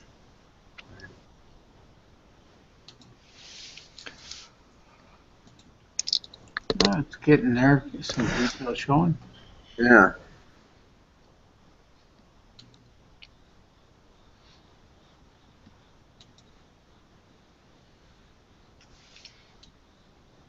And I know I told you guys about this, but I was in the hospital last week, and one of the tests they did on me, they put 28 probes on my head, had me close my eyes, and for like 40 minutes, flash lights, different colors. Man, I thought I was back in the 60s again. I swear to God. It was some kind of brain test. It was crazy, really. Craziest test I ever had. What were they looking for? Stroke. See if I had a stroke. Oh. Wow. And I was fine. The brain guy said I was good, but crazy test. I never had that before. And they put this gel on your hair, and they put a probe in there. So your hair is full of this jelly crap when they get done. It's probably the same kind of stuff that they use for ultrasounds and all. Yeah. Water-based. Yeah, I tried that, Don, where you're saying about the green channel. Because it's black, its luminance doesn't work as good. I just processed that M51 that I captured tonight. There's only so much I can do. I got it up there now. I processed that in Photoshop. Oh, that's great. Yeah. Well, Wow. Looks nice. it was tough to work on. Ooh, that's nice. It's tough to work on. Well, wish I had stuff that was that tough and turned out like that. I could never do that. That's why I was quiet. I was working on it while watching you there. Looks dynamite to me. Right to the core's dynamic range. Look at that, especially on the right one. Yeah. Oh, that's 44 90 seconds. So that's what, about an hour worth of data. Not bad with the moon, There's only so much you can do with these CMOS cameras, though. Yeah. They're not like black and white CCD cameras, right? I don't know, Chris. Looks damn good to me. Yeah, thanks, Bob. It really does. Yeah. Well, I was able to pick out the 3 galaxies. I got the one up here, this one, that one, and the one up here. So, but the background's still a little bit modeled, Don. Yeah, but not as much as it was. No, that's not cropped either. That's the full field of view. So you could see a little bit of the black lining here from that Amplo. That was what Rock says, dark field correction, which to me it's similar, dark frame. I don't really see much difference. It's a dark frame, right? But it works good. It works really good when you're using it. Yeah. But yeah, thanks. I guess I'll post that one. Sure, why not? Nice one. What do you got up there now, Don? This is 5,033. Okay.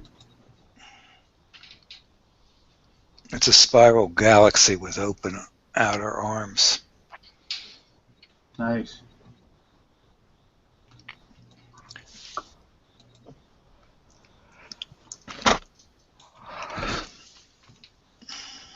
Yeah, you're getting some detail. You have 4 stack. Your stars are nice and round. Yeah, they're round if I grab the right screen. That's strange. Very nice. I've never seen this galaxy. Yeah, I've captured it before. I avoided it because it shows up on my star chart as being smaller than 5,005, but actually it's not really the case. 5,005 is Cordwell 29, I think. Okay. But this one is just an NGC catalog number. Yeah. They're right next to each other, right near Core Corolli. There's just tons of galaxies here. These winter galaxies are just dynamite. And we're going to regret not pursuing all of them because we'll be into the spring, and yeah, then it'll be too late to grab them. We got the 42, 44, 42, 14, 44, 90, 40. Oh gosh, they're all over the place. 45, 59, which is Cordwell 36, which isn't a regular looking galaxy. Don, you're using blended pictoles on purpose, or? Only because I forgot No. to See, hi, uncheck it. Buckeye Bob. Hi, how you doing, Bob? I don't think it makes a difference at this level right now. At that level, let's see. Rod just gives a little bit more of a sharpness, I think, Bob, to it. Yeah, it some of the dark things comes a little crispier. I normally don't do blended, but a while ago when I had things blown up, I had put it on, and I just totally forgot about it. Right. So I mentioned it. So. No, it looks really good. Oh, there's some nice galaxies here. Considering the moon, is it still up, the moon? Yeah, the moon's still up. It's almost down now. And this is the IDIS filter, right? Yep. Okay. Good. No, I really think Bob's right. This camera is a groundbreaker, I think. Oh, yeah.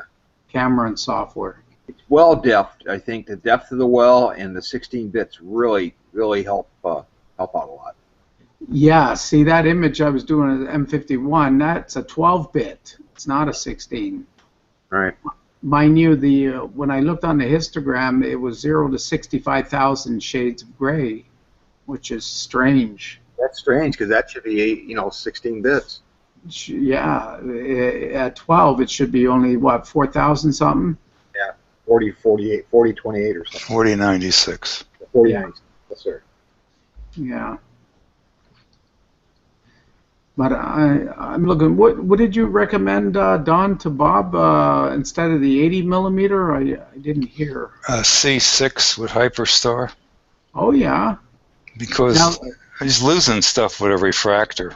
I mean, if he had a Takahashi, maybe it'd be a different story. But you're right. Now, the guy Don in Hawaii for this girl Kim, because I follow Cloudy Nights, even though I can't talk on there, but I follow it still. Well, he did a cutout of the Infinity, and he put it on the 6-inch Smith's Cassegrain, and I went, wow, there's hardly any opening left for light to get through. Mm. Is the Infinity that big, or was it a little bit? No, shouldn't be. Did you see the example he put up in Cloudy Nights? It's huge. No, I didn't. I didn't pay any attention to it. You know, guys, I'm gonna tell you something. That the 6-inch is not really good for the Hyperstar, really. I mean, even when Jack's using it with the other cameras, it just isn't. You know, doesn't have the focal length. No, it's the focal length of the 6-inch with a Hyperstar is almost the same as my 80 millimeter refractors, 344, 346, something like that. But you have a smaller opening on a C6, and it just isn't the same. You need at least an 8-inch to do it right. Plus, why would you want to spend that kind of money on a Hyperstar for a $300 scope? True, yeah. And that's, you know, come on, use an 8-inch at least. That's a lot of money. You're right. Yeah. You can buy an AT8IN for $300 used. Exactly. Right. I don't get it either. That's F4, right? Yeah. Yeah, it's F4. Right. I'll tell you, a nice scope I had is that 12-inch F4. That was a nice scope. It's just too darn big. Yeah. It's excellent. I used it for a while with the Mellencam, and it was nice. Just took the whole pot up. It did. I went to the C14. No, you got a good point, Don. You're right about that. I know the color especially, because I do complain that my colors are low, and that's because I'm using that refractor. But I tell you, easy use and the flatness of it is just perfect. I love the flatness. Everything's across the board, man. Mm-hmm. So. Very nice. Yeah, that's very nice. I tell you, I think it's pretty sensitive too, Chris. This camera, it's not bad. Yeah, it is. It's good. I think it's quite nice. Let this go to 10 frames, and then we're going to go to. I already forgot where we're going to go to.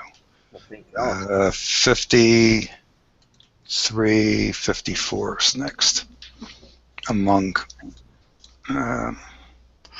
53, 54, and then there should be 53, 53, 53, 50, 53, 55, and maybe 53, 58. I'm not sure. I guess Jack was using an older Hyperstar because it wasn't, the size of the chip was starting to interfere with the flatness. Oh. Joe told me, I guess it was he has an older Hyperstar. If he had a newer one. Yeah, the newer ones still don't do as much as the C8s and larger do. But is it still 27 millimeters thereabouts, or? Yeah, I think there's something like that. Is what they're 26, 27. But I think the new 16. I don't know whether the new 16 can do that or not. I mean, the new C6 can do that. I talked to Starzona today about putting the new 1600 on my Hyperstar. Mm-hmm. That should be okay, so we'll see. Yeah, it should be good. Yep, not too bad. It's what, 22 millimeters, isn't it? Yeah, actually it's almost 23. Okay, well then the Hyperstar should do okay. If you have a Hyperstar 3. Yeah, I got a Hyperstar 2, so, but whatever. Oh, okay. But we'll give it a shot. But it'll work great on the refractor. I still haven't looked at how I'm going to go and put some kind of an adapter onto the Optec for a temporary set up to be able to gauge the focal spacing. Yeah. If you want to, you could borrow mine. I can send you mine. You can borrow it. No, I have the Optec. Right. I mean, I have the adapter you're talking about. You know. What, the little shallow one? Yeah, I think that's what it's called. Yeah, I got the shortest one they make, and it was for a 416 camera back in the day. That's one they suggest with the Infinity. Then you got a T connector out from there, about 30 millimeters. For my reducer, anyway, a little longer. Put a 30 millimeter T? No, yeah. I've got my Optic is shorter than yours. You know. Yeah, but 30 millimeters. Okay. You got to get 47 total, I think. That's what he said. I got whatever it said on the paper, but. Yeah, that's okay. I don't know what they tell you for the older Optec. Yeah, well, the newer one you have to have longer, 1.89 inches, which is 48 millimeters.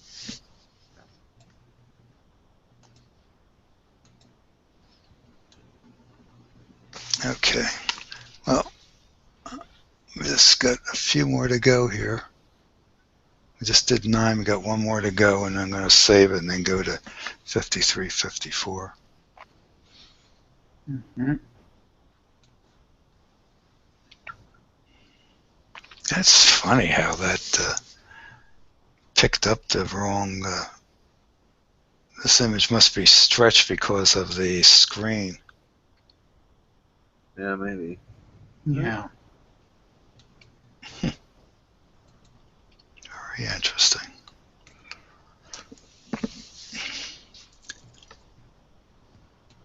That looks pretty clean.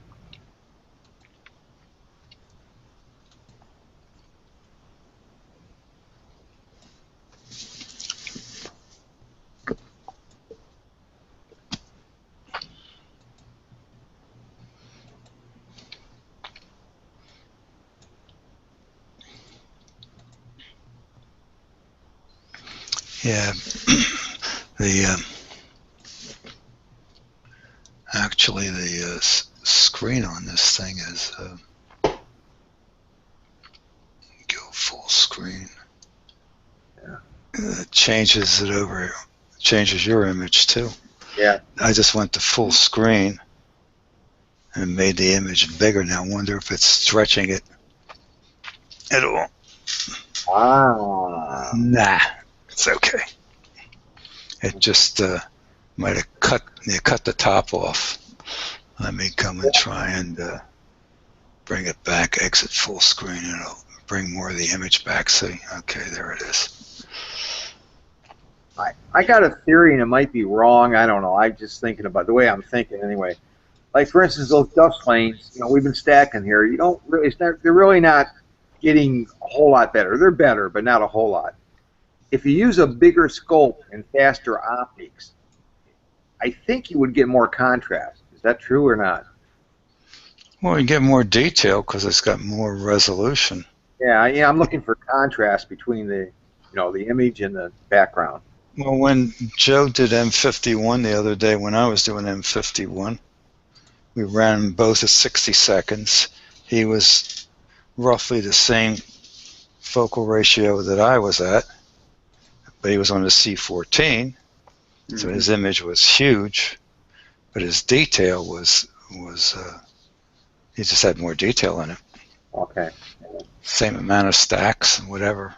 Yeah. Okay, I got this thing now. Let me stop this. All right, start playing with the C14, I guess. See what I can do. Skies here have been terrible, so be another week, 4 or 5 days anyway.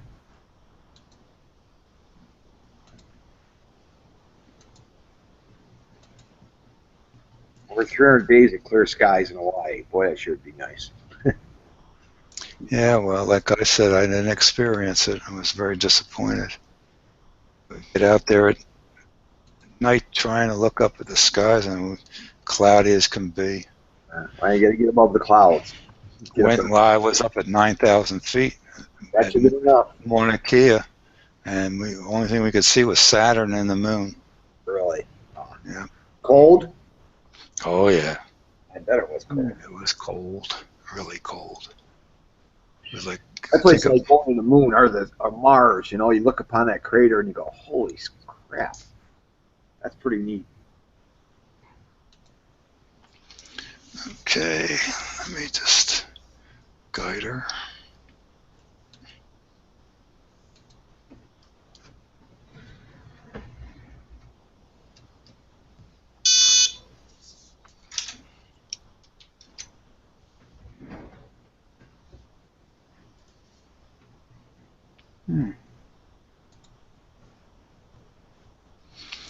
Okie doke. Starting off now. We'll see what we get here. Should be quite a few galaxies in here. Oh. And I think we'll make this our last one. Do have to get up and go to work tomorrow. Yeah, and then a work day. Should be an easy day. Watch, everything will go wrong tomorrow. I like my job. Best job I ever had. At home. Home? Retirement, eh, Bob? Oh man, I'll tell you, it's great. It's wonderful. That's good. They pay you too. That's what I really like. And I'm lucky. I'm from the old school. You know, I got retirement. That just will be there until I pass away. So don't worry about it. Yeah. Did you work for yourself or did you work for a company? Companies. Yeah, I graduated from Detroit Edison, public utility, so they had pretty good benefits too. So. Oh, okay. Yeah. Cool.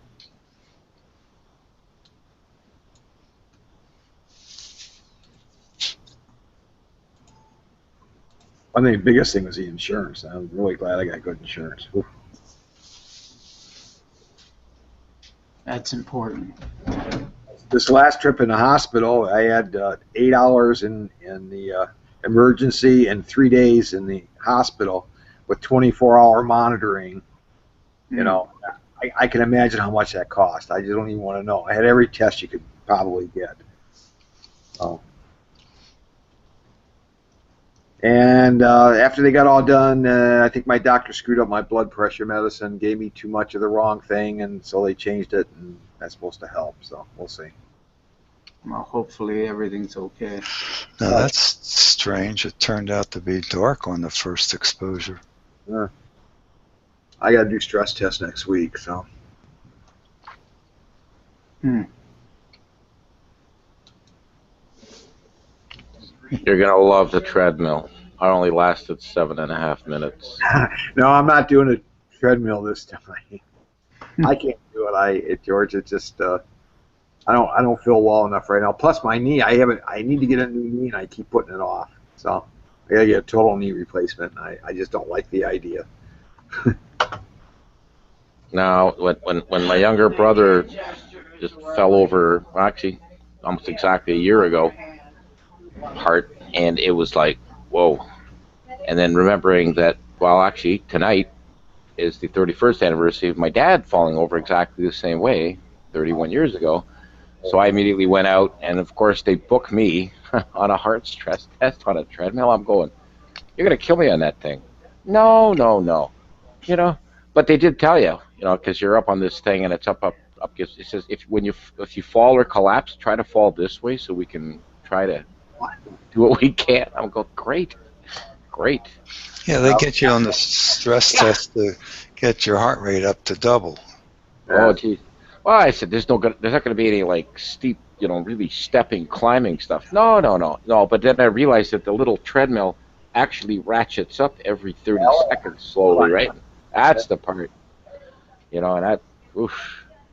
My last was about 12 years ago, and in the middle of it, the guy says, all right, go out now and go get a greasy hamburger, then come back. Okay.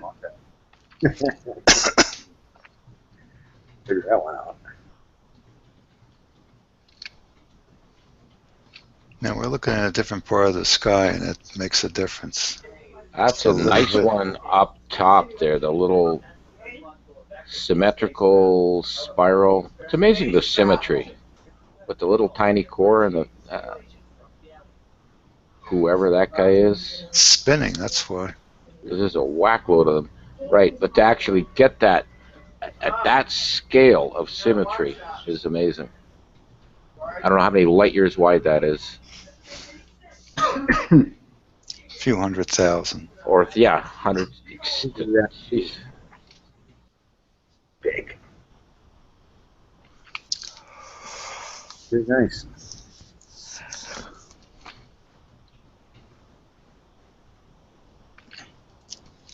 You're actually getting more than I thought we would.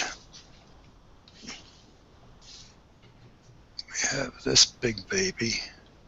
This is 50, whatever the heck it was. 53, 54. And let me see. I have to go and cheat this.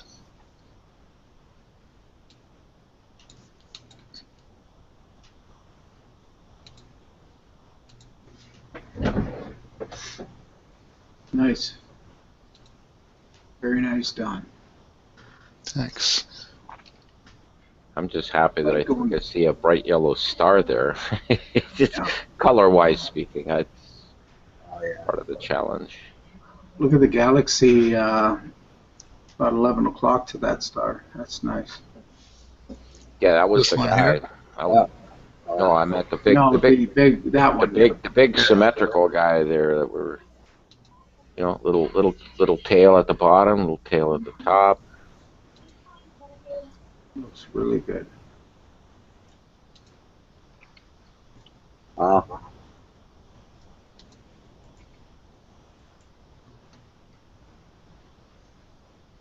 Very nice.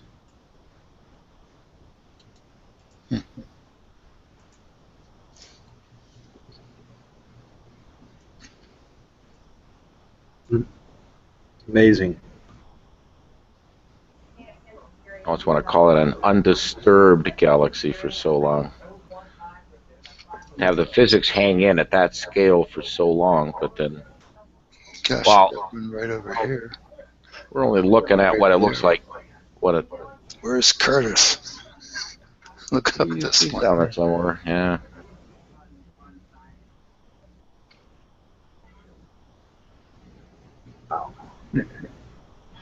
Nice. Pretty interesting. This would be so much better if I could break this thing out and I could have these, yeah, that's you. You're clicking on something else extra. I had this working one day, but it's not working today. Okay, let me try and expand this. Now let me try it. Nope. Still doesn't do it.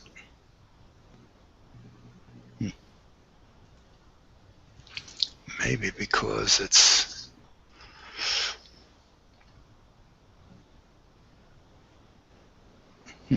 I don't know why. I may lose something here, so let me... I'll bring it back in a second. I'm getting out of what's called the...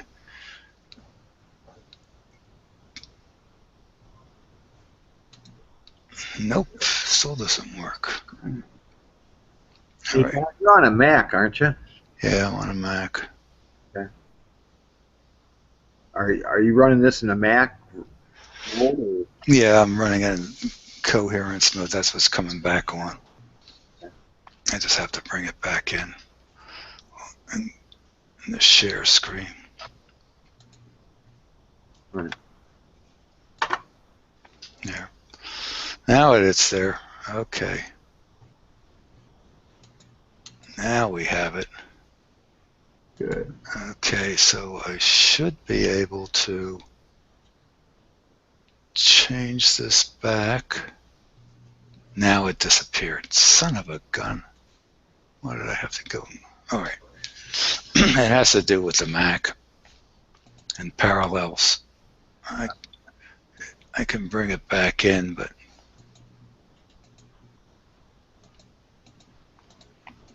yeah, let's try it again. Does the Infinity run on a Mac, or do you have to use a Parallels? Okay, which is a Windows type. Yeah, it's Windows. It's Okay. Windows running on a Mac. Running. Okay. All right, they don't actually have any software yet, then, apparently. What's that? They don't have a version of this software to run on the native Mac? No. Okay. They don't do any Mac software at all. Yeah, I was wondering about that. All right, come on, program. Thank you. Now it's there. And I am on. Okay. So now,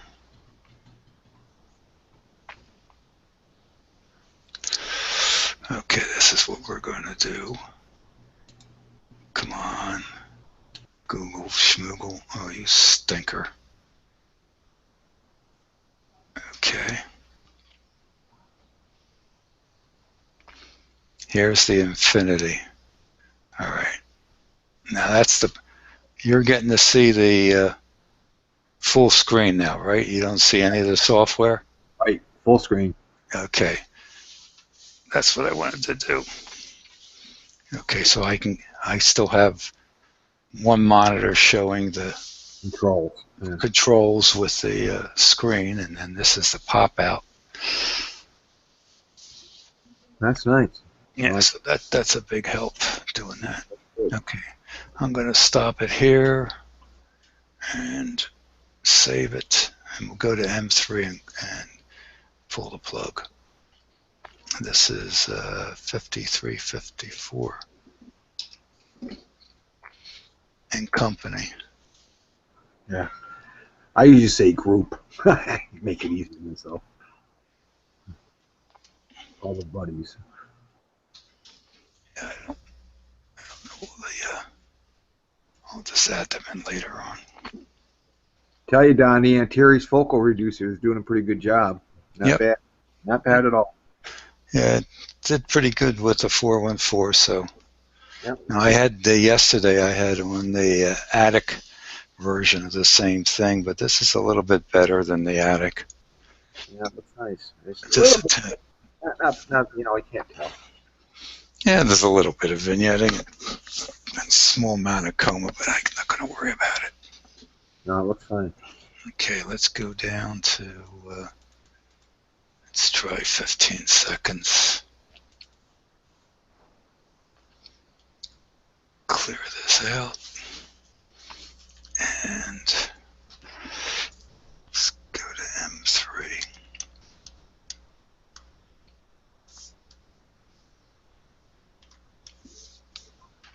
Think stuff there.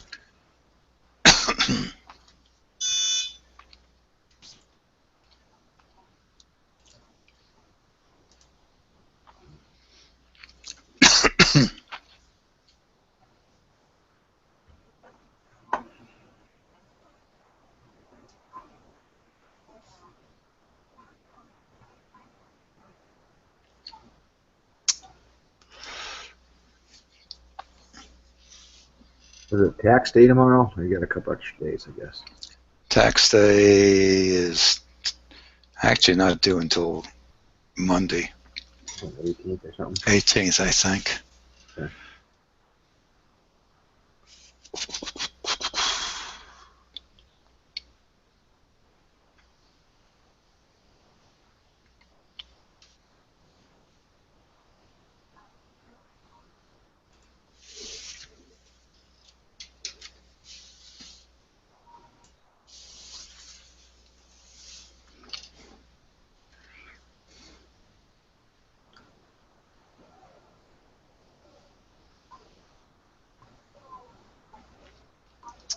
Oh, this is such a pain.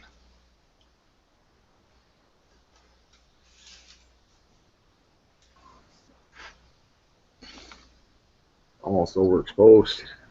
Oh, it is overexposed. That's for sure, but I can't get to my histogram right now because it's buried.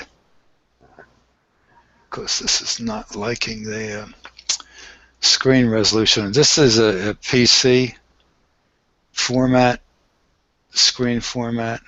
Okay. And it's not a Mac format. Mac's 1440 by 900, and a PC is, and the monitor is that. And PC likes like 1650 by 1080. And unfortunately, the software is not conforming to the screen here. Let's see if I can do something about it. Now, let's see what happens here. I still can't get to it. Oh, man.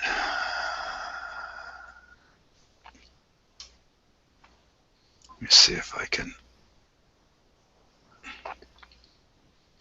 pull up. Well, let's kill this a little bit. Go down to try 7.5 seconds and reset this.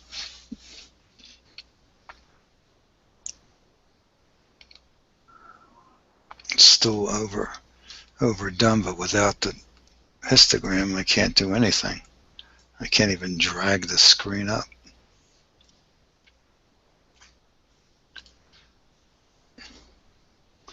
Oh, let me minimize it.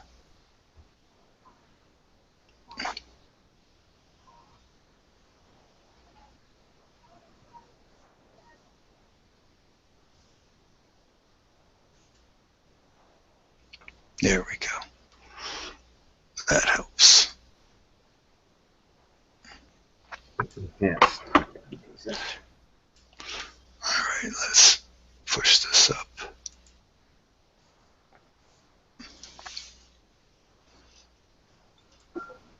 Oh, nice color.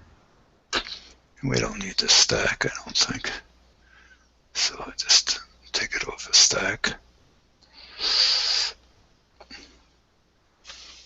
Poor Chris is over there probably just kind of, where's my camera? That's too bad. Don't rub it in, Bob. I can imagine. I know you want to play with the software. I know. Oh, I'm dying. I'm dying. It can crap without the camera. It doesn't work. Jeez, I'm just making the best out of this 2.3, and it just makes me want to get this camera more and more. I just look at what Don's doing, and this is beautiful. And look at the colors of the stars. And there's no effort, like hardly any effort. I think you'll be happy with that part of it. Yeah, you know, I'll be honest with you, with the Canon cameras, like I have the 40D, Joe had it, as much as it's nice, and this 2.3, there's a lot of fiddling and work going into using these type of cameras. Lying, I don't use it for this stuff. It just, I don't know. Yeah, same with your 414 cooled. It's the same thing. You got to use Astro Toaster and all that. It's just too much. That's why I want to put the Affinity on the big scope, just to try it. Yeah, I guess if I could do it, like I could do it from inside the house warm, but I like being out by the scope. And when it's cold here in the winter, early spring, you're not in the mood to take your gloves off, fiddle around with adjustments and everything. You know, I think with the Infinity, what the pleasure is you can watch the image build on its own, and usually you don't do any adjustments. You just watch it build. With the other stuff, you tend to tweak it all the time. Yes, you're constantly tweaking. Yeah. You know, building, you still want to, because you got the adjustments you play with. That's all. This one, you start out and just watch it. You're absolutely correct, Bob. Yeah. Just gets better. That's all. It does what it's supposed to do. Oh yeah, it's really nice. But guys, I know Don likes to fiddle with the stuff, and that there's You know, the other way is good too, but I'm getting old. I know.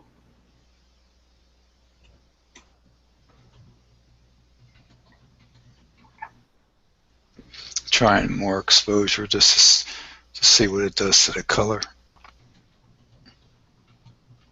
All right, let's see if we can pull this out.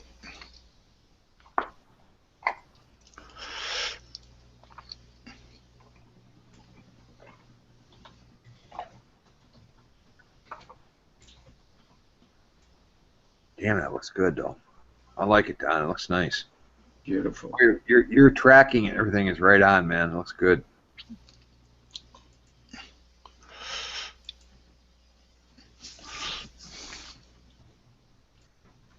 Gosh, look at the detail.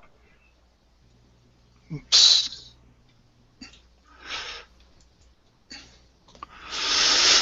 There's still a lot more stars to bring out, but we'll leave it go at that.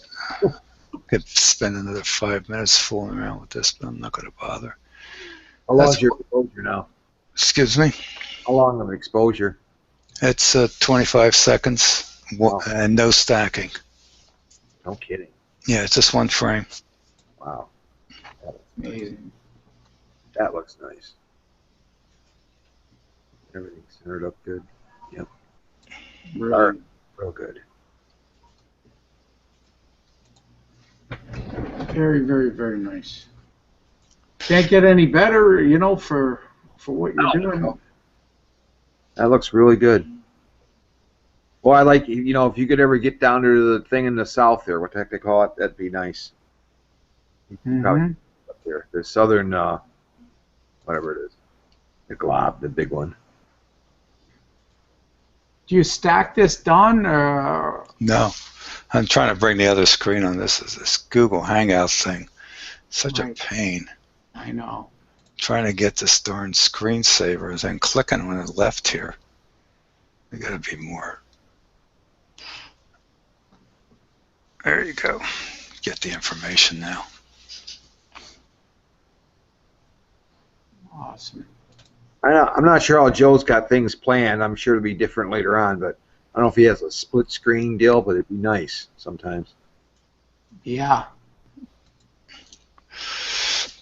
No, that looks good. I don't usually stack open or globular clusters either, because what happens is if you have even a slight shift, it blurs, you lose it. And I find that the signal to noise is so good. The signal is so good in these bright stars. You don't need stacking.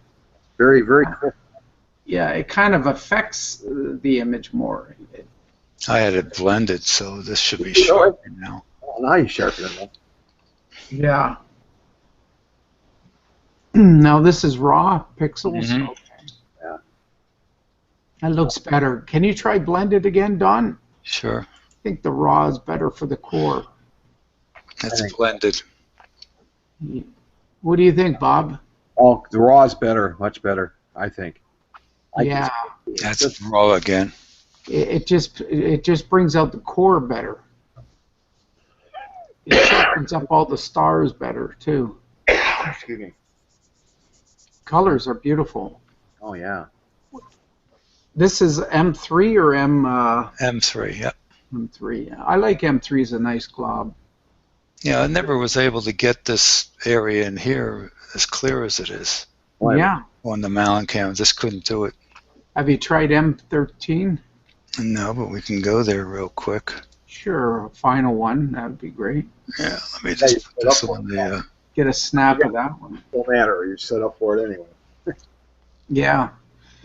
I was talking old school, Chris. You know, yeah. Well, I'm set up to do a glob. Okay, now I don't have to do too much. Just move over. You know. Right. This don't make any difference. You're set up for them all anyway. Yeah, you're right. Well, I think you got the right idea. I think, or I should say, approach. Just make it easy, have fun, get out as much as you can. Oh yeah.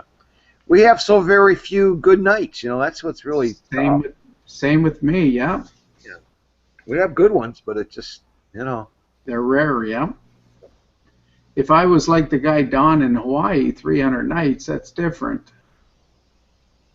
I haven't tried a filter on my Infinity yet. Oh no, I put the IR filter on. That was the only thing I ever did. Okay. But the 414 with the C14 at f1.9, I have to run a filter. Oh yeah, you're soaking in a lot of light. Yeah. All that light pollution. I only use the Orion one, the imaging sky glow. I don't even go to UHC or anything else, and it seems to work pretty good. Yeah. It cuts down the stars a little bit. It's good. Yeah, that's good.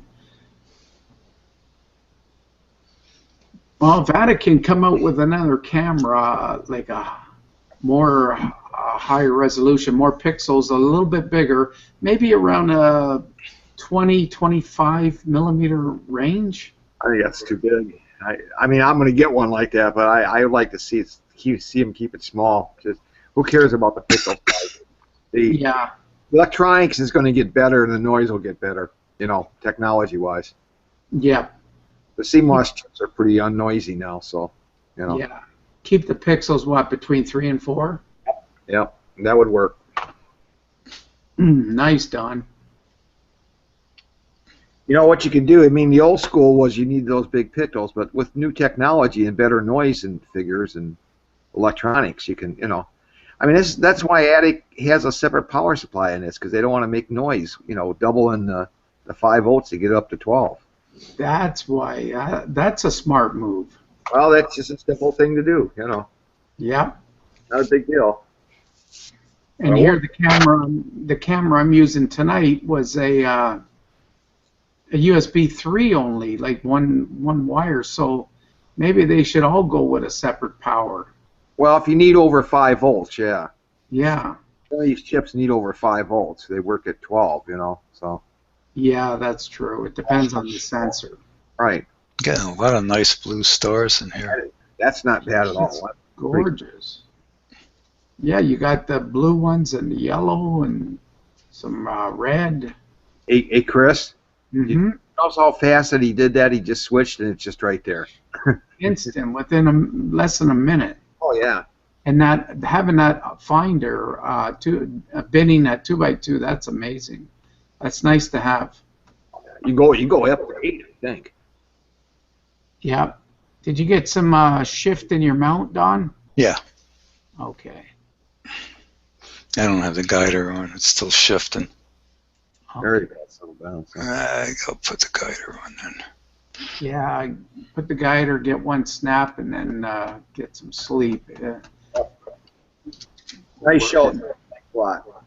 Yeah, very good. We got George still on? I haven't heard George. Yeah, George is. Oh yeah, just while we're watching.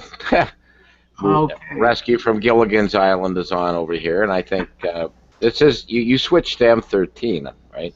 Yes. There's that X in the core, Mm-hmm. bright stars, sort of an X. Yeah, that thing there, and then that just popped right out. Hey, is that a blue? Is that a real blue star up there around? Yeah. No, that's a warm pixel. Oh. These are blue stars right in here. Don? See the dimmer ones? Don, I'm going to try a test. Stop it for a second and put it back on again since you're only single framing it. See if that blue goes away. Oh, yeah. You know what I mean? So it captures another, yeah. Yeah, Stop. well, the next, well, no, I don't need to do that. The next frame will come up and it'll, No. There's a reason to do that, Don. Well, see, I don't know. Oh, yeah, it's still there, yeah. Yeah, maybe it will, maybe it won't. No, I didn't do it. Okay. Maybe it's only when you're stacking. Yeah. Oh, this looks really, really good. Okay, good night, Bob. Yeah, good night there, Chris. I'm getting out of here, too. No, Buckeye Bob's going. Oh. Good night, Bob. Oh, good night. Oh, I see the chat. Okay. Yeah. Well, I don't know whether that's a. Ooh, that's a nice one, Don. Yeah, I don't know whether that's a star now I or think not. that's a star. I really think that's a star. Yeah, a star because it. Well, I don't know. It's pretty. Oh. Oh, yes, it is. Let me put this on blend. It's too big for a pixel. No, that's a star. Yeah. The star, because there's this one here, and then there's this smaller red star there. You got one little pixel, a red one, over just to the right of your cursor. There's one there. There's some right in here. Yeah, but not bad at all. You know, one thing about that DSC camera, well, I tell you, star color in that thing is crazy. Yeah. It's there. You know, a little bit too much, but it's there. The Skyraider DSC? Yep. Yeah, it's just that green patches people had problems with. Wow. But, Did you get any of that? Sensitive, so. Did you get any of the green patch? No, I didn't have the patches, but I had the line sort of on the left a little bit. Oh, okay. But again, the resolution is only 640 by 480, right? Right. You know, when you look at, if you were to use that camera, Bob, on this object, M13, and use now the Infinity, there's no going back to those anymore when you're on stars like globs. I just can't stand looking at globs with even the Exterminator Extreme. I just don't like open clusters and globs with them. You know, next year there'll be something else. Who knows? Yep. Yeah. I think this hobby's starting to get a little more popular now, so we'll see. Yeah. We got they were very good cameras for their time, Bob, and Don. Still are, but everything gets outdated, I guess. Well, once you get this, you know, whatever. Okay, guys. Thanks for hanging in there with me. Yeah, great show. Okay, thanks, Don. Yeah. See you guys on tomorrow night. Let's take care. George, have a good night. Bob, have Good night, Chris. God bless. Take care. Okay, you too, Don. Curtis, take care. Good night. Good night, guys. Thanks. Bye, Bob. Bye, George. Bye, George. Bye, Don. Curtis. Bye-bye.